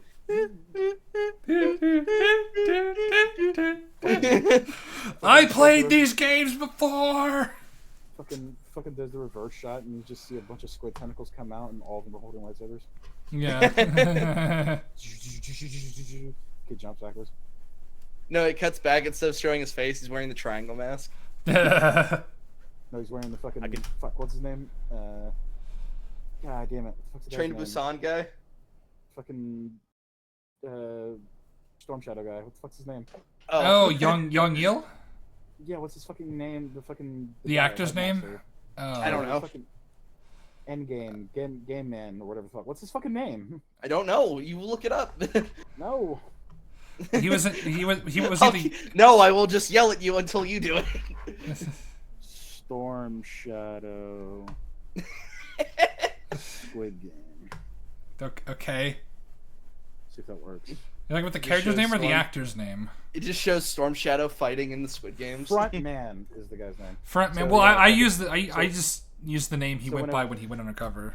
Yeah, but I'm just saying, fucking Squid Game man, he wears the frontman mask when he kills all the children. Yeah. That's his Darth. This is Darth appearance. Which, unironically, is actually kind of cool. I'm not gonna lie. You were supposed to end the Squid Games, not join them. You just like speaking in Korean. Could you imagine if that's how? Could you imagine if that's how Squid Game ends with an epic lightsaber fight? Holy shit! Yeah. Gihan becoming a frontman. No, that would be a complete and utter like betrayal of his Oh character. no, I agree. I agree, but like, That'd be so fucking cool. Then he whips out his lightsaber. He just whips out his lightsaber and he like looks at like the fucking all the American dudes and like on like the video conference and like he just pulls out his lightsaber and then because why did you pull out your lightsaber when you're right? That is so cool. Mm-hmm. So cool. Frontman Solo. Talk about the treatment that Kelly Marie Tran received. Provide the receipts. We just talked about this. Yeah, whatever. We're moving on. We talk about John Boyega's recent comments that received tons of backlash from certain members of the so-called fandom menace. What yes, comments? You're talking. What comments? Okay, so John Boyega recently just went like, "Oh man, Star Wars is racist. There's all these white people," and it was just like. A few years ago, John Boyega, you were talking about how you were burned by Disney because Finn was essentially turned into a non-character. Ah, okay. He's basically trying to get back in there. Yeah. Yeah. Sure he's in episode 10 with fucking. He wants to be fucking Shadow Hedgehog guy. I already forgot his name. What the fuck's his name? Lord Nyax. Yeah, Lord Nyax. You see all the lightsabers and then Finn comes out. No, fucking Finn? No, Lord Nyax. No, then Lord Nyax just steps out and like, "Can you see all of me?" Fucking live and learn. Just starts playing. Live and learn. No, Lord Nyax just steps. He sees Rey. Why do you look like me? I was gonna say Finn and fucking Lord Nyax are on the moon because even though Star Wars is burnt out, it still burns bright. Live and learn. And they fucking go, and then they both whip out their lightsabers. Yeah, but then like fucking Nyax does like a spin dash. It's like, I'm bringing the party to you. And then they both just fly off. They don't even look golden. They just fly off. Oh yeah, dude, it's just so cool. Moses Ingram, by the way, was the best part of the Obi-Wan show, which Next welcome. Moses Ingram's what was her name? Riva, the clown person, Riva. No, she was the worst. She was probably one of the worst, if not the worst part of the show because her character was a blithering clown. Yeah, and she did the worst thing possible. She joined the Inquisition. Fucking killed countless numbers of Jedi, and then just like all of this so I can kill Vader. Yeah, I'm gonna kill Vader who killed. You're just as evil. Then she survived not one but 2 stabs through the stomach with a lightsaber. One as a child, and then she survived Vader. She survived Anakin stabbing her. No, she survived Anakin/Vader stabbing her in the stomach twice. One as a child, one as an adult, and it's like. How did you live through that as a child, for one? Not only lived through that the second time, but is like functioning enough that she goes to try to kill Luke. Yeah, she tries to fucking kill Luke, and then it's like, her character was fucking awful. Dude, it sounds so cool. No, it's fucking terrible. I don't think it was that good, but Moses Ingram's character, Riva, had an interesting arc. No, it wasn't. It wasn't. I wouldn't even call it interesting. It's like she's a bad. She went from a school shooter victim to a school shooter. Yeah. And then what's kind of kill her fucking school shooter. Like, and then the funniest. If that analogy makes you uncomfortable, yeah, that's the fucking analogy they were going for in the fucking show. Yes. So, yeah. It's like, oh no, Anakin's a school shooter. By the way, I am going to start killing a bunch of people so I can get closer to school shooters. Like, didn't she also kidnap and kill Force-sensitive children as well? Yes. Yeah. She's a fucking horrible person. I'm so glad. She's a monster. And then like, I realized I did something bad. It's like, you did. And then what would have been funny is instead of Obi-Wan just saying like, you are redeemed now, it's just like, unfortunately, I need to do this. And then, yeah, he kills her because it's like, it's in He's a gotta way. keep Luke a secret. Like I can actually, that would actually be kind of interesting. The idea that of Obi-Wan doing a bad thing just to keep Luke a secret. Yeah, it partly to keep Luke a secret, and also partly because you threatened to kill Luke. You threatened to kill the son of my best friend. You don't seem to understand. Luke isn't yours to conquer. He's mine, but Obi-Wan removes he pulls his face off, and it's Mara Jade. Then she pulls her face off, and it's just Omni-Man going, "Are you sure?" And then Mara pulls off her mask, and it's also Omni-Man. Are you sure? Was the best part of the Obi-Wan show, which I don't think was that good, but Moses Ingram's character, Reva, had it. Yeah, it wasn't that good. It wasn't that good, as in What was the reason? What was the reason? Why wasn't it good? It's crazy. It's crazy. Yeah. What? Like, No. all these fucking shows, they're just not getting renewed for new things. Oh. Yeah, I wonder why that we're is. starting to establish a pattern here. Yeah. Interesting arc. It was tragic, and all the things. It was tragic because it was interesting. It was tragic because it was interesting, and that's why it was good. Don't explain the inner mechanics of how it worked. Just tell us that it worked. It just works. It just works. Stop being such a fucking racist. You understand that? No. People complaining about episode 1 and 2 turned out to be deliberate subversions of expectations. People who said, "Oh, she's so powerful. How can she beat an Inquisitor?" Well, turned out she didn't. It was just a trap because she was never as powerful as she thought she was. Vader just.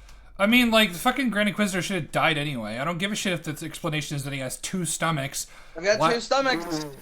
Yeah, that's the explanation. His species has 2 stomachs, but you understand, by getting rid of one of the stomachs, you utterly, even if he survives, which he probably shouldn't have, there's also, the spinal got damage. 2 brains, and that didn't fucking help him. Yeah, if he has 2 brains, I'm pretty sure if you shoot him in the head through one of his brains, he'll either die or his cognitive functions will completely... It's not a backup stomach. It's probably necessary for digestion. In fact, let's ask the 501st. Cut to Kiadi to get fucking shot the fuck up. Oh! Well, sorry. Well, you know what? I actually don't feel bad about that one. Yeah, Kiadi was a psychopath. Feel bad for Ayla Secura. Yeah, that's because for some reason, even though she went down, they didn't stop firing for a good minute. At least when Kiadi got shot, they stopped. Just wanted to lure her into a false sense of security. That was a thing that Vader did, And again, all these complaints that were made early on, they're made redundant by the time you finish because hey, maybe there's a plan in place, and if you talk. Yeah, but what if? Okay. So my plan is to increase increase my net profit, my net worth, how much I'm actually worth. So what I'm gonna do is I'm gonna load a bunch of coins into a shotgun and blow my head off. I mean, you got money on the mind. But yeah, exactly. It's that was my plan. That doesn't mean it worked. I'm a tactical genius. I'm dead now. I don't have any worth anymore. I'm dead. My net worth is gone. Frightening. Net worth only matters if I'm alive. Too quickly, you might, forget something. But let's also be fair. This is says the person defending The Last Jedi. is taking the idea that all the criticism about Moses Ingram's character are in good faith, which they are not. It's show headline is proof of thing rather than showing actual proof of thing. Okay.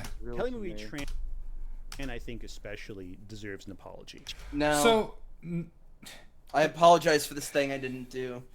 Okay, that's just it. So why are you glad the Star Wars Last Jedi ruined our childhood? Because Kelly Marion Tran deserves apology. She was harassed for so long by Star Wars fans. Receipts show now. She was harassed for playing a character in The Last Jedi. Show receipts She received now. a lot of backlash. And if you say that none of the backlash to these actresses was racist, before the film came out, there was unending praise. Hey, Wolf! Bad Asian bitch. Hi, Wolf. Wolf, you're that's weird because that's trademark for your mom. Yeah. What a feeling. So first off, Wolf. So first off, Wolf calling her fat Asian bitch is just him being an edgy boy. Like, Wolf is actually quite left-leaning in real life. So yeah, he likes furry fox boys. Exactly. Asian bitch, because apparently being the first fat Asian bitch in a Star Wars movie means you're automatically a good actress and have a pivotal role. We'll then. Oh! It literally! Hi, Baller! Oh shit! Come on, show Rags next. I beg you. Shrek. How is calling her Shrek racist? I don't know. I guess ogres are racist. What? I don't know. Ogres like onions, dude. Come on. Well, like, that would be more of like a body positivity issue, wouldn't it? Like just fat phobic or whatever. A potato and a wig. Fat Asian is called Rose, and she is the new Jar Jar Binks of this story. Dude, it's crazy how much fucking Wolf was just Lyle. That's so weird, man. I legit, I told y'all, when I first watched the EFAB, I thought that was fucking Lyle. What? Wolf. And what's funny is like the reverse happened to me because I saw Wolf and then you showed me Lyle and I was like, what the fuck? But like even Wolf admitted that he's the discount Lyle. Yeah, he has. But like what's really funny about this is like he's just being he's just making edgy humor to make people like you mad. You fell for the bait. And then also, Mahler is just dissecting the fucking film. I don't know. Wolf fucking denied that he called her a fat Asian bitch. So. No, he denied that he called her sister the fat Asian bitch. I'm pretty sure he denied that he called her Asian bitch. I'd have to rewatch that fucking. He might have denied he called the sister Asian bitch. I can't quite remember the AFAT myself. That debate is just amazing. I love that fucking thing. Yeah, the guy, like almost start crying. Yeah, but like, dude. Yeah, the not so great debate. That's amazing. Yeah, but no, he's Talk just about being a blast of the past. Man. That eventually got all of us together. Yeah, but like, he's just being an edgy boy. He's trying to make people like you upset. And you fell for it because you're a sensitive little bitch. Yeah. Because you're a fat Asian bitch. Yeah, and all Mahler does is call her Shrek. That's not racist. Is he actually going to call... Is Mahler actually going to say anything? Suddenly dramatic and harrowing tale to tell about this casino planet being filled with a bunch of evil white males who made money from being evil and nasty to all of the cute and helpless nice minorities in the world. That's not racist. That's him. But that's literally the intention of Canto Bite. So that's not him being racist. So. Just in case you couldn't pick that up yourselves. The fuck are you gonna save the ones you love if you've let the enemy kill everyone, you stupid bitch? That wasn't racist. That wasn't racist. That was just funny and also the truth. Come here's my favorite Mahler line. Couldn't be any more poetically fucking retarded. What you What? This couldn't be any more poetically fucking retarded. Love makes no fucking sense at all. God fucking damn it. I dearly hoped that she would die. Please be dead, please be dead, please be dead. Damn it!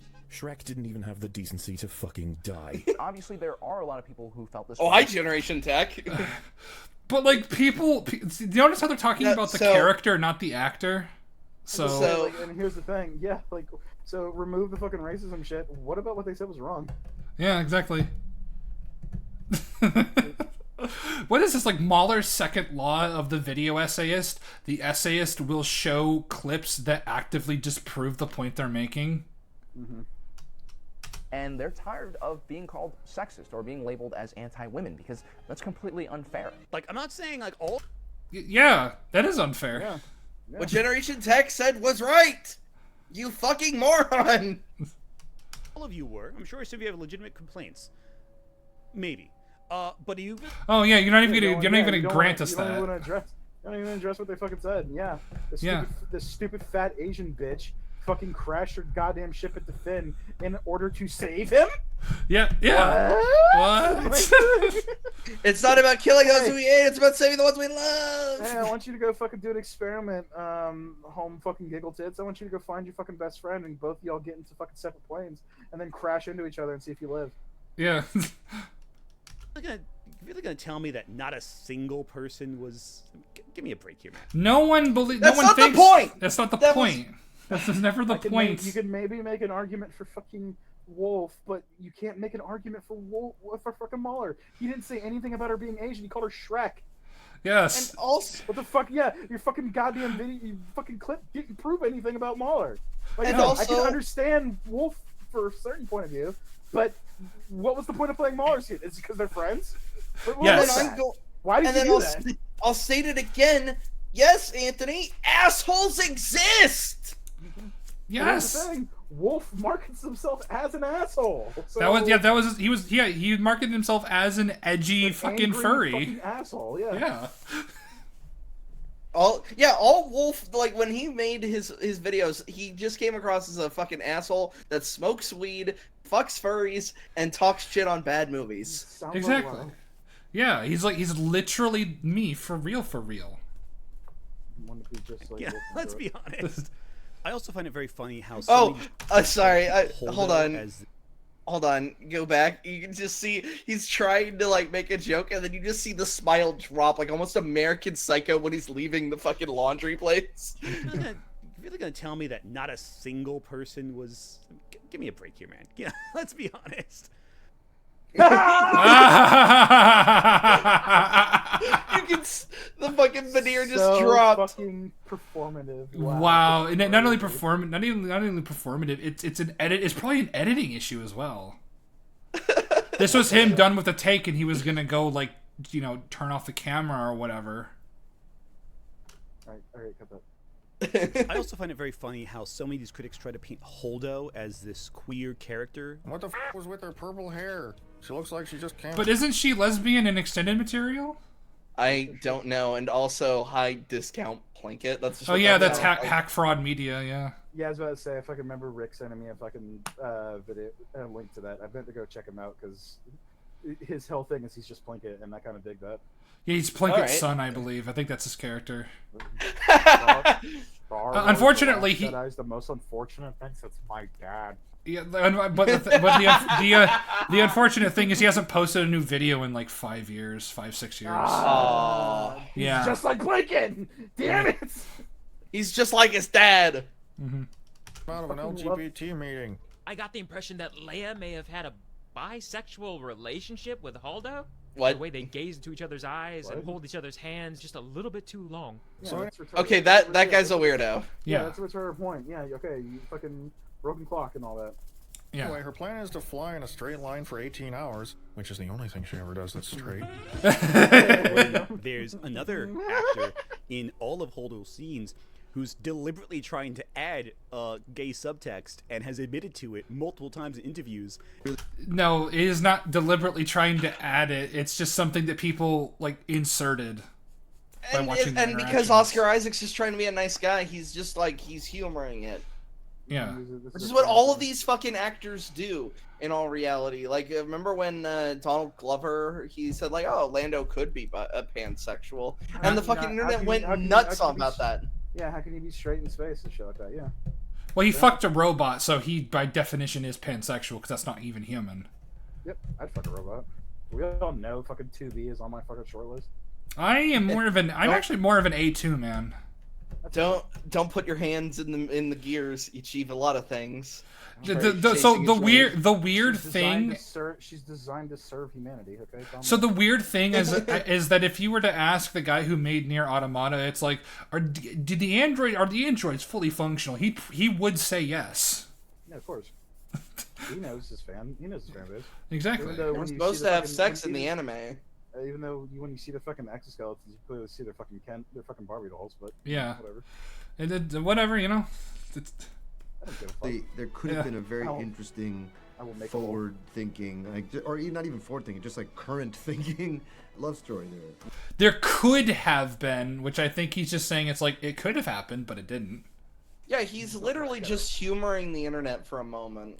He's just doing the nice thing because he is trying to sell a product. Also, not really being that humorous either. Also, we've turned from a defense of The Last Jedi to an attack on the people who don't like it, which. No. It's not a defense of The Last Jedi. He's saying he's glad it ruined all of our childhoods. Yeah, that is true. He was on the offense from moment one. Just my brain registers it as defense because it's just the same fucking arguments for the defense of it that we've been hearing for the last 6 years.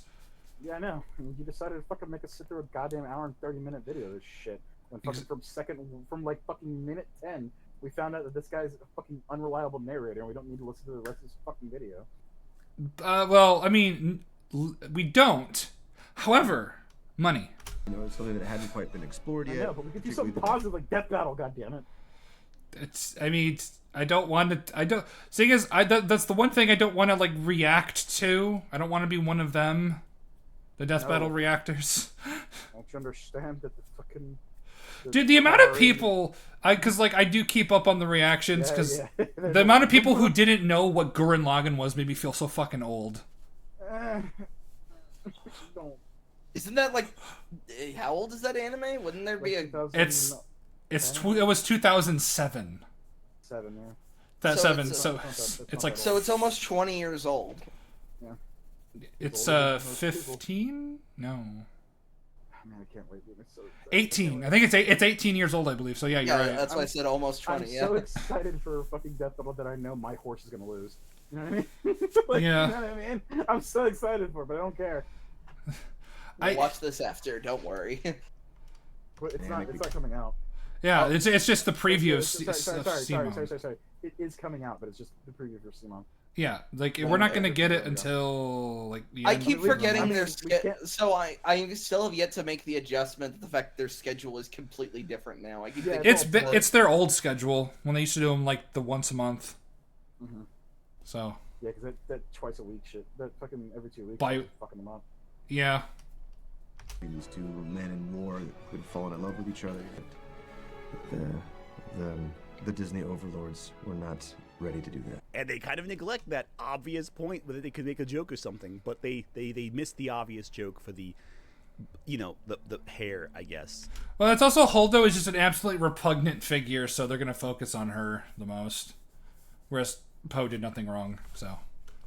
Repugnant as in she's horrible, or she looks bad? Yes. No, it's fine. It doesn't fit in the setting, or specifically. It doesn't fit at all in the setting, but I mean, she ain't bad looking. Yeah, Laura Dern has aged quite well. Laura Dern has aged really fucking well. Yeah. Oh my god. I don't know. It's a bad This bitch. purple-haired lady is Holdo, who looks like she's about to hold an intersectional lecture on modern Afrocentric feminism. So, keep playing these guys' videos, man. These are better than your videos. So, just to talk about something briefly, because I've heard this defense about Leia. People say "Oh, Holdo's wearing a dress." Leia wore a dress. When she was at Echo Base, she wore a fucking military coat outfit. She was fucking because she was with the command staff. If Leia was just in basically an ice dress, it'd look fucking weird. The reason why she wore a dress in A New Hope is because she was still under the fucking guise. She was still a senator. Yeah, still a senator. I'm a senator. Yeah, I don't. This is Vito's video, isn't it? Is it? I think this is Vito's I don't video. know. Yeah. I think it is. I think it Back is. it up a little bit so Vito's. you can hear. The hair, I guess. I don't know. This purple-haired lady is Holdo, who looks Yeah, like she's that's about Vito. to hold an intersectional lecture on modern Afrocentric feminism. rather than Vito's command pretty rebel cool. soldiers, Also, I mean, I don't know, super cool, but yeah, his videos are good. let's not forget that. Also, it'd be weird if in Return of the Jedi, when she's walking around Hoth, if she wore a dress. Not Hoth, Yes. Endor. If they should call it Kolth. All right, that's enough. I'm on it, man. Yeah, if she walked around Endor wearing a dress that she eventually wore with the Ewoks, it'd be fucking weird if she was wearing that the whole time. But no, when she's with the soldiers, she's wearing the weird forest poncho. And Also, why are you just playing the clips about people making these edgy jokes and talking about superficial things and not the actual substance of arguments? They can't take jokes. Yeah, I mean, I know that, but I would imagine that by now he would have learned from the other TLJ defenders to actually address the arguments. The problem is he can't really, and he's kind of mad at the fact that this fucking shitty ass movie fucking spawned a shitload of video essays. Yeah, it made careers. It it brought us together as friends. So I can never really truly 100% despise The Last Jedi because I wouldn't have my friends without it. Exactly. Yes. It was so shitty it brought us all together. I'm the I'm the outlier. It's like, no, I'll gladly go back in time and try to fix Star Wars. But you It's wouldn't. like But I don't want to lose my friend. Star Wars is my one ring. I can't let it go. I'm gonna have to make you because, like, no, don't do it. We will never be friends. Wyatt lied. As I'm in my underwear. Is the Gollum analogy. Out, so the liberal arts major is up to bat. And look. The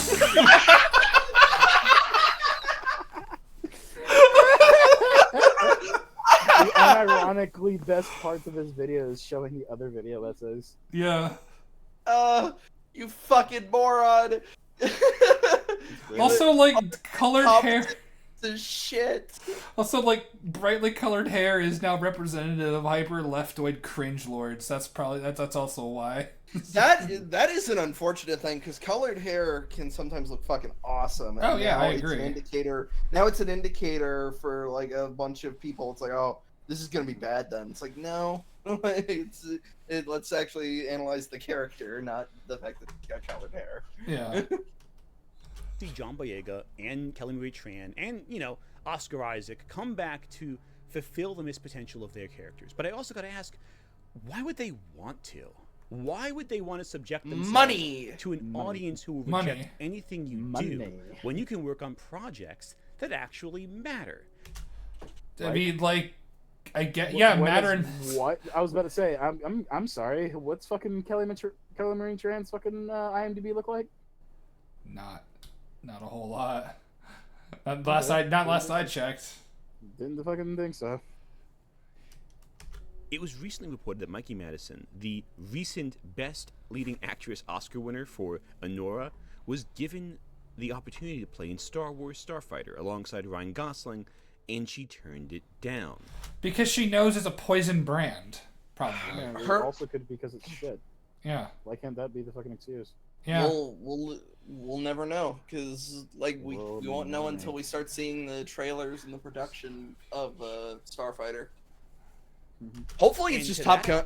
Hopefully it's just Top Gun in space. Like I can just dig that. Like, that's what that's why the lady who directed Wonder Woman, Patty Jenkins.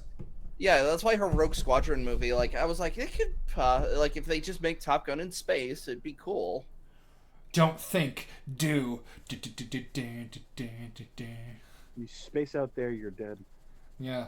Highway to. Yeah, did you see X-Wings flying around? Danger zone. Bridge. Poe. Poe. What? Danger zone. I say, choose anything else, you know? Don't waste your time on Star Wars. Do a project that means something to you. This is, I mean, granted, if they pay you a lot of money, do it. In fact, Disney, pay those actors money so they can come back. Because I'd like to see them do more, but even still. I mean, like, literally, Oscar Isaac is like, I mean, I'll come back if I need another house. Hold on, he just said, fuck it. Even though you're going to get, like, ridiculed on the internet, fuck it. Just come back anyway. Pay me, nigga. Yeah, and the reason why they don't want to come back isn't because of the fucking fans. It's because the stuff they were in was garbage, and they don't want to be a part of it anymore. They feel as if they literally, like, this was their opportunity to, like, be bigger than what they were, and it, like, got absolutely squandered. And quite honestly, it's kind of like that. It's like kind of like the Star Wars curse for, like, Carrie Fisher and Mark Hamill when it came to a lot of more mainstream productions. But, like, in the sense of, rather than being so good, you're only ever viewed as Luke Skywalker or Leia Organa. It was so bad in the sense of, like, you were in that series of awful Star Wars movies. That's why Oscar Isaac is still, that's why he's been pushing so hard to be in other things. That's why he did a really good job as Leto Atreides in Dune. Yeah, he was good in that. And I liked him as the Mandalorian, too. He was also Moon Knight. Yeah, which I've heard is not good, but I heard it it starts off as like inoffensive sludge and then becomes like fucking nonsense. They should just lean into the fucking meme. Yeah, random bullshit go. Why would you want to? Why would you want to? Fucking, you know? Hey, Dracula, you little bitch. Just want to talk. Revs chainsaw.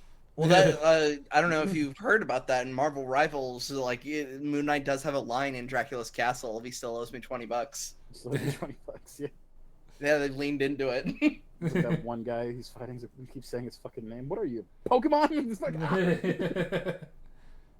Side note, by the way, if they anyone did is kind of going lean to into it too, as well, because like in the comics, everyone's like, "Oh, those were all just memes." It's, yeah, but there's literally that one fucking thing where it's fucking he like leans over to fucking Spider-Man. He's like, "Hey man, I zoned out for a bit. What's going on?" just don't worry about it. It's like Gamora's taking over the fan biz. Who's Gamora? Don't worry, just hit who I hit in a couple seconds. That's genius. But lean into it, dude. The meme for fucking Dracula. I just want to talk. It's fucking Morbin time.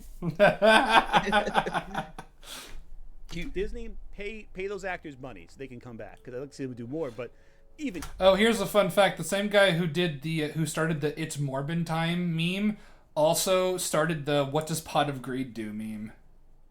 Fucking genius. Really? Yeah, he's a YouTuber that talks about Yu-Gi-Oh! His name is Rada, and yeah, that was him, if I'm remembering correctly, saying, "Man, like I did the Morbin time meme." It's Morbin time. You always favored him. That's not true, Milo. It's blinding time. Why would you want to? You know?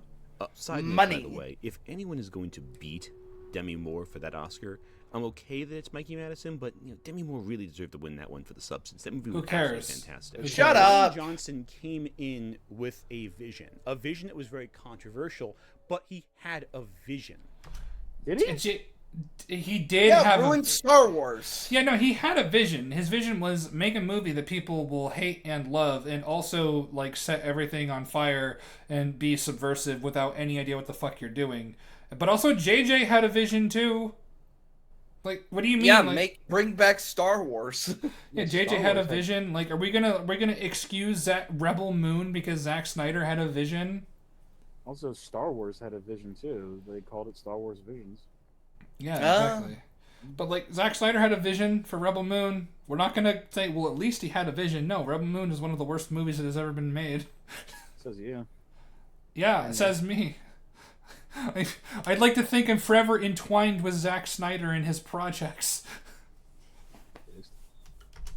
A lot of the recent Star Wars products, and I say products very specifically here, are not made with vision other than to continue telling stories about Star Wars.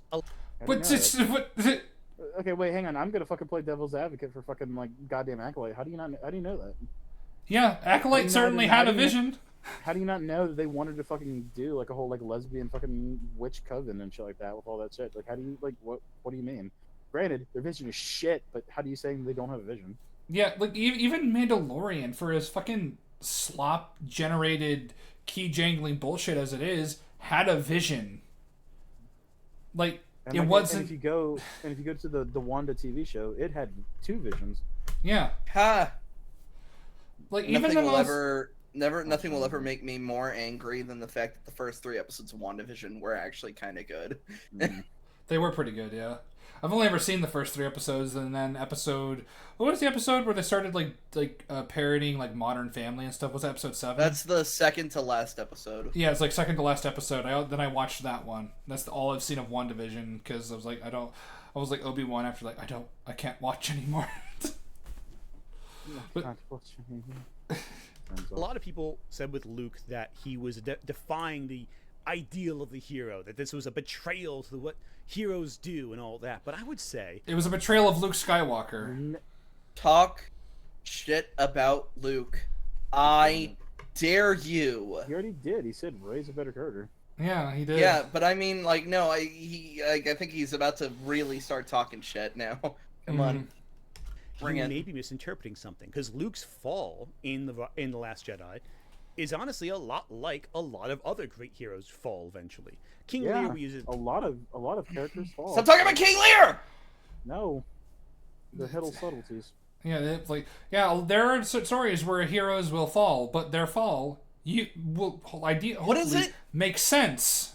what is it with these fucking people and these video essayists that just always have to reach to some like form of old ass literature? I mean, that's literally what he set up from the beginning, though. So it's not like it's that crazy. Yeah, like he because for some reason he just wanted to waste our fucking time. Yeah, he literally admitted that too. That's why it's always bothered me, especially with channels like Wisecrack, for example. Like they always reach back to these ancient philosophers, and it's just like, just talk about either the thing happening right now or something within the last 30 fucking years. It's not even necessarily like they've analyzed the story and they found the line of reasoning, the line of philosophy, or just the way the story progresses matches a certain philosophers or certain writers, like what they believed and how it matches them, and they can like apply it to that. It's like they take the most vague, like surface level shit. I feel like that child from The Simpsons. Talk about Star Wars. Yeah. An example, but you want another one? King Arthur. Yeah, Arthur declines in the latter portions of Le Morte d'Arthur. But King Arthur, her entire journey, because we only acknowledge fate continuity in this household. No, we don't. Like all the beautiful women like Elizabeth, Arthur, and Astolfo. It's audience. He's in classic Astolfo denial. He'll come around eventually. I think he just wants to fuck Astolfo anyway. I think like once it's revealed, and he'll just be like, you know what, you look the same from behind. Yeah. I mean, the balls will touch balls, but a hole is a hole. We're once again referencing Giga's fucking anime in 8 minutes. Like, yeah. Actually, I'm a boy. No, you're not. Actually, I said, no, you're fucking not. But no, like with King Arthur is not like this is just the story of King Arthur and like how his story folds. This isn't a continuation of anything that previously and of any story that was written before the story of King Arthur. It's like with King Lear, you can't compare them. Yeah, following both the betrayal of Lancelot and Guinevere and the conception of Mordred, King Arthur falls into a despair that brings Camelot down with him. No. Because the thing is, it also makes sense in the story. Luke's fall doesn't make any sense. I'm just saying that. Yeah, I am, because I'm correct. Oh. It's only King Arthur didn't try to kill his dad because he had bad dreams. Yeah. First of all, retrieving the Holy Grail, that Arthur is able to return to his throne and regain power.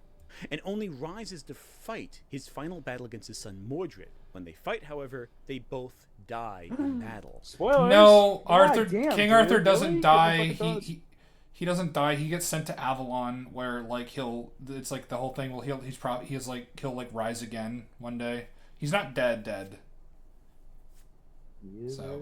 But he did kind of die because he didn't have the scabbard of Excalibur. Yeah, he didn't have the scabbard of Excalibur, but like he's not like perma-dead. He's in Avalon, so Mordred's perma-dead. His death marks the end of the old era. Was he put on the Golden Kings Throne afterwards? and opens the world up to a new era, divorced of Camelot's order, for better or for worse. But it made sense in the story of King Arthur. It doesn't. That's the one thing you're constantly fucking missing. Yeah, you're forgetting the confrontation with the Knights of Ni. Yeah, Ni. We want a shrubbery. Look, we're not doing it. Ah! Don't say that word. What? Ni. It. Ah! I love the ending of that movie because it's a literal cop-out ending. Because all the police come and they start arresting people. Yeah, and that's how you describe like how any D&D campaign ends. Like, all right, the cops just arrest you. You were just role-playing in the forest. Much like how Luke's death opens up the door to an era past the old universe of Jedi, with a new level of teaching and a new. But Luke was trying to do that, like in TF, like pre-sequel trilogy in Disney canon. He was trying to make a new Jedi Order for new Jedi, and then that got ruined. And now he died a sad old titty sucking man. Max is in the corner going, "No, calm down. Just don't do it." On the horizon, talking shit about King Lear's passing leaves the future unclear as well. Luke's passing leaves everything unclear.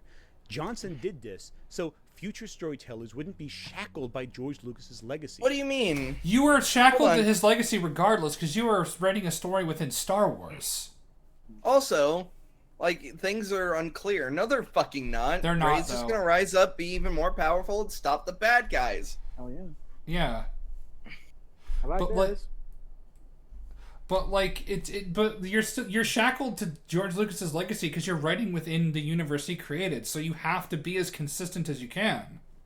Yeah. You're shackled to the rules. You're shackled to the history. You can't ignore it all. You can't burn it down. You can't just for the sake of doing something different ignore everything. That's not how any of this works. That's not how Force works. Make your own stories. You're open now to tell free, new, original ideas.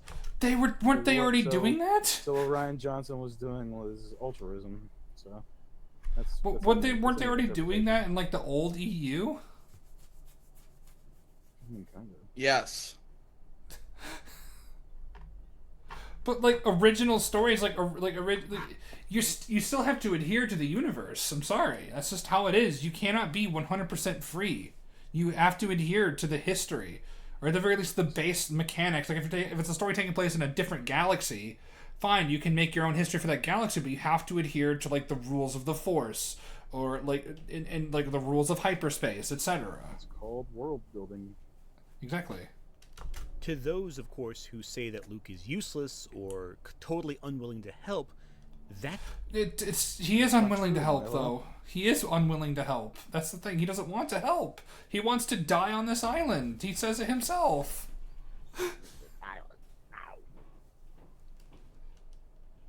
It's not true.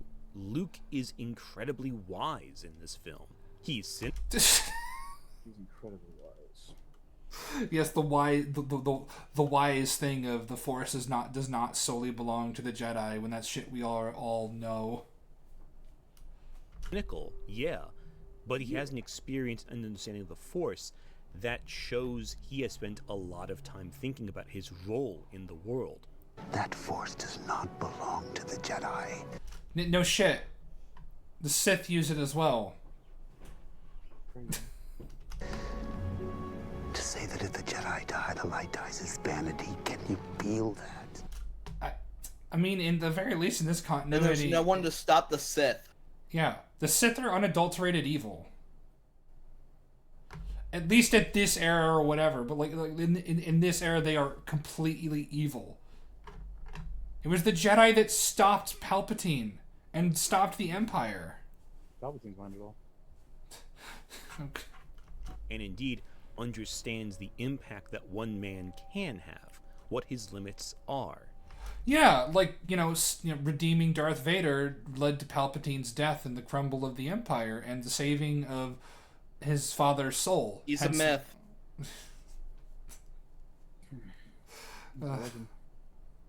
You saw there was conflict inside him. You believed that he wasn't gone, that he could be turned. And I became a legend. Fuck you. Oh. Luke wouldn't say that! He wouldn't. So fucking stupid. Every time.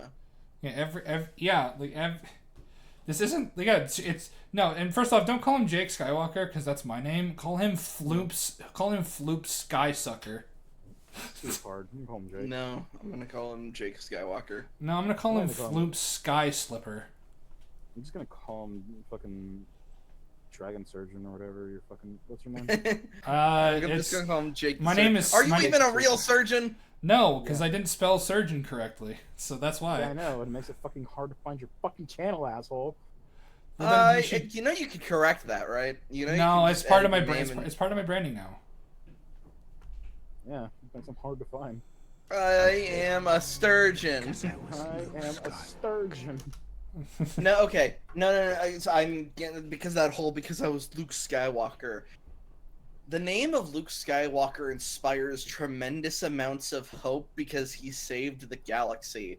During Legacy of the Force, when Ben Skywalker was basically being accidentally sent on a Sith trial, he came across like a person who had been injured and they had a child that they couldn't was going to die if Ben had not helped.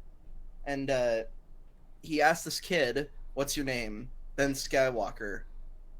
"I don't suppose you're related to Luke, are you?" "I'm his son."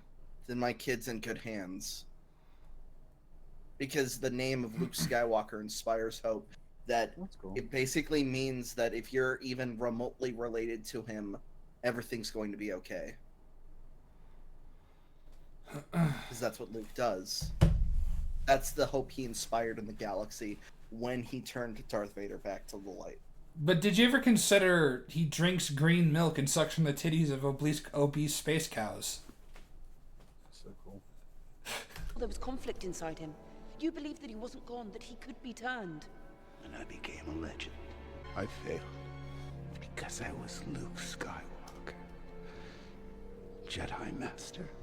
A legend. But fans did not want to see Luke in his twilight years. They No, we wanted to see Luke be Luke. What is so fucking hard about that? That's not the main complaint, you strawmanning, disingenuous piece of shit.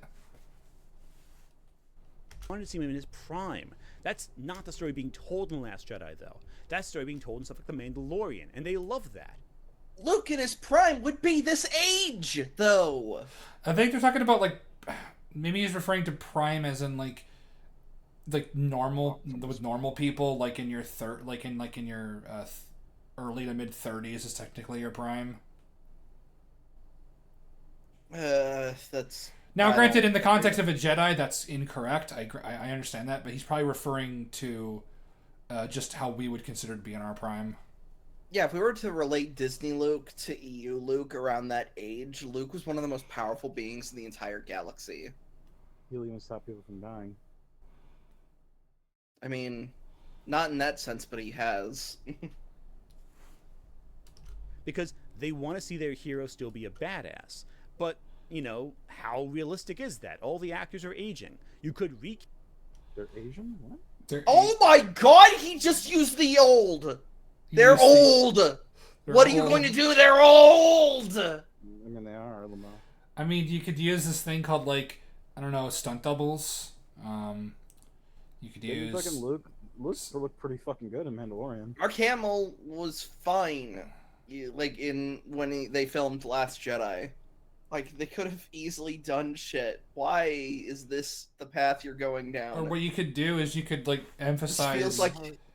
This feels like the YMS Defense of Dial of Destiny. What are they gonna do? He's old.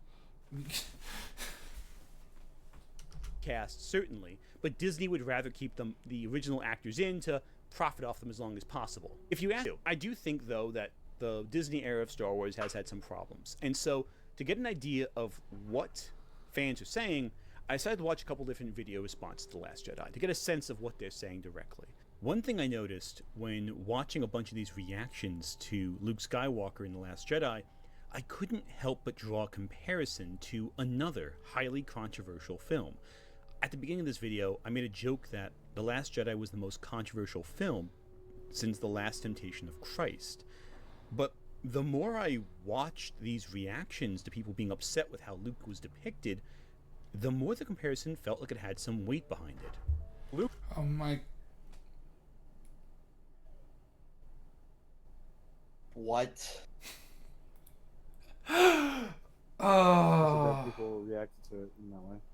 So why don't you like bring up the arguments and the things that they're saying? I'm more confused about like I'm running out of ideas, so I'm gonna compare The Last Jedi to Last Temptation of Christ. I think he made that comparison earlier. We just kind of skipped over. Yeah, he did. It was the beginning of the video. Yeah. Luke is treated with the utmost disrespect. I have never seen a character so humiliatingly eviscerated in my life. This is betraying the biblical Jesus, the historical Christ of the scriptures. A movie that successfully Oh my God, he's gonna compare. He's gonna say that he's comparing Luke to Jesus. Jesus. No, he's gonna say that Luke is like Jesus to Star Wars fans. And then that's, oh my Jesus fucking Christ. This isn't a real person. This person isn't real. This is when filming The Last Temptation of Christ. Willem Dafoe's dick was so big they had to make it shorter in post. They had to cut it off.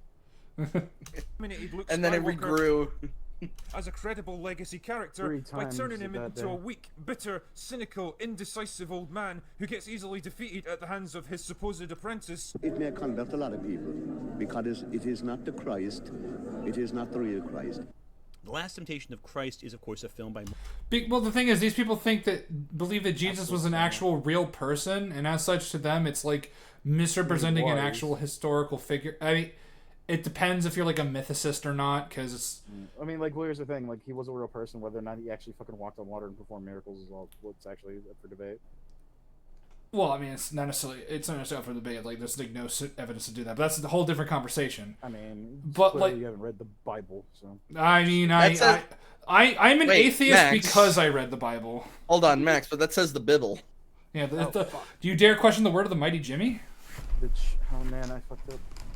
But no, but no, like if we'll go with the fact that we'll go with that Jesus was a historical figure, and that these people believed him to be either the Son of God or God made flesh, depending if you're a Trinitarian or Unitarian or whatever.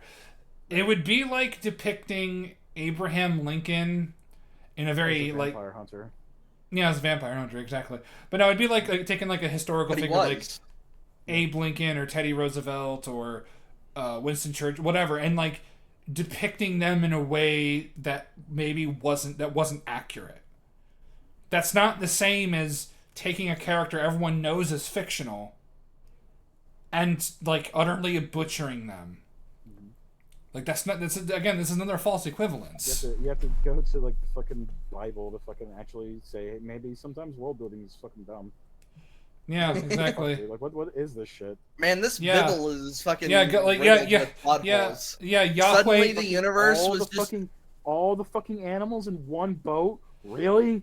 Yeah, like the whole universe was built in a week? Man, it takes me a week to even fucking build a Lego set. Max, it's worse than that because it's only the animals that could draw the breath of life or whatever, which means that insects and all like marine dwelling life like whales and sea turtles. They're already underwater. They wouldn't be on the ark. Everyone knows that insects are fucking the spawn of Satan, so they'll just come back. And clearly the flood didn't fucking work because they're still around. Yeah, and like they had to go from Mount like the koalas had to go from Mount Ararat to all the way to fucking Australia. They had to go from Turkey to Australia. Oh, that's their problem. Is they went to Turkey. Like they're koalas, not turkeys. God. Yeah, and then it's like, oh yeah, Yahweh put Meanwhile, the turkeys were like, man, this place is named after us. Fuck it's yeah. like, oh, yeah. Yahweh knows everything that will ever happen. Puts the tree in the garden. Says, don't eat from this tree. But he knows they're gonna eat from the tree anyways. So, why would he say that? Good Omens literally made a joke about that. It's like, put it on a mountain or something.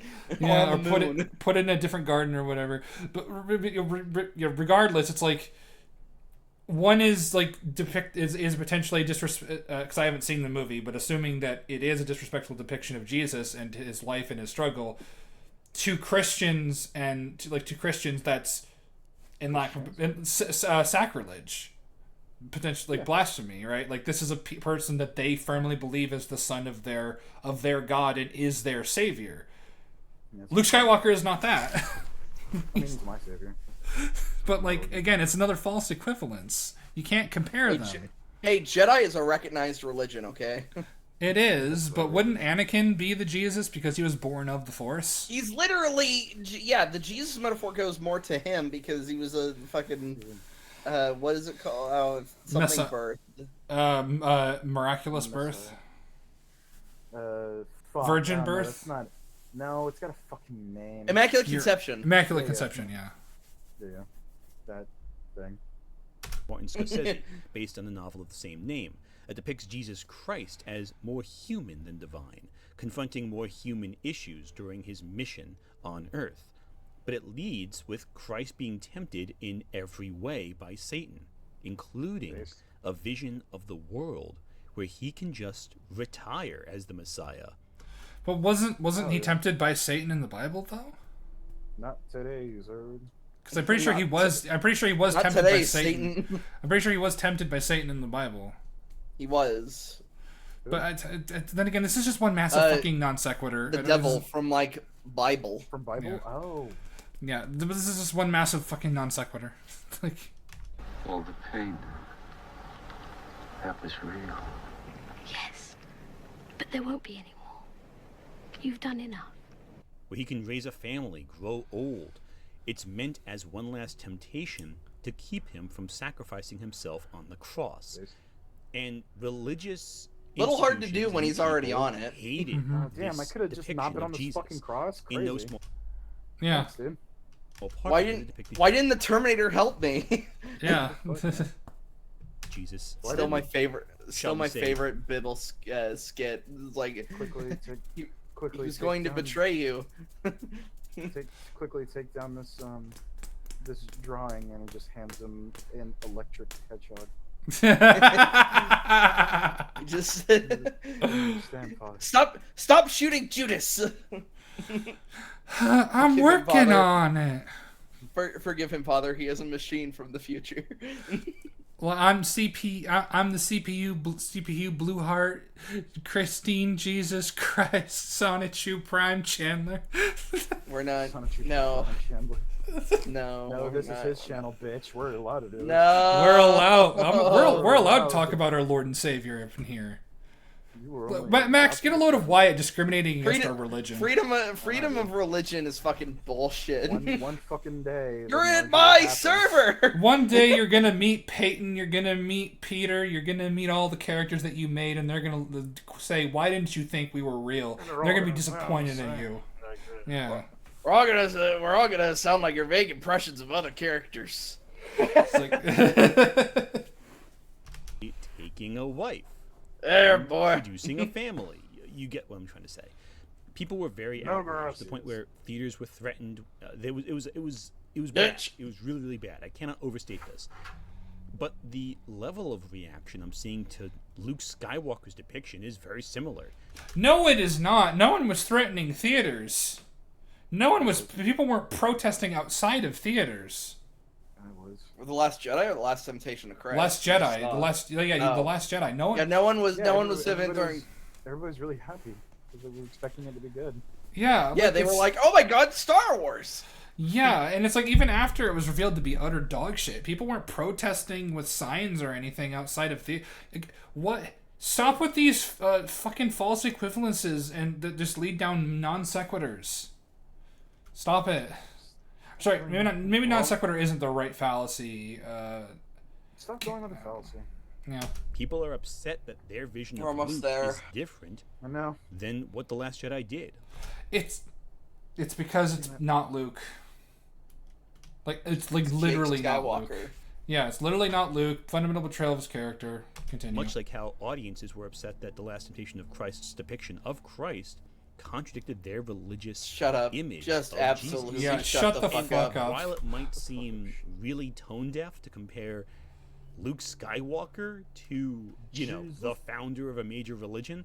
No shit. No shit, really? You don't. What? No.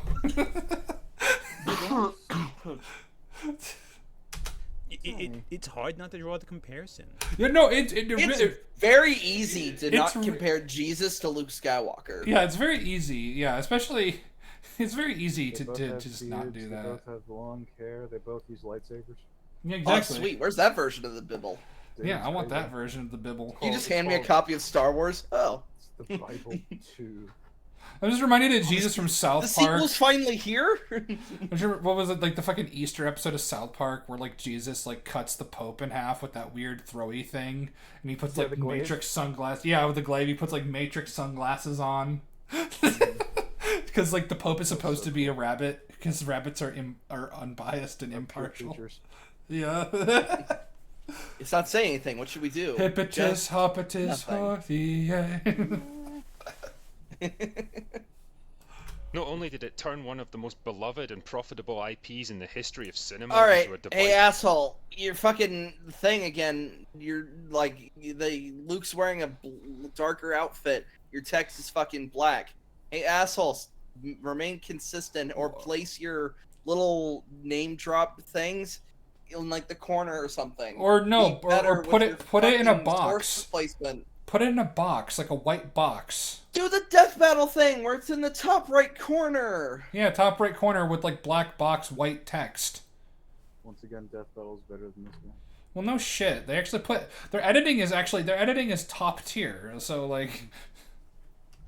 Embarrassing train wreck of biblical proportions, but it also manages to utterly destroy one of the greatest characters of all time.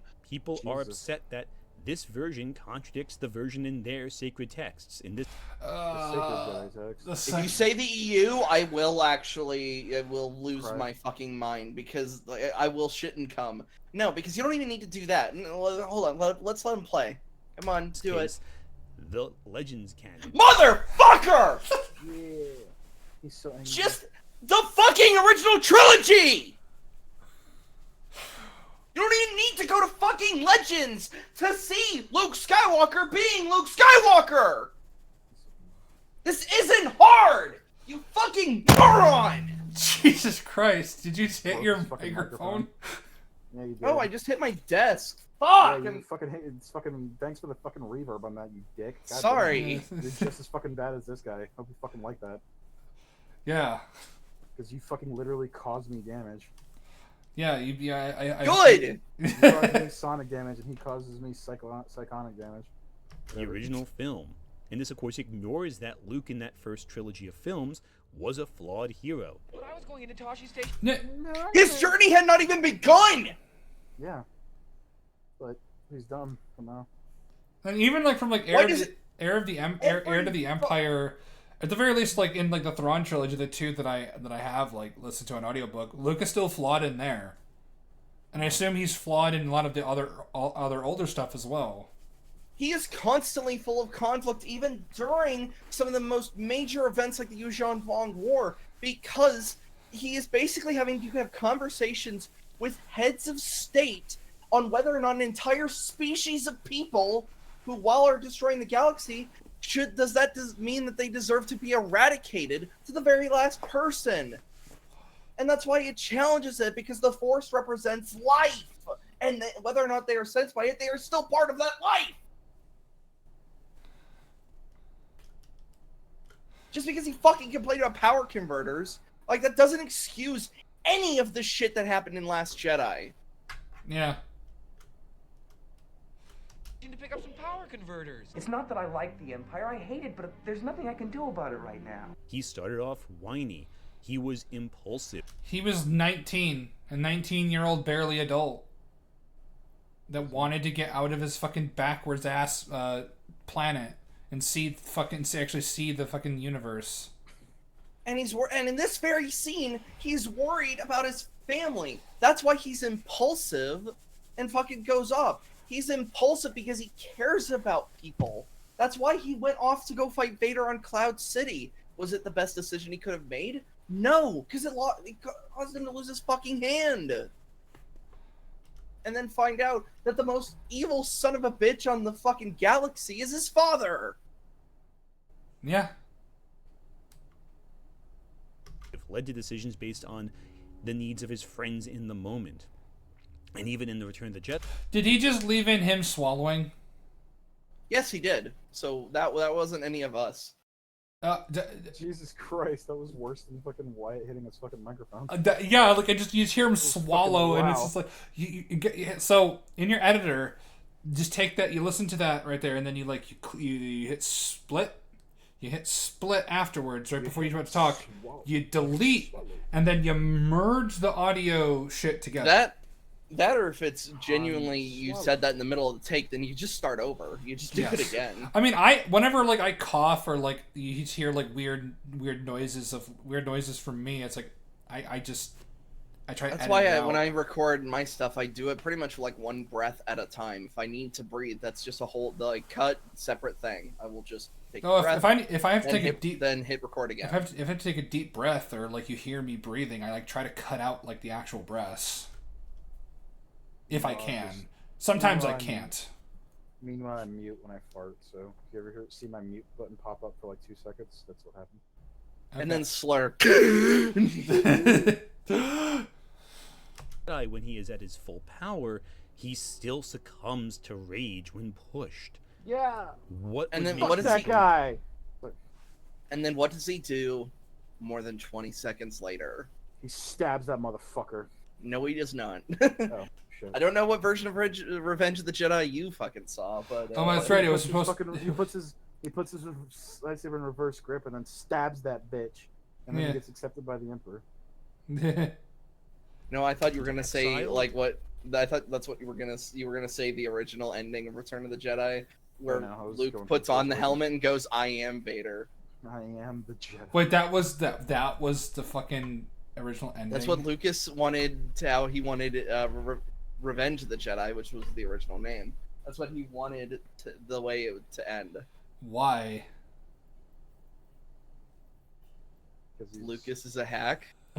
I mean, a very strong argument can be made. That is the case. The Gungans. The Gungans. Doku. George, I want to give you the Gungan money. Gungi. Magungi. George, you just made some Gungan money right there. Well, the feeling of crushing responsibility that you are responsible for a fascist dictatorship to rise up. Yeah, he wasn't. Fascist dictatorship. What the fuck are you talking about? He wasn't responsible for it. What do you mean? Like, the First Order was rising before Kylo turned. Also, it was Snoke who was doing that because he was fucking with everybody. Yeah, it was Snoke. It's literally the fascist leader who's responsible for the fascist fucking regime that will rise up. Taking over fucking trying to eliminate a government that for some reason has decided pacifism is the way to go. Those damn fascists, they come in and fucking blasting their hip hop music and shooting all the jobs. Just Shoto Sands just laying on the ground with an ice pack on his face. Like, unironically, I had my eyes covered too for that. Like, so I just need to drink, man. It's like, I don't like rap music. I guess I'm just not very progressive minded.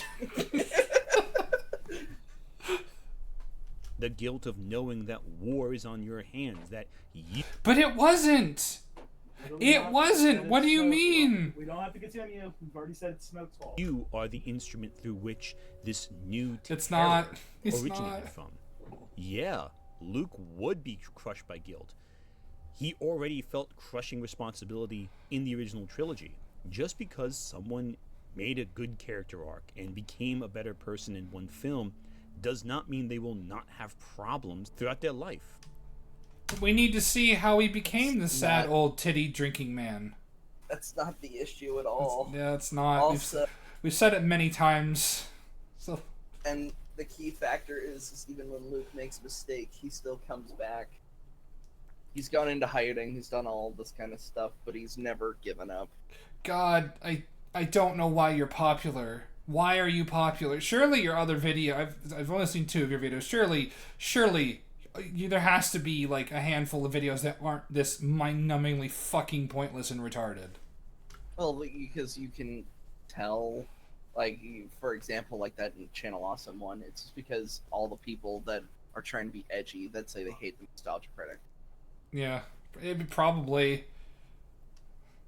The depiction of fans of Luke is as this flawless hero who can do no wrong, who is a paradigm of morality. Yet the films tell me you don't understand Luke without saying you understand Luke. I think fans have blinded themselves of Luke's flaws in favor of this vision of him as the... Everyone who's ever discussed this movie and talks about old Luke has actually, or at least OT Luke has discussed his flaws. And that the reason why they love him is because he overcame those flaws. Like, you never paid attention. Dashing hero, in no small part in... God, look at that CGI. What do you mean? Oh, because it showed the newer Sarlacc pit. Yeah. I mean, I kind of prefer the mouth, to be honest. Same. Legends the mouth is better than the asshole in the sand. Oversimplifying his character to be just the hero. But as we see in this film, it deconstructs that image to say, hey... It deconstructs it, therefore good. Not even deconstructs it, it destroys it. The image of Luke is built on impressions of Luke. Luke never does anything that spectacular throughout any of the films, but his impact because he was still no, growing. No. He does nothing spectacular in these movies. Blowing up the fucking Death Star. Let's start with that. Escaping from the Wampa. Not to mention staying alive against an encounter with Darth Vader. Even if Darth Vader was holding back, he still managed to hit him a few times. Let's talk about how he single-handedly took down a criminal organization with nothing but his abilities and his lightsaber and rescued his best friend. Let's see. Even power scaling wise, taking down that speeder bike that was moving and God knows how fast. And then let's talk about how we beat Darth Vader in a saber duel. Or the most impressive thing ever. He managed to bring Anakin Skywalker back to fulfill the prophecy. Yeah, if we want to include the prequel stuff in there as well, yeah, he brought the Chosen One back. Yeah. That's why, regardless of all the prequels' many flaws, they do make the end of Return of the Jedi better because of the whole Chosen One thing.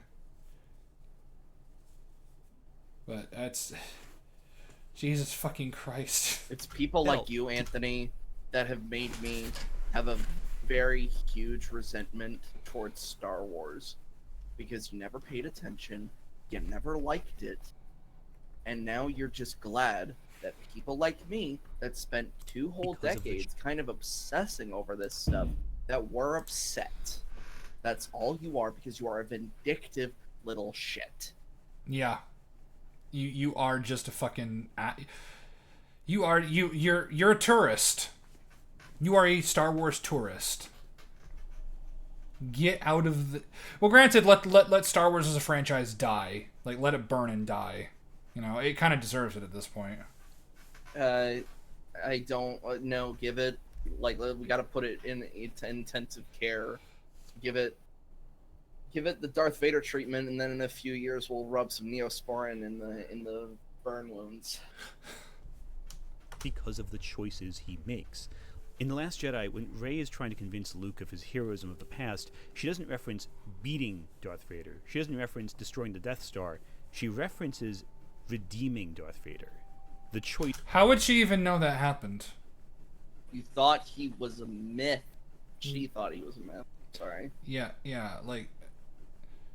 So... You think he's a myth, but still know the story. I guess, I mean, yeah, but like... I guess I'm more just wondering if Luke had really fallen into myth, how much of the story was ever conveyed. I mean... Well, first off, him falling into myth to begin with is dumb, because it's only 30 years. To help him heal is his strength, not his power or skill with a sword. Yes, the most hated man in the galaxy, but you saw there was conflict inside him. I mean, Palpatine was probably the most hated man in the galaxy. Darth Vader was a close number 2, though. Believe that he wasn't gone, that Yeah, the Emperor was, while he was the head, Vader was the face of the Empire, though. Fair enough. he could be turned. Luke is never the strongest figure in the room. He pales in comparison to Darth Vader and Palpatine, but his choices inspire great... I want to hear that again. Be turned. Luke is never the strongest figure in the room. He pales in comparison to Darth Vader and Palpatine. I don't think he means strength as in, like, raw power. I think he's talking about screen presence, maybe. I think he's actually speaking about power. Oh. And in that case, he's wrong. Because he beat Vader. Like, that's just... Yeah, like, I think the idea is both of them. If fucking Palpatine and Vader jumped his ass. Yeah, if they had both done that, yeah, he would have lost. But, like, to say that he pales in comparison to both and not just one, if he had said he pales in comparison to Palpatine, alright, I could believe that. Not to Vader. They were equal, if not Luke was more powerful than him. Well, once Luke started channeling the dark side, he overpowered him. So, yeah, there is that. But his choices inspire greater change in others, and likewise, The Last Jedi shows that Luke's decisions can inspire great change in the world. for better or for ill.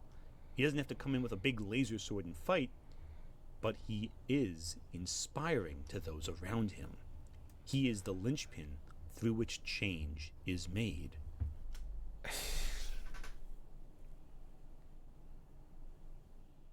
Can't fuck right now. I got nothing. Sorry, I just needed a break from his fucking voice. We're almost done. 10 more minutes. We are what they grow beyond. That or I they feel swallowed again. Yeah. Emasculated because of the film, which they directly said. It also made sure to emasculate and humiliate every male character possible, portraying them variously as weak, cowardly, ineffective, untrustworthy, unfairly portraying them as deeply flawed and wrong, robbing them of any possible redemptive and heroic moments, or making previously ruthless and competent antagonists into the butt of ridiculous jokes. It's anti-meat. So let's start with the drinker thing. Mhm. Yes, what he said was absolutely correct. Yeah, 100%. Especially when talking about Hux. Yeah, It's Hux. weird that when Ryan Johnson, because you can hear it in the director's commentary, that Ryan saw the speech he was giving and said, "Man, this guy's funny." Yeah. And which is the weirdest interpretation, because that's not it at all. Nope. It's not being funny. He's saying that there will now be the downfall of a republic. Also, what is this like anti-meat shit? I don't think this is anti-meat. This is just let's hear. It's anti-war. It's anti-Poe. It's anti-Poe. In each storyline, the male characters are portrayed as stupid, impulsive, and pretty much useless. If you think about it, it was one of the first Star Wars films without a strong male role model for young boys to look up to.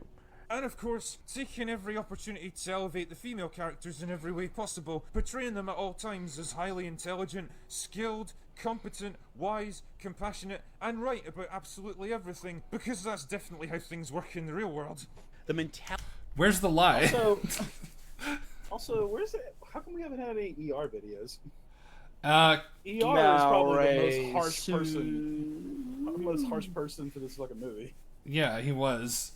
He was like immensely harsh. He was like one of the first to catch on that TFA was dog shit. Yeah. But like, what how was all of that wrong? All those clips that you just played, Tony. How is all of that wrong?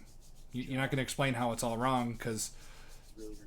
Well, what you're trying to do is you're trying to make them look sexist. You're trying to imply that they're all sexist. So, you know, I mean, they are. attack the person, not the argument. So ad hominem, nice. Reality seems You're to busting be out all the big words. Yeah. Throughout the Star Wars fan. Oh man, you don't even want to see if I can see a tu quo qui.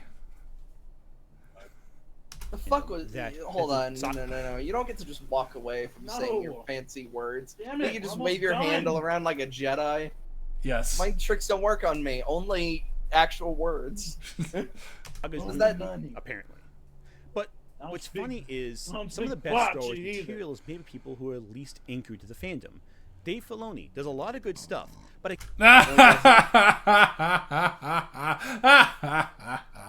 That's funny. Dave's not a fan. Dave is a hack. He is. He's just a hack. I can't help but feel his more recent look at that shit. projects are stale. They're very. I mean, stale is certainly a nice way to describe it. I mean, not wrong necessarily, but I'd call it bad. I mean, it is bad, but you can be stale and bad at the same time. So, you know, it's not an inaccurate assessment. Rooted in continuity that you need to know if you even hope to untangle some of why we should care about certain characters. Now, thankfully, with Ahsoka, Hela, and Sabine, they're easy to follow without too much backstory. No, What are you Asian? He said Hela.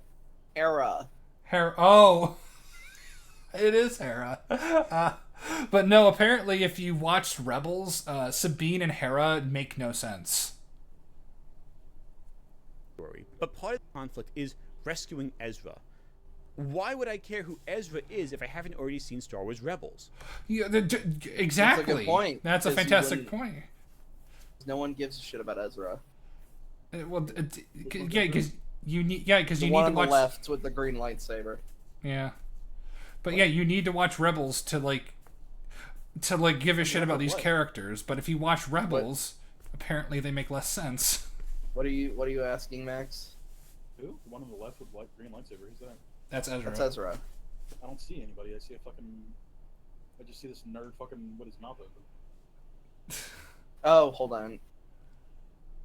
Wait. Okay, sorry. So it did the thing where we watched together. So it They're easy to on. follow without too much backstory, but part of the series' conflict is rescuing Ezra. Why would I care who Ezra is if I haven't already seen Star Wars Rebel? Yeah, that guy. Unless it literally did it again, where you're just seeing the one with the green lightsaber. Yeah, that's a guy. Yeah, but like, what were you gonna say, Jake? So from what I understand, if you've watched Rebels, the characters from Rebels and Ahsoka don't make any sense. They're actually like almost polar opposite characters. Yeah, Hera, who's like this competent military general who like understands her rank and all that stuff, just then goes, "Well, I'm a general, so do what I say." And then she brings her son on dangerous missions, even though her son is the last piece of Kanan that she has, the last thing that reminds her of him after he died. Yep. So like, by that same metric, different filmmakers come in with very different ideas of what Star Wars should be, and they produce some of the best stuff under Disney. Skeleton Crew, as mentioned before, is a show aimed for families, and it's frankly disinterested entirely with bigger lore of Star Wars. Then there's Tony Gilroy's Andor, which presents a portrait of living in the Star Wars universe with brutal, cruel honesty. I wake up every day to an equation I wrote 15 years ago from which there's only one conclusion. I'm damned for. Gonna pause for copyright stuff. yeah, yeah. I love this speech. What I do. Examining all systems of control in a fascist regime, as well as the means through which an ordinary person can become radicalized to join a rebellion. I was always eager, always waiting to be inspired. And now I'm dead. I'm out. Sorry, I'm just pausing for copyright.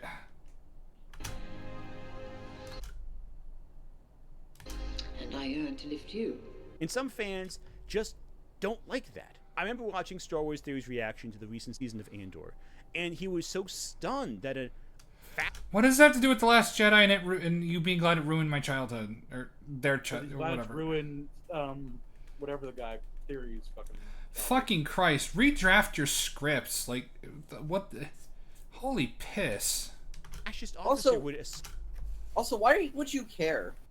Yeah, why would you care? So much that it's like, yeah, I'm glad it ruined your childhood. What asshole does that? Like, yeah, like seriously.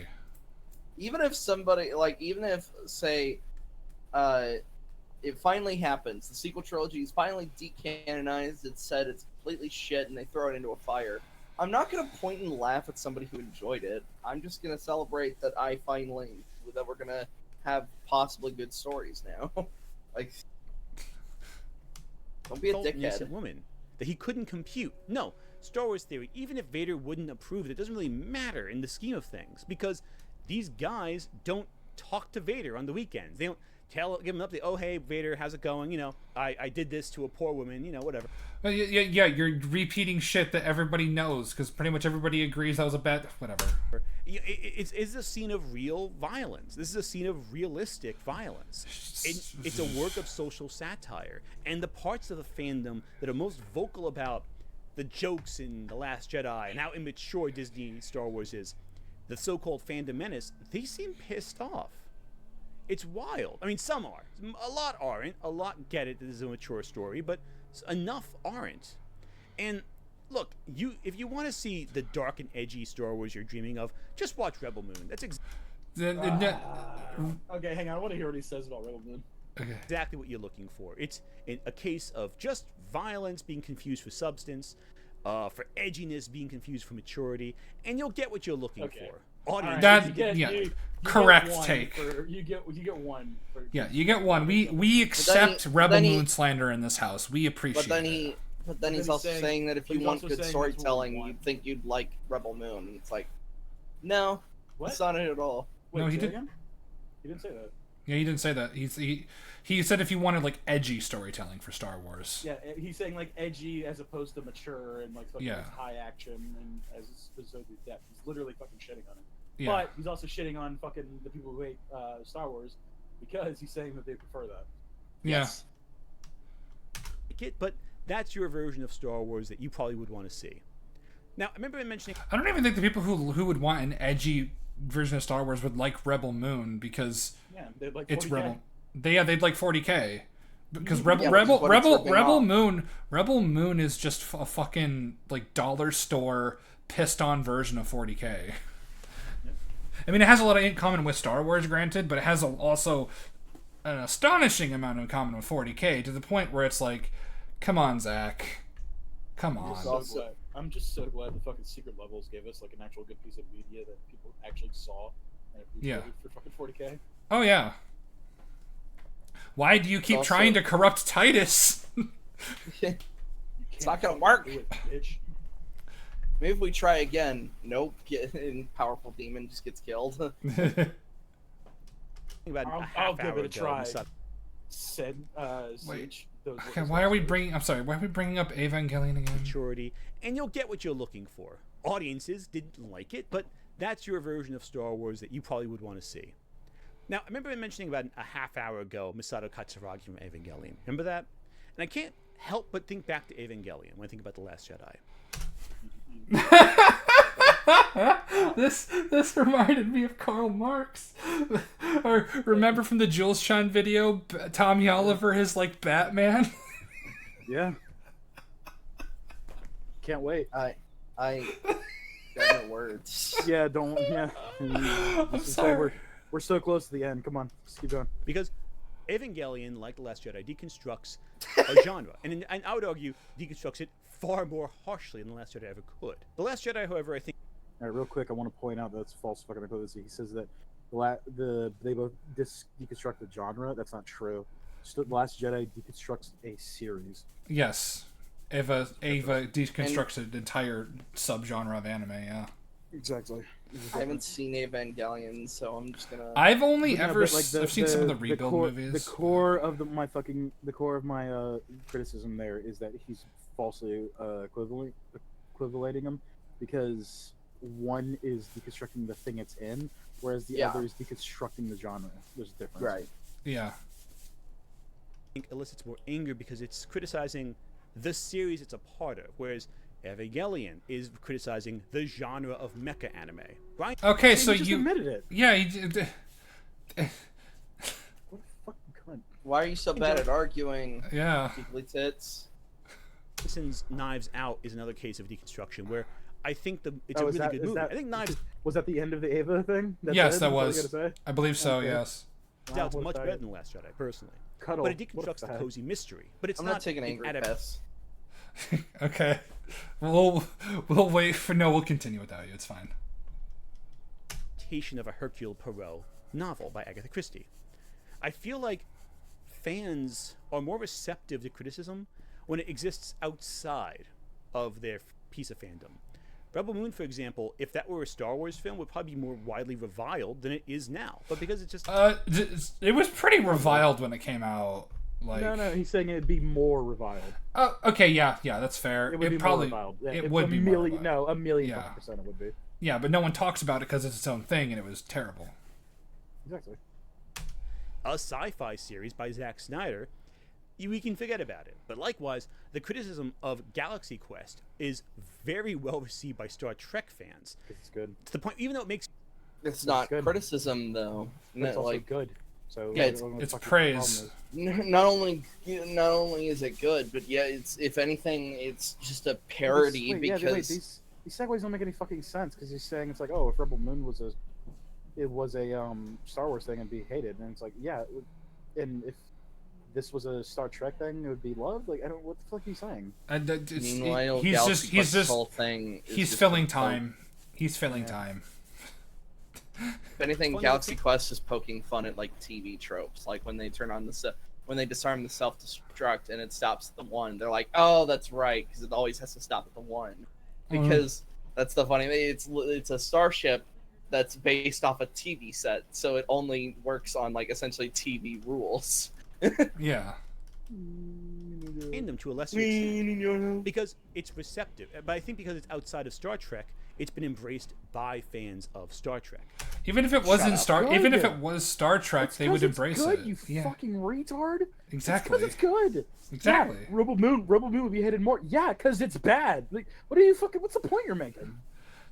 No one knows. The point is, I like The Last Jedi. Nobody knows what the fuck that I don't. God himself could come down, watch this video. Not even he would understand. Luke Skywalker? Yes.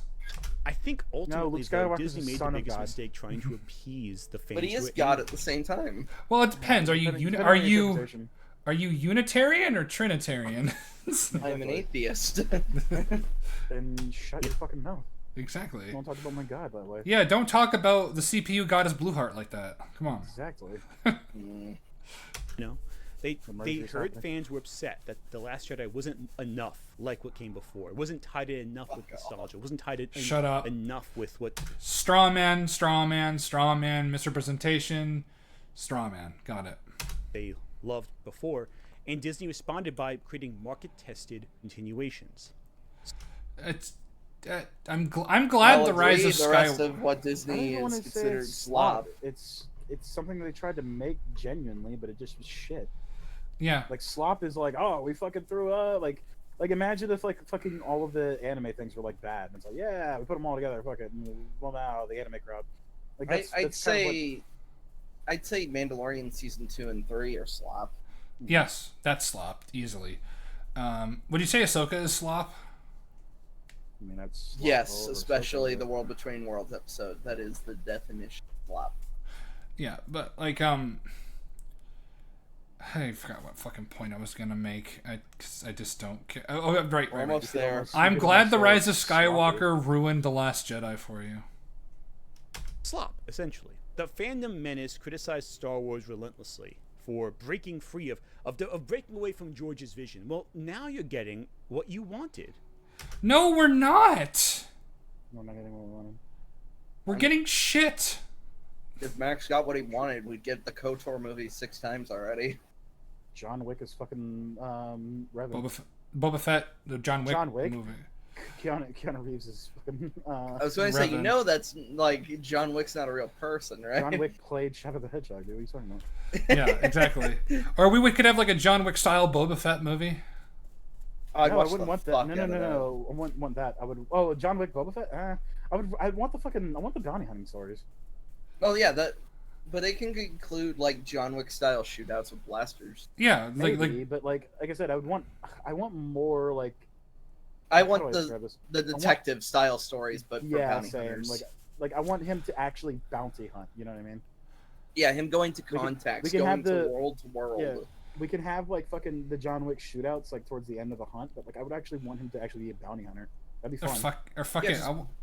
I want us. Boba going to a different planet and then just talking to like a contact, going to a bar and talking to some thug. Crazy? Have some crazy shit where he actually takes off his helmet, walks around, and doesn't even say he's Boba Fett.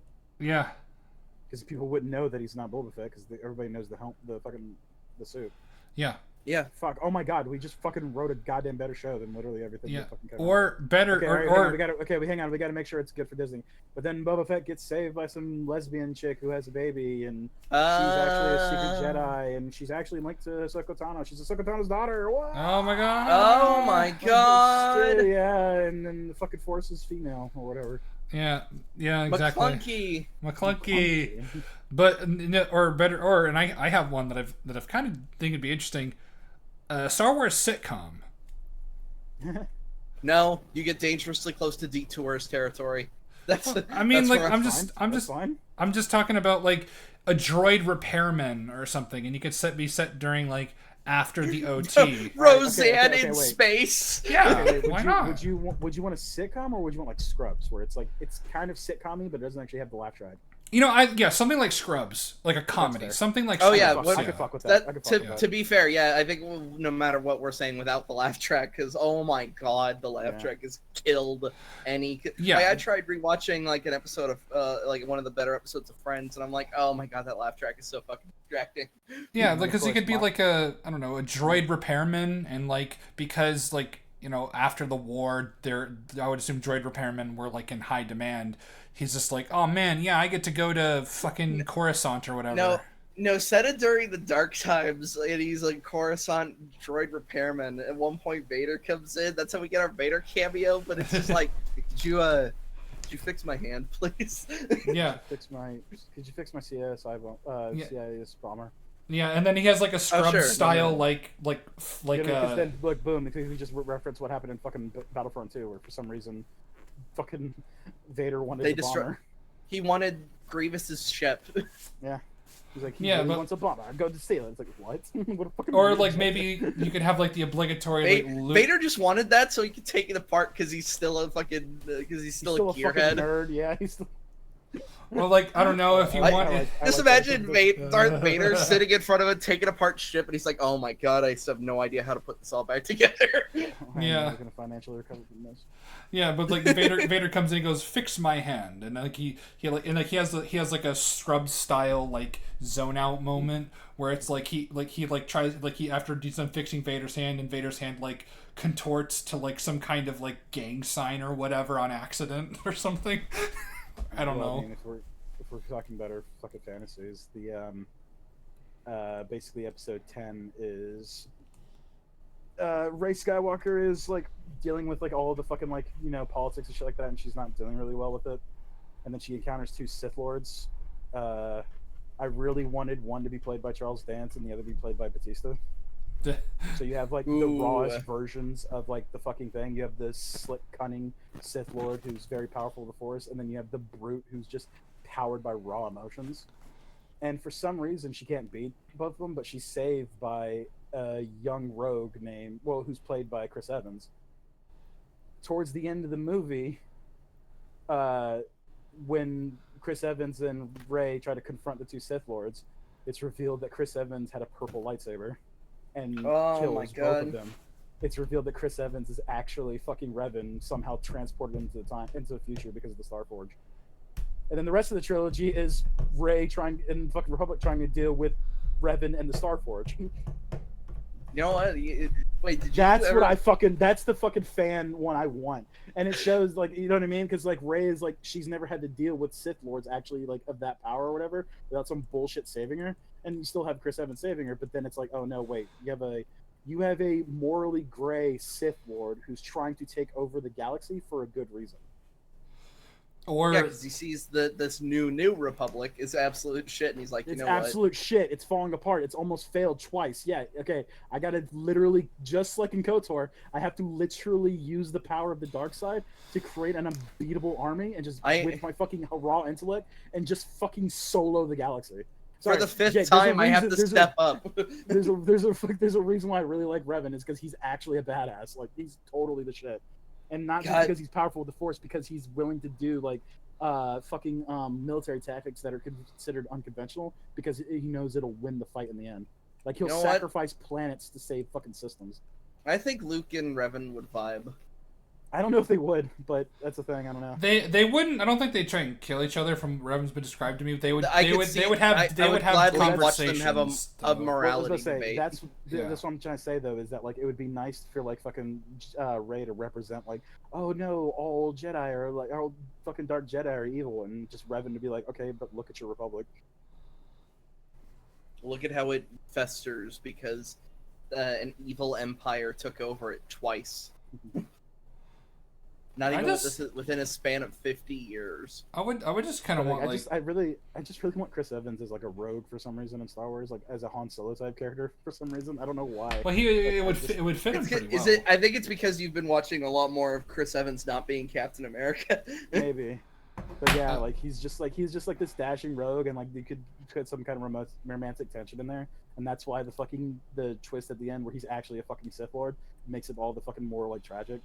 I mean, I liked your little writing idea where Rey went up against Din Djarin and Din's Oh a yeah, the fucking how do moron. you fix both Rey and fucking Mando in one fucking go?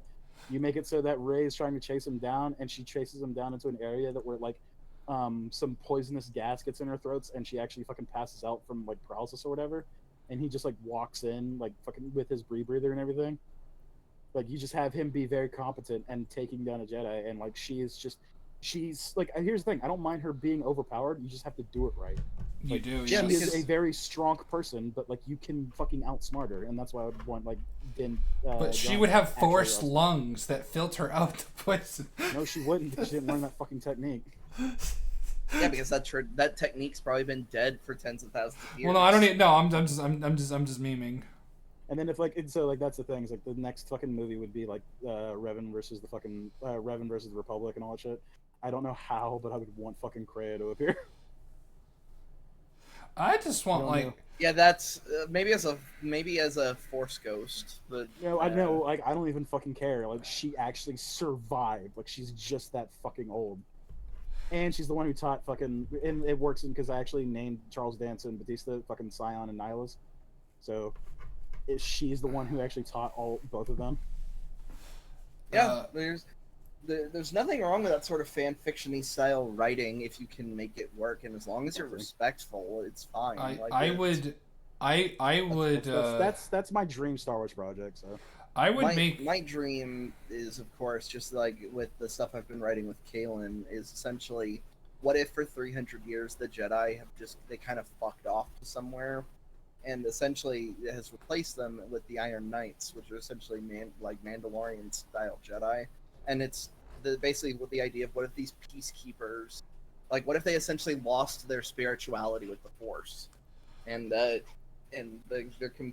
it's all about this person like retreading essentially what is considered old ground to then learn what it means to truly be like a keeper of peace, not just to be a hammer to smash out evil.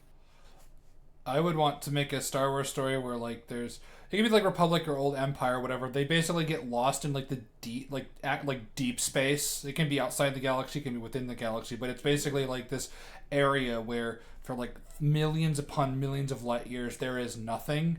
Like their hyperdrive goes out and they have to just rely on impulse, kind of like a Star Trek Voyager type thing.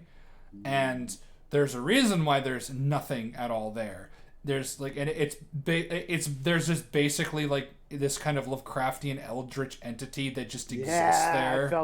I felt it coming. Yeah. And like you'd tell a Star Wars horror story. I would. I was like literally about to ask, is this like a Star Wars horror story? Yeah, it is. Yeah, but it's like, but the thing about like the entity or whatever, it's not maliciously trying to like kill them. But it doesn't acknowledge their existence. They exist kind of like within it in a way. I don't really know how to explain it without like mapping it out. It's almost like an indifference, and like it offers them the deal to get them out of this horrific situation. Would you be tackling in this horror story? I'm leaning into fucking Warframe, by the way. Yeah. With this idea, is there any like sort of Force presence at all, or are these just normal ass people? These are normal ass people. Like just on the get go, maybe one might be somewhat Force sensitive or whatever. If I really, you could just. Jedi. Yeah, I was going to say you could just straight up have like a Jedi and then be connected to. Like the idea is that they don't really reveal their Force powers because they've been like told to like no matter what to keep it a secret.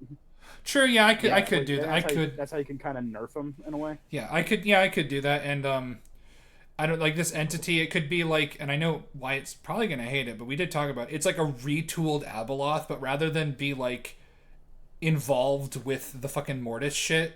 It's basically like the representation of entropy and the cosmos's end. So the reason I don't like Abeloth or any of the Mortis stuff, one, it does feel weird to give like the Force like actual personification people. Yeah, but that's secondly, I just don't like the fact that Filoni is even remotely near anything. Yeah, that's fair. Because the Mortis stuff is entirely his thing. It's like if Abeloth had not been tied to the Mortis people at all, I don't think I would have been as harsh. But it's like, yep, the moment that 3PO in the Fate of the Jedi series started talking about a mission that Anakin and Obi-Wan did, and where they went to the Mortis planet, and it's just like, God damn it. Yeah. But, like, yeah, Abeloth would just be, like, a Lovecraftian entity where, like, the longer you're within that vacant space, the more you... fuck it, the more you start to see shit. It becomes like an Event Horizon type deal, you know? Or like what they were trying to allude to in, like, Underwater. Yeah, like that, yeah. Oh, and that could really fuck with this this possible Jedi character, because, like, somebody... Ooh, yeah, like that. An Eldritch... An Eldritch person would be more inclined to fuck with the... Yeah. they'd be more inclined to fuck with that person. Yeah, because the normal people don't really recognize. Someone has a connection with the Force. It's like Slanesh, like, turning her attention to Fabius Bile. So, yeah, I don't know. I think that would be really nifty and neat. I think all of our ideas would be nifty and neat.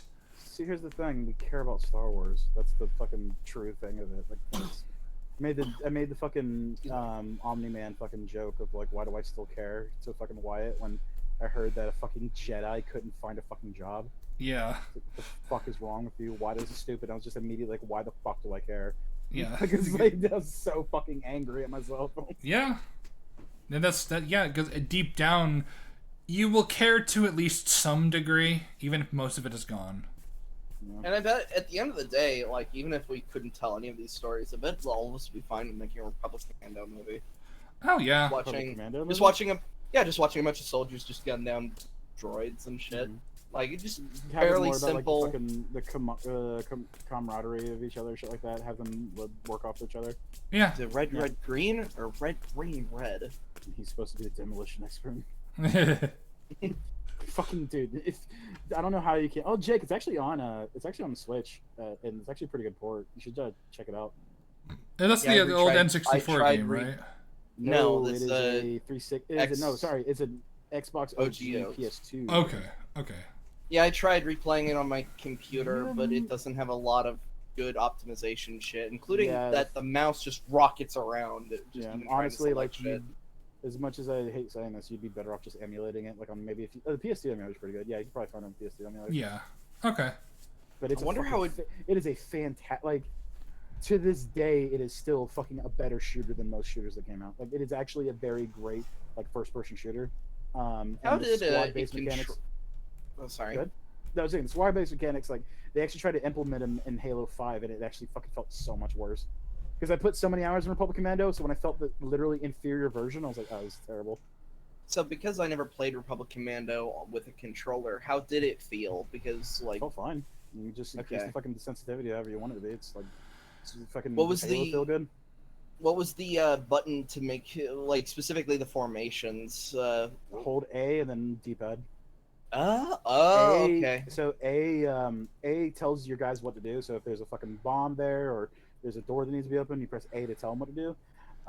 But if you hold down A menu slowly appears, and then you can use the D-pad to tell them form up or, like, take offensive action or all that shit. So if A was the action button, what was the jump button? Because you can jump. Y. Oh, it did the Fallout thing. Yeah. So Y was the jump button, and then the D-pad without holding A was your weapon swap. Okay, I always worried like a controller couldn't handle all those controls. Left was sniper rifle, right was anti-material, and then down was whatever special weapon you got. If you press down twice, you pull up the pistol. That's cool. Yeah, dude. I miss. The game is great. The game's still great. Like, it's still good. Yeah, it's just if we could somehow hack it to be fucking 4-player. God, that's the dream. When I talk about dream movie, yeah, the fucking Revan Comes to the Future movie. When I talk about dream game, fucking 4-player Imperial Commando. Oh yeah, that'd be the dream. Save the dream. I'm trying. All right. Let's fucking. I'm not that great of a writer. I'm too indulgent on classic tropes. I mean, my writing, my characterization needs a lot of work. Keelan's just a mix of Luke and Star Lord. That's the kind of my big thing of like how I'm really bad at creating female characters, so I'm actually just kind of glad that Rey exists for mine. Creating or writing them? Because I was about to be like, I'm kind of not great at writing. I'm good at writing them, but I'm bad at creating them. So, like I said, Rey being like the template there, and then like me taking it. It's the idea of her being a leader and a warrior leader in peacetime kind of thing. Yeah, that's fair. So I'm kind of decent at writing women, but with a lot of my writing as well, I do kind of rely a bit on the traditional strong female woman. So like the Ripleys and the Sarah Connors, basically Sarah Connor, but as a Mandalorian. Yeah. Oh, that's good. All right. Let's get this shit done.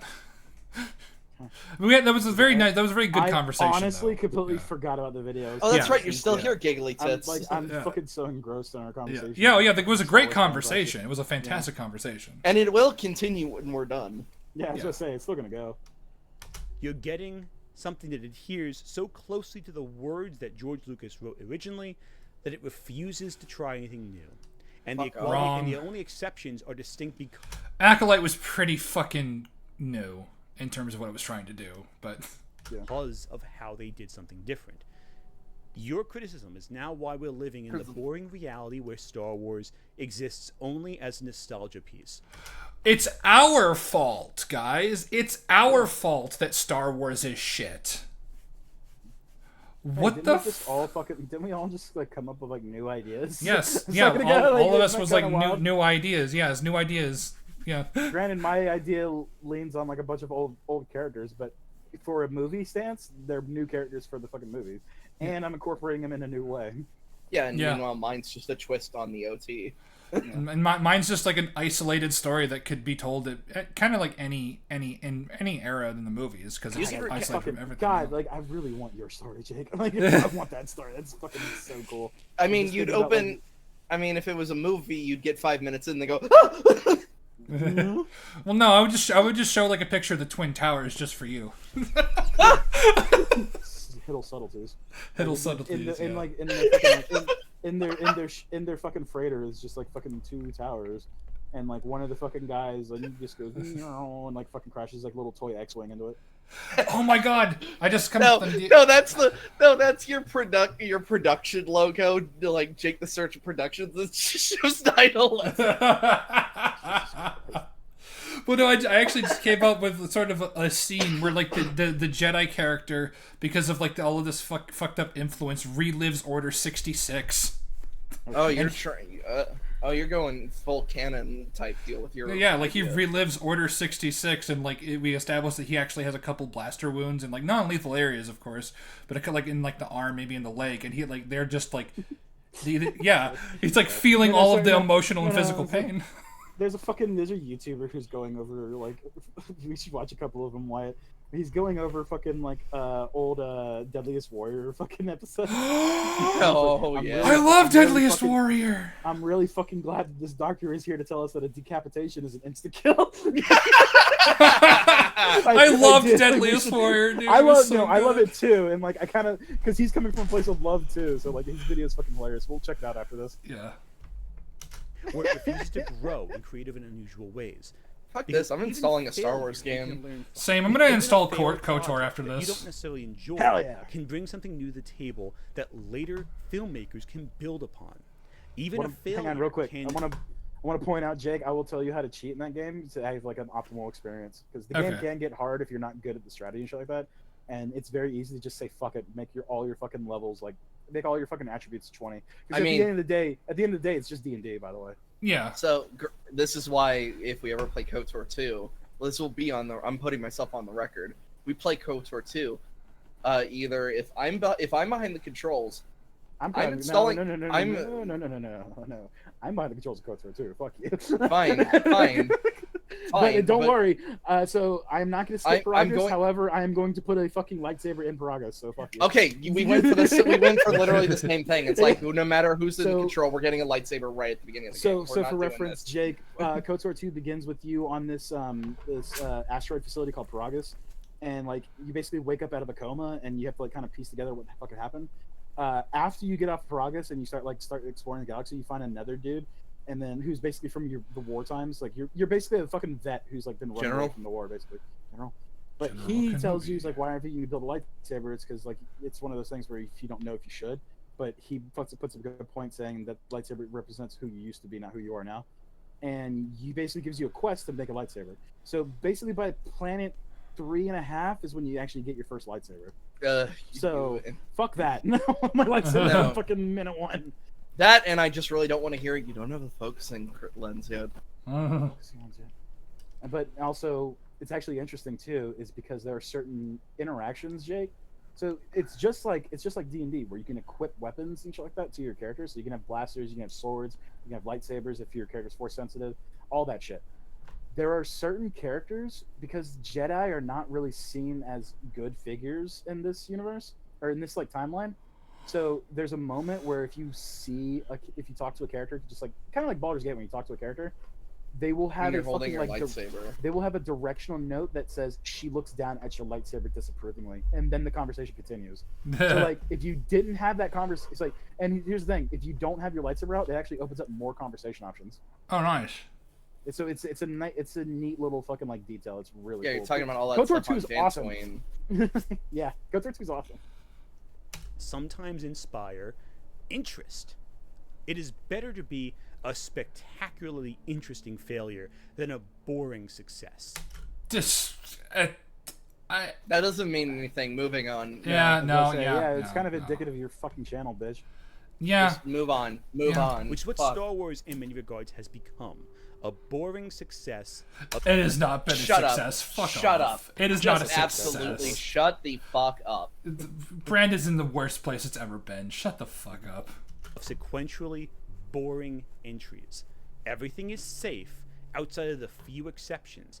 And once those few exceptions run their course and end, like Andor is set to end, the enthusiasm you'll have for the entire series will diminish because they are not allowing creativity back.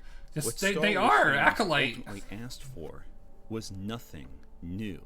They wanted nothing Fuck off. of the creativity We wanted that something Johnson good. Oh my god. and nothing will come of nothing. Fuck few off. remnants So deep, that dude. are Oh. the creative branches of Star Wars, That's so deep, bro. they're drying up, and we're left now with safe options. Maybe we'll get something new. No, we're left with people that don't know how the fuck to write stories in this fucking giant ass universe. No, you can tell a safe story that's good. You really Well, yeah. There is a reality in which The Force Awakens really was just a copy of A New Hope, but good. Like, would you say that Lord of the Rings is like a safe story in terms of like? It's one of the safest stories on Yeah. the planet, especially from now, like from our point of view, where we've Like, literally analyzed all these movies to fucking death. Yeah, like literally, like good versus evil. Evil loses in the end. Good wins. Industrialization versus nature, that kind of stuff. Yeah, but it's phenomenal. So the movie Power of corruption versus the power of hope. Yeah, and how even the most insignificant of people can have a massive effect on the world. Sorry, I'm still just lost in my own little world. By the way, Wyatt, the hint that it's Revan would be fucking Chris Evans' ship being the Evan Hawk. Like, so, like, people who know, they know. You know what I mean? You want to talk about a hero ship? The Evan Hawk is fucking 3 times the size the Falcon would ever be. It's so fun. It's so cool, funny too. just looking the at Evan Hawk it. is so much cooler. God damn it, we need to fucking start that KOTOR. Play that. We finished Monster Hunter. We technically have room on the docket for a moment. I mean, we need to finish Baldur's Gate. Like, that's We the fucking do. thing we need to finish. That is one we do. Yeah. Super prequel Origin of the Jedi movie sounds neat if it ever gets made. No. But no, it doesn't. Until we see evidence that there is a spark of creativity left, I can only assume that what we're going to be getting out of Star Wars from here on out are safe pieces of work. Mainly because Disney got cold feet the moment anyone tried something very different, because the fans wholly rejected it. Because it was shit, you fucking faggot. The reason the fans rejected them is because they're shit. Like, yeah. If Last Jedi was good, Ryan Johnson would have probably had another movie. He would have gotten his trilogy. How's that trilogy, Ryan? God damn it. Ryan, what is the fucking literal Plinkett fucking quote? It's like, son, you may have single-handedly ended it. It's fucking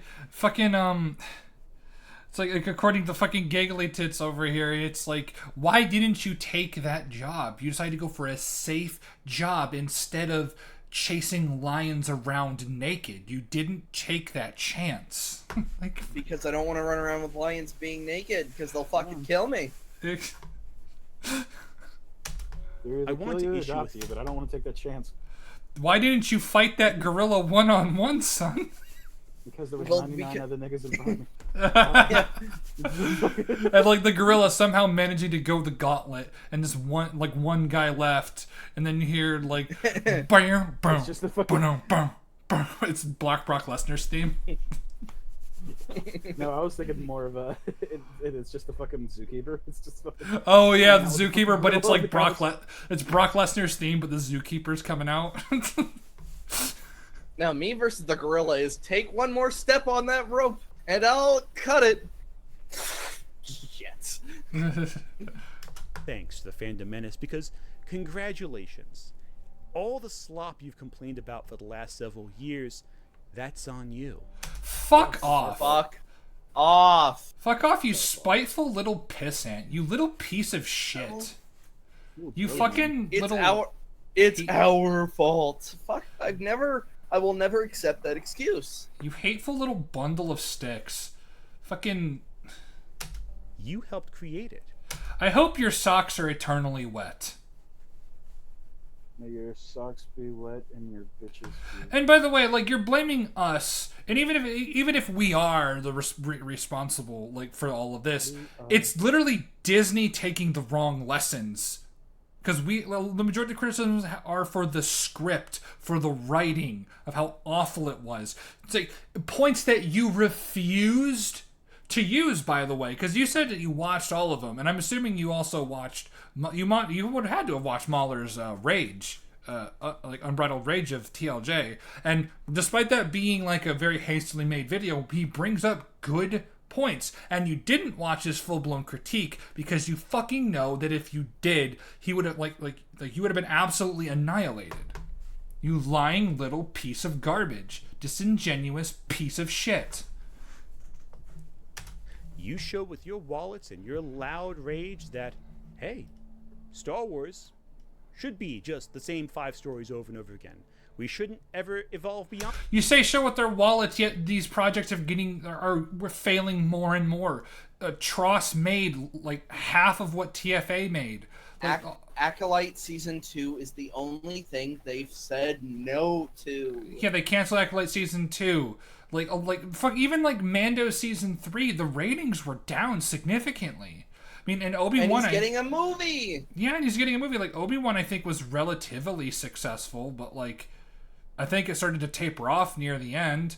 Andor didn't really do that. That's still getting a Season 2. It is? Pretty sure. Like, I thought I just recently saw something about production wrapping up. That's unfortunate.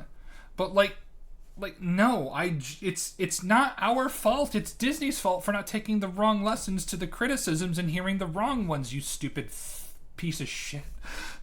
On the couple of bloodlines we established, we should just stick right here. And despite you complaining about, say, a black person showing up in Star Wars... Shut the fuck up. Shut the fuck up. Just little nit, you fucking shit. No. Yes, sorry. The yes, let him fucking finish. Jesus Christ, because they are stagnant. They are refusing to advance. They are stenciled into the empty spaces between other, better movies that had more freedom to do whatever they wanted. This is what you asked for. No. If you're complaining about Star Wars right now, I only ask you this. Did you really consider what you wanted? Yes. You insisted good things. That Rey had to be born from some established character. That's not what I fucking asked! That's not what I asked for. You just wanted the legend stories readapted over and over again, as opposed to something new. I mean, at least they'd be good or passable, unique and exciting. Did you really ask yourself what you wanted when you begged for an Obi-Wan show for so long? Didn't do that. Did you really know what you didn't want that at all? Because you're getting it now. No, you're not. And all of us are bored by it. The movie for me was All right, no, done. We're done. Get out of here. Fucking, What okay, the yeah. fuck guys, was get the fuck that? outta here. What that the was fucking awful. fuck That was was awful. that? That was actually genuinely. That is probably the fucking greatest quintessential fucking example of a straw man fucking like video. Yeah, It's like literally that whole thing was this wrapped up thing. It's like, you asked for this. No, I didn't. You asked for this. No, I didn't. So it's all boring. Yeah, because I didn't ask for any of this. Didn't we? Like I said, I'm really glad we actually had that little tangent of like our own fucking personal Star Wars stories. Because literally, no, we didn't ask for an Obi-Wan story. Like, No. we fucking didn't want. If we wanted an Obi-Wan story, it wouldn't have been what we fucking got. Yeah, I mean, fuck me. I think this is probably the worst creator we've ever covered. Like, at least the ones I've encountered. I don't know. it's either this retard or Lily Orchard, and so Lily Orchard's pretty awful. Yeah, Lily Orchard. It's probably Lily Orchard hedges him out just by a little bit, but at least she's like short. I don't really know what Lily Orchard actually fucking complains about. Whereas this guy, like, he just fucking made like fucking straw man arguments and everything. So, for an example, I won't go in depth, but she called Star Trek right-wing propaganda. Yeah, that's stupid. Yeah, like she's I think she's the case of just being utterly brokenly retarded, whereas he's just being intentionally manipulative, intentionally lying, and just genuinely just being a disingenuous piece of shit. Exactly. Like, I don't. Why is this man this man doesn't deserve brain rot? That's just all it is. Like, I mean, there has to be another more explanation for this. Brain rot is Lily Orchard. Brain rot is Movie Bob. Brain rot is cinema wings. No, lefty brain rot. That's just all it is. Like, as long as you get what you consider to be a dub against people like us, like even if the conversation continues, if you think you ended it on a high note, that's considered a W. Mm-hmm. It's such bullshit. Holy shit. You know, actually no, this is the worst person we've ever covered. That I've ever covered here anyways. It's not that much of a it's not that much of a. Oh, that Goblin Slayer video that was really bad though. I would argue Birdman for stuff that's also been covered on Europe. So don't worry, boys. I'm preparing a palate cleanser, so yeah. That was awful. You guys have a blessed time. Okay, make sure to subscribe to yet another Response podcast. We've got some more Baldur's Gate. We got some more Monster Hunter. We got some all sorts of good shit. And as you fucking clearly said here, we're fucking definitely doing a KOTOR series. Yeah. Yeah, we pretty much confirmed it. Because man, like let's go back to actually good Star Wars.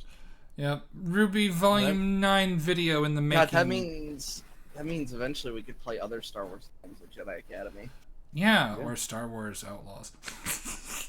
No, we're playing good shit. Like you take Jedi Academy, I'll take Commando. Okay, as long as I can bundle that with Outcast. Yeah. Okay, but Ruby Volume 9 Part 1 critique coming hopefully soon-ish. Yeah. That's Bye. It. Bye. I'm gonna die now. Bye. Fuck. I hate all of you. Go away.